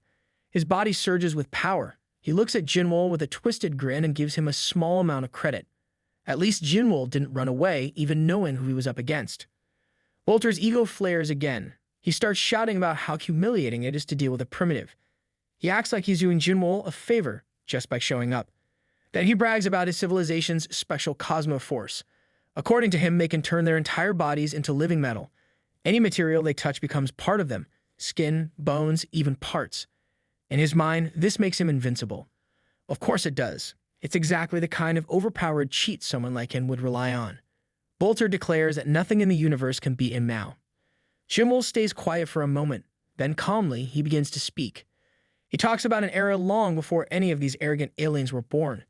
In that time, strength didn't come from what you had, it came from what you learned. Warriors trained endlessly, trying to break mountains with twigs. They didn't chase shortcuts. They chased mastery. Most of them failed. Most of them died. But Jinwol met one of the rare few who succeeded, and that moment shaped who he is now. Bolter doesn't believe a word. He laughs again, calling it all nonsense. He still refuses to believe that the Prince of Pixies was beaten by a fool like Jinwol. But the truth lands anyway. Jinwol uses the same twig technique and crushes the metallic body of Bolter in a single clean strike. Everyone is stunned. Jinwol wins. It actually worked. Jinwol shows him. Not through words, but through action. Jinwol doesn't need shiny armor or hollow power. He's the weapon. Later, Lena meets with the commander of Team Earth to report everything. She explains the recent events, including the strange offer from the deal involving the Eternal Steel Ring. The commander listens carefully, his face filled with disbelief. The idea that such a small ring could hold that much value is hard for him to accept. Lena confirms it all. She explains that she already accepted the offer, and she came here to inform him directly. The commander thinks it over. From his point of view, if something can make their fighters stronger, then it's worth considering. Strength is what they need to survive this tournament. Still, giving such a rare and expensive item to Earth, a team they once fought against, feels suspicious. Lena doesn't hesitate. She tells him not to worry. The Pixie civilization only did it for their own benefit. Their actions weren't out of kindness. It was a strategy. And in the end, the contract actually turned in Earth's favor. They didn't lose money. They gained it. Jinwol suddenly speaks up.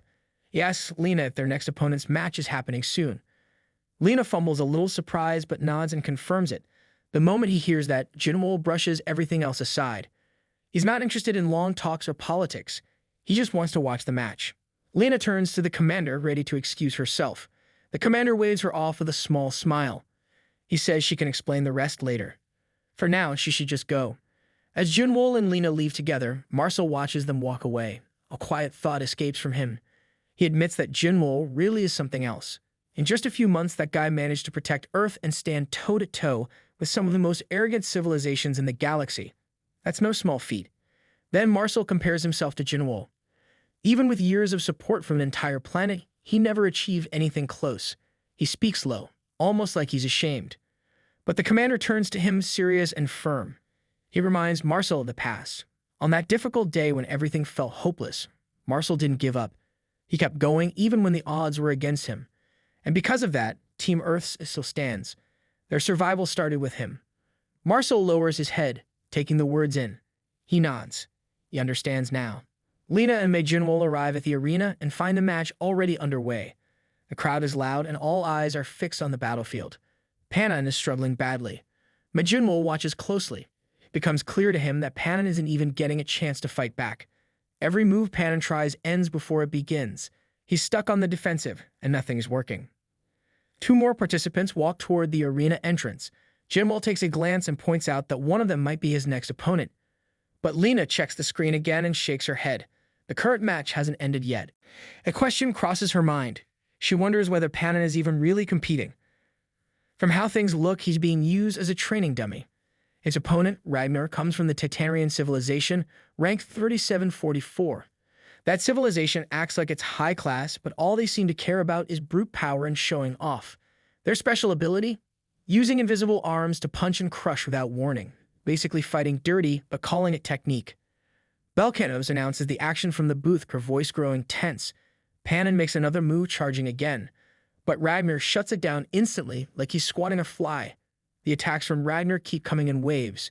It looks like Panan can't even see them. He's just getting hit from every direction with no clue where the next blow is coming from. Lena watches closely, eyebrows drawn together.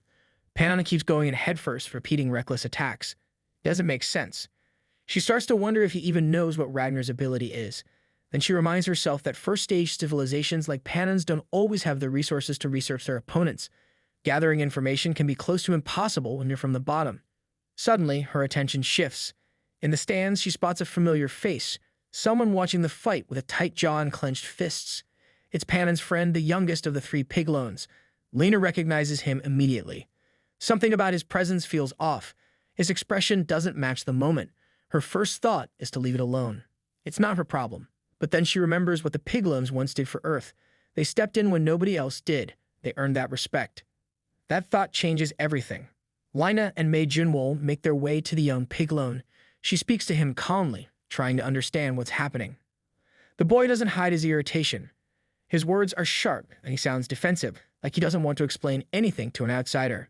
But Lena holds her ground. She reminds him of Panan's earlier fight, the one where he showed incredible power. The cosmoforce he unleashed back then was no joke. So why is he being beaten so easily now?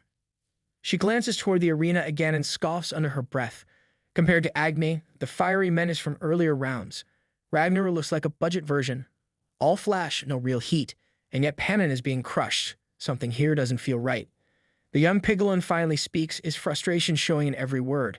He admits he doesn't fully understand what's going on either. He explains that lately, his brother, Panan, has not been in good condition. Because of that, Panan struggles to bring out his power at the beginning of fights. His energy seems delayed, like a machine taking too long to start. Lena hears this and begins to piece things together. Panan not being able to use his power right away. It sounds familiar. Almost exactly like what Jinwol went through before. That same side effect. The suppressor. The block in energy flow. It makes perfect sense now.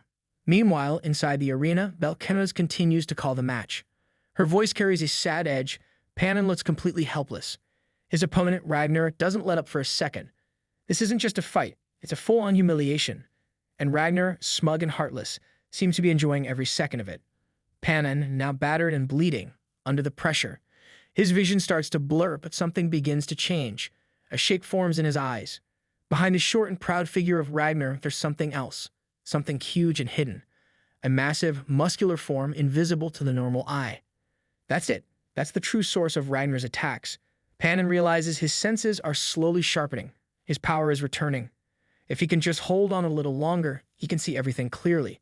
And if he can see it, he can fight back. This battle might still be his to win. But hope doesn't last long. Ragnar suddenly lands a crushing punch into Panon's stomach. The hit is so hard it sends him flying like a ragdoll. He smashes into the arena's barrier with a loud and blood sprays from his mouth. The crowd gasps. Panon's body slumps. Ragnar doesn't stop. With a leap, he tears up the ground beneath him and launches into the air. His hand grabs Panon by the head. Then, with full force and no mercy, he slams Panon's skull into the arena floor. The shock ripples across the stage. The young piglum in the stands freezes. His eyes stay wide open. He doesn't speak. He just stares, unable to believe what he's seeing. Lena watches quietly, her fists clenched at her sides. Belcanos tries to keep her tone professional, but even she sounds shaken. She says Panon held out longer than expected, but it looks like he's finally down. The countdown begins. 5, 4, 3. But then something strange happens. Ragnar suddenly stiffens. His eyes twitch with confusion. Something feels wrong. Mysterious, dark purple tendrils, fleshy, alive, and creeping, begin to wrap around his body.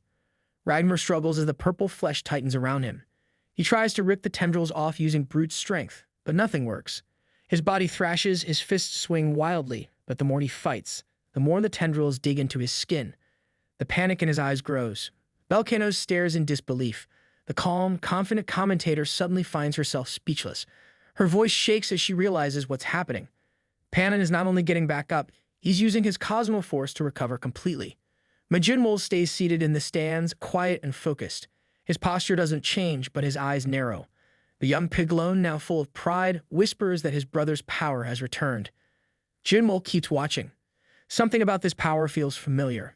He begins to wonder if this Panon is the same one from Legends, someone from thousands of years ago. The energy, the style, the pressure, it's not normal. It belongs to someone who's been through more than one lifetime of battles. Down in the arena, Panon stands again. His body, once broken, now looks solid and full of life. In front of him, Ragnar chokes and gasps. The purple tendrils have wrapped his limbs, his chest, even his throat. His pride and strength are useless now. Panon lifts his head. His voice is calm. His eyes burn with clarity. He says he can finally see it all. He now understands why Ragnar earned the nickname Lower Civilization. To those who haven't awakened their cosmo force, Ragnar's invisible arms are impossible to detect. But now, Panon sees everything. In a blur, Panon leaps into the air. The kick lands square on Ragnar's face. The impact is monstrous. The sound echoes through the arena like thunder. Ragnar's tiny, inflated ego isn't the only thing that gets crushed. His head actually flies off. The body drops beside it, lifeless and defeated. That's what happens when bullies meet someone who fights back with real power. Belcanos yells through the shock, announcing the result. Ragnar is out. Panon wins the 4th match of Group 6 preliminaries. Back in the stands, Jinwol still hasn't moved. His gaze is already shifting to the next match. He watches with interest, quietly piecing things together. Lena, standing beside the young piglone, gently explains what really happened. She tells him why Panon couldn't use his powers in the beginning, why the fight looks so hopeless. The young piglone stands frozen for a moment, trying to process everything he just heard. He asks if the reason Panon couldn't fight properly at the start was because of the suppressor's side effects. Lena gives him a slow nod. She explains that the suppressor didn't just block cosmo force. It also weakened the body's physical strength. Everything from movement to energy flow was affected. That kind of restriction turns even the strongest warrior into an easy target, just like what happened to Panon. The young piglone looks down, his voice quieter now. He wonders why his brother never told him any of this. Maybe Panon was trying to protect him, or maybe he simply kept it a secret. Lena shakes her head. Panon didn't hide anything. Chances are he didn't even understand what was happening to his own body. This kind of information isn't shared freely, especially with first-stage civilizations like theirs. Without the right knowledge or contacts, most fighters wouldn't even know a suppressor existed, let alone how it works. The young piglone begins to understand now. He looks at Lena with new eyes and asks if Earth is going through the same thing. Lena nods again but adds that they were lucky. Their team managed to find a way to weaken the effect. Not a perfect fix, but something that helps, at least a little. She prepares to leave, taking a step away. Before walking off, she tells the young piglone that he should share this with Panon now.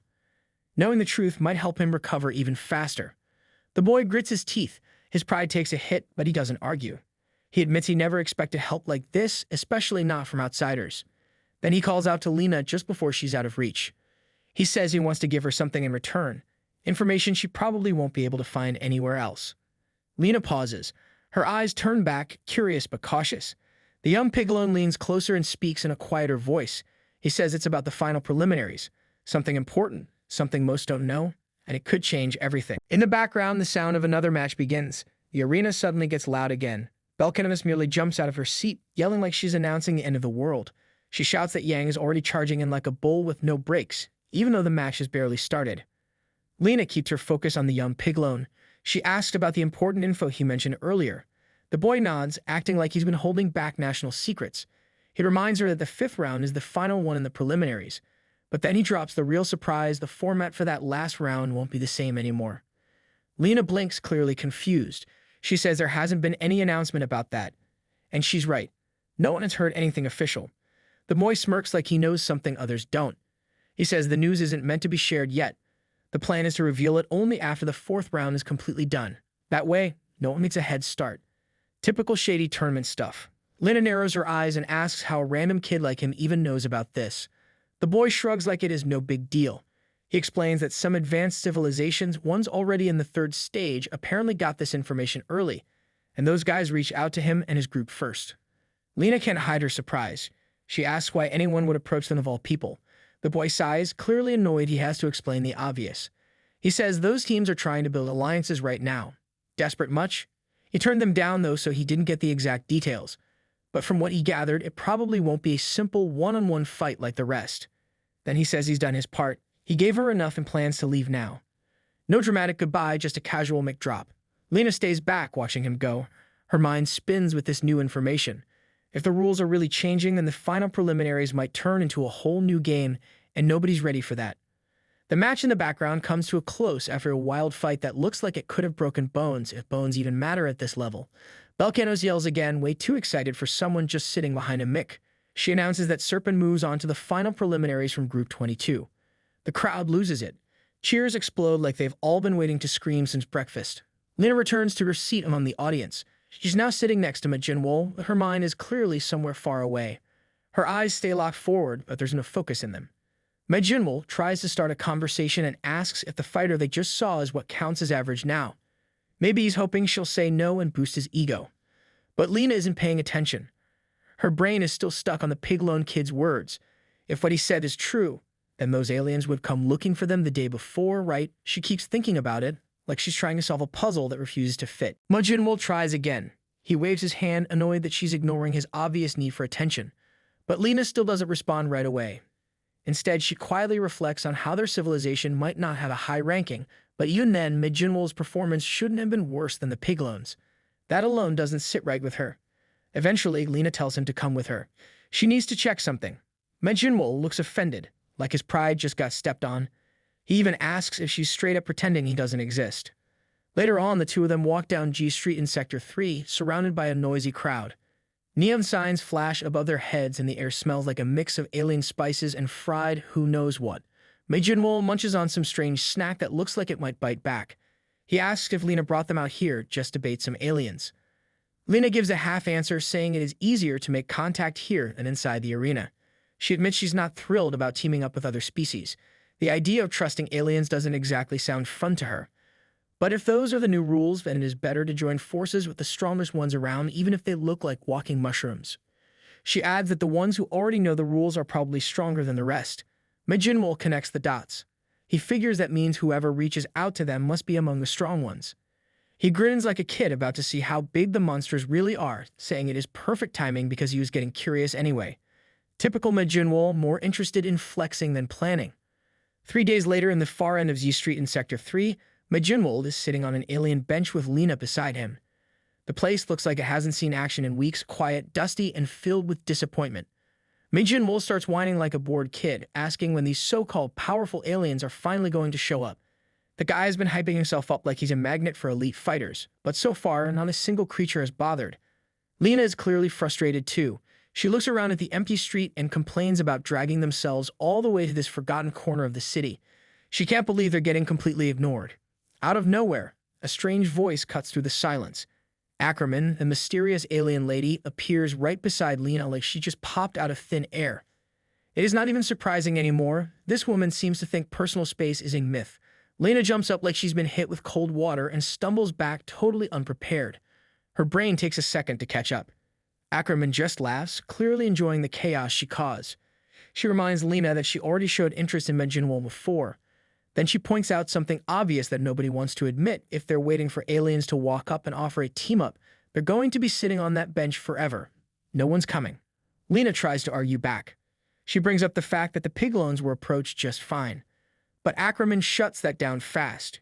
She says it has nothing to do with Jinwol's skills, even if the guy likes to act like he's unbeatable. The truth is, everyone in Sector 3 already knows about his weird ability to absorb others' powers.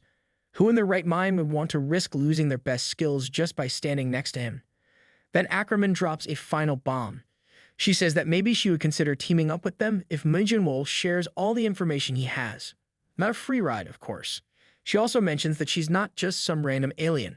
She's the official representative of the inferior civilization in this tournament. So yeah, she's kind of a big deal. Lena doesn't respond right away. Her eyes narrow slightly. Ackerman's reaction confirms it. There's no doubt now that the final match is going to be a team battle. But something about this alien woman still doesn't sit right. She's clever, no doubt about that, but way too calm for someone in a high-stakes fight. Lena can't help but wonder what Ackerman is really after. Jinwol takes a step forward like he's the star of some superhero show and greets Ackerman with a smug tone. He calls her the only one among the qualifiers who actually looks like she might be useful. Ackerman laughs again, clearly enjoying the attention. She doesn't even try to act humble and admits that among the ones still standing, she probably ranks near the top. Her confidence fills the space like perfume, strong and maybe a bit too much. Jinwol grins and pushes further, asking if she has some amazing hidden power tucked away. He's either trying to flirt or challenge her. It's hard to tell with this guy. Lena quickly warns him to slow down and not get too close. Her voice carries urgency, but Jinwol acts like he didn't hear it. Ackerman, on the other hand, keeps her cool. She says she does have abilities that someone like him would definitely find tempting. That only makes it worse. Lena's face breaks into a nervous sweat. Her instincts scream that this situation is worse than it looks. Ackerman isn't just another strong fighter, she's a walking red flag with glowing eyes. Then something shifts in Lena's mind. A thought about the word threat flashes to her head, and suddenly things start to make sense. She turns back to Ackerman and asks if there's really no team willing to work with her. That question hits harder than expected. Ackerman actually flinches. For someone who brags so much, she doesn't take it well. Her voice stumbles and she starts making excuses about her ranking and power. But Lena isn't buying it. Lena presses the point harder. She reminds Ackerman that earlier she said no one would want them. That comment applies to Ackerman just as much. Her civilization has a reputation not for fighting, but for something darker. They're known for stealing information through advanced tech. Basically, they're the shady dealers of the galaxy. No one wants to be around them unless they're desperate. Jinwol jumps in, sounding completely clueless as usual. He says everyone already knows about his absorption ability. So what's the big deal? Lena sighs. The guy clearly doesn't get it. She tells him it's not just about what people know, it's about what they can take. Ackerman's people can copy everything about him, not just his ability. They steal data, memories, even secrets. If that kind of sensitive information falls into their hands, it could be shared across the universe, like a bad meme. Jinwol stands there trying to process everything, but his face says his brain is still buffering. Lena looks at him worried. She thinks to herself that his information might carry something even Earth doesn't fully understand yet. Something important. Something that might be a hidden key to their civilization's past. Letting that fall into the wrong hands isn't just dangerous, it is a disaster waiting to happen. Ackerman speaks with her usual calm tone, trying to fix her reputation. She explains that the shady stuff people know about, like stealing information, is only part of their tech. She claims their real combat skills are different, as if that makes things better. Jinwol listens with a spark in his eyes. He acts like he just found the main boss in a video game and now wants to challenge her for fun. He points at Ackerman and announces that he's made his choice, he's sticking with her. Not because it's smart, but because he's curious about what kind of crazy power she's hiding. Lena looks at him like she's watching someone willingly step into a bear trap. She takes a moment to reflect. Even in the darkest corners of the universe, no one messes with Ackerman's civilization. That alone makes them dangerous. It's a risky move, but maybe one worth considering. Maybe. Still, the guy's jumping in way too fast for someone who barely understands the situation. Ackerman moves closer to Jinwol and grabs his hands like this is some twisted deal-making ceremony. She proposes a condition. Once the preliminaries begin, neither of them can complain about stolen abilities or leaked information. Jinwol agrees without hesitation, like he had already planned to dive into this mess headfirst. Ackerman laughs, clearly enjoying how easy he is to bait. Lena can only slap her forehead. This whole situation is spinning out of control, and she's just the audience now. She thinks to herself that in the end, the decision was always his. Still, it is hard not to feel like the adult in a room full of kids playing with fire. She then shifts the conversation to a practical problem. They still need a team. If no one wants to join them, how are they supposed to survive the final match? Ackerman stops smiling. Her face changes. She seems genuinely surprised and even a little confused. Then she drops the bomb. There's no team battle. She says the final preliminaries are actually a solo deathmatch, not a friendly tournament, not a tactical showdown, just a straight-up fight to survive. Lena feels a chill run through her. The goal was never to win with teamwork. The point of forming a team was simply to live through it. Ackerman yells at them like a furious teacher. She tells them to stop wasting time and go back to the arena immediately. But Lena senses there's something else, something even more dangerous hidden under the label of deathmatch. She tries to speak, but Ackerman cuts her off and confirms the worst. The match has already started. Meanwhile, in the shadows nearby, someone is watching them with a twisted smile. His face is half hidden, but the snakes wrapped around his head make him look like a walking nightmare. He mutters something to himself, confirming that the spider has caught him quickly, but he doesn't seem worried. He says there's still time, and then he grins. Later on, inside the Earth team's waiting room, things feel tense. The whole team is gathered, and a commander is clearly not happy about being pulled in for some emergency announcement. He turns to Lena, waiting for an explanation. Lena keeps a serious face. She tells everyone not to leave the stadium building under any circumstances from now on. The way she says it, even Jinwol stops chewing whatever snack he's always carrying around. A couple of hours earlier, Lena had been walking toward the arena with Jinwol and Ackerman. That was when Ackerman casually dropped a horror story on them. According to her, there's a psychopath running loose in the Group 3 preliminaries. Not just any fighter. This guy's targeting other qualifiers one by one. Not inside the ring. Outside, no cameras, no rules. Lena looks shocked when she hears that. She asks if this maniac is really ambushing people outside the stadium. Ackerman nods like it is no big deal. Apparently, it gives him a better chance of winning since fewer people can interfere. Jinwol narrows his eyes, clearly suspicious, probably wondering if this is just Ackerman being dramatic again. But Lena catches onto something and starts thinking. She points out that both fighters are supposed to wear suppressors when they're outside, right? So why would anyone risk a fight there? Ackerman explains it in the calmest, creepiest way possible. Suppressors don't completely cancel powers. They only reduce them. Civilized species can still use their unique biology to some extent. In this murderer's case, his species has hypnosis. That's his little trick. He uses it to lure other fighters into his territory like a space version of a spider's web and then takes them out. Turns out, this psycho has barely fought any real matches. He's advanced through almost every round because his opponents don't make it back. The only time he didn't get a default win was in the very first match. After that, total silent takedowns. The stadium, with all its security and strict rules, is still safer, but is not perfect. If someone like that is on the hunt, anything can happen. Ackerman warned them to keep their teams close and stay alert. Once a player disappears, no one will find out until it is too late. Back in the present after hearing all of this, the commander of the Earth team finally connects the dots. His face turns grim. He says what everyone is thinking, this means their people could end up as hostages. Lena confirms the danger without sugarcoating it. She tells the commander that the risk is very real. Every team member outside the stadium must return immediately. There's no time to play around with patrols or personal errands. Just then, Mark, who's been standing quietly beside her, suddenly speaks up. He's been glued to his phone the whole time like he's ordering snacks, but now he drops a bomb. He says they haven't been able to reach Director Marshall Steele since the morning. That's not just a missed call. That's a full-on red flag. He adds that Steele left for something outside the perimeter, but now they can't find him. Turns out the worst-case scenario is already here. Somewhere far from safety, Marshall Steele is trapped. A creepy woman stands nearby, her vibe already screaming villain. A thick black snake wraps around her neck like it is her version of jewelry, and another massive snake has clamped down on Steele's head with its jaws. It's not even a fight, it's a clear message. Back in the room, Lena urges the commander to alert the Federation right away. They need help fast. But Ackerman, ever the mood killer, shoots that idea down before it even takes off. She explains that the people behind this aren't amateurs. They don't leave clues, fingerprints, or second chances. These are the galaxy's best in the business of disappearing people. Expecting the Federation to help is just wishful thinking. They're not some galactic rescue squad, they only move when the odds are in their favor. She tells them bluntly, no evidence, no rescue. That's how it works for civilizations labeled as death class. And according to her, steal is just another name added to a list of previous victims. The only smart move left is to let him go. Marcel clenches his fists and his face turns stiff with anger. He doesn't speak, but the fire in his eyes says everything. He's not okay with this. Ackerman, of course, keeps going. She says choosing between a valuable team representative and a nobody like Steele shouldn't even be hard. From her cold logic, the best move is to stay put and prepare for the final preliminaries. Forget the guide and move on. Marcel looks like he's about to explode, maybe even punch a wall or Ackerman, whichever is closer. But before he can act, Jinwol speaks up.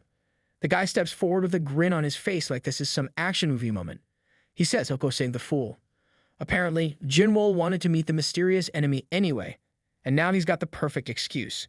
Of course, only he would treat a deadly hostage situation like a casual hangout invite. Still, he volunteers without hesitation, probably because the idea of danger sounds more fun than smart to him. Ackerman looks at Jinwol like he's already written his own funeral speech.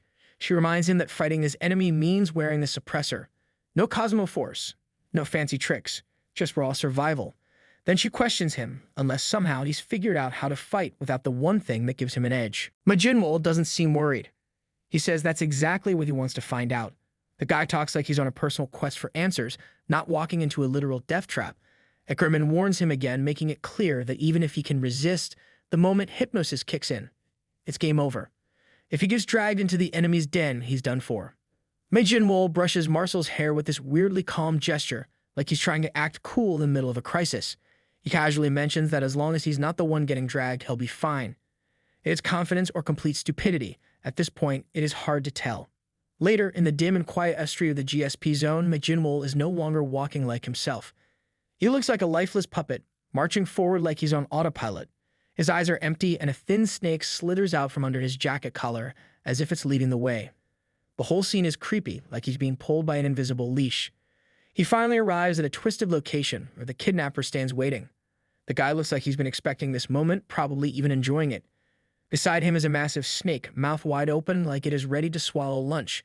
The kidnapper points toward the snake's gaping jaws, and without hesitation, Jinwol walks straight into it. Not a word, not a thought, just blind obedience. Inside the snake's body, the space is dark and fleshy, but strangely walkable. Jinwol moves deeper until he reaches a section where another man sits wrapped in two smaller snakes. A second massive serpent looms nearby like a living prison wall. The man is motionless, completely bound. It's Marshall Steele. The kidnapper watches all this unfold and shakes his head. His voice drips with disappointment. He mocks Jinwol, saying he had higher hopes for this prey.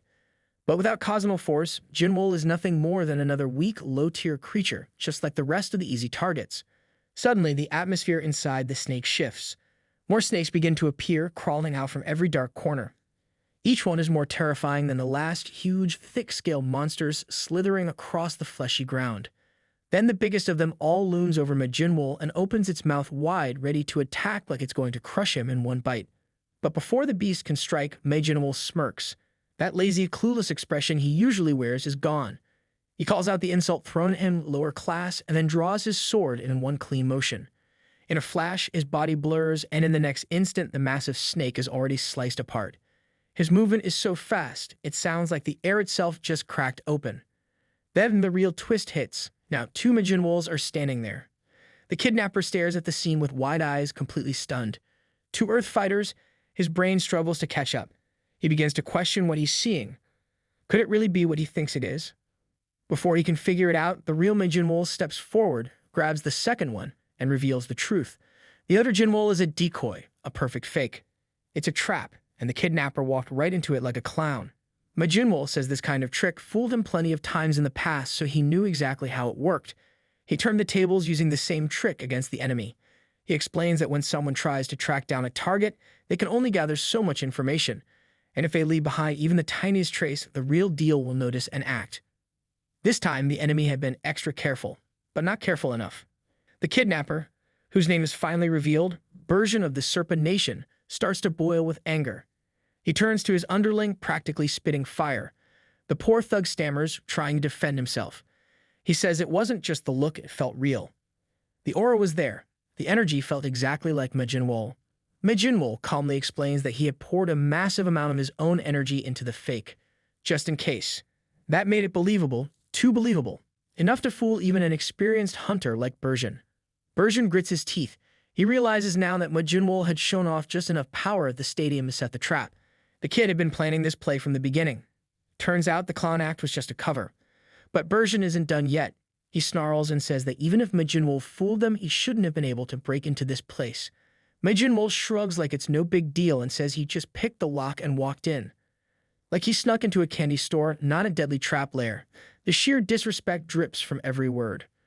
Bergen's fury explodes. He says Jinwol might have come ready to rescue someone, but did he bother to plan his escape? Then his body begins to shift. His human form melts away, replaced by something massive and horrifying. Bergen transforms into a monstrous serpent with 7 glaring eyes. Each one radiates menace, and his scales shimmer with power. The entire space feels colder now, like danger itself just stepped into the room. But Jinwol doesn't flinch. Instead, he raises his hand with calm confidence. With that smug grin back on his face, he tells Bergen that it's not him who should be worried anymore. Sitting on his palm is a spider slowly crawling across his skin. And that was it from today's video. I hope that you liked today's video, and if you did, hit that like button as today's goal is 1,500 likes. Comment next part down below to see what happens next. Also, consider subscribing with the notification bell on to get notified as soon as a new video drops onto the channel. You can also join the channel to support me financially and watch videos before public release. I'll meet you in the next video. Until then, thanks for watching.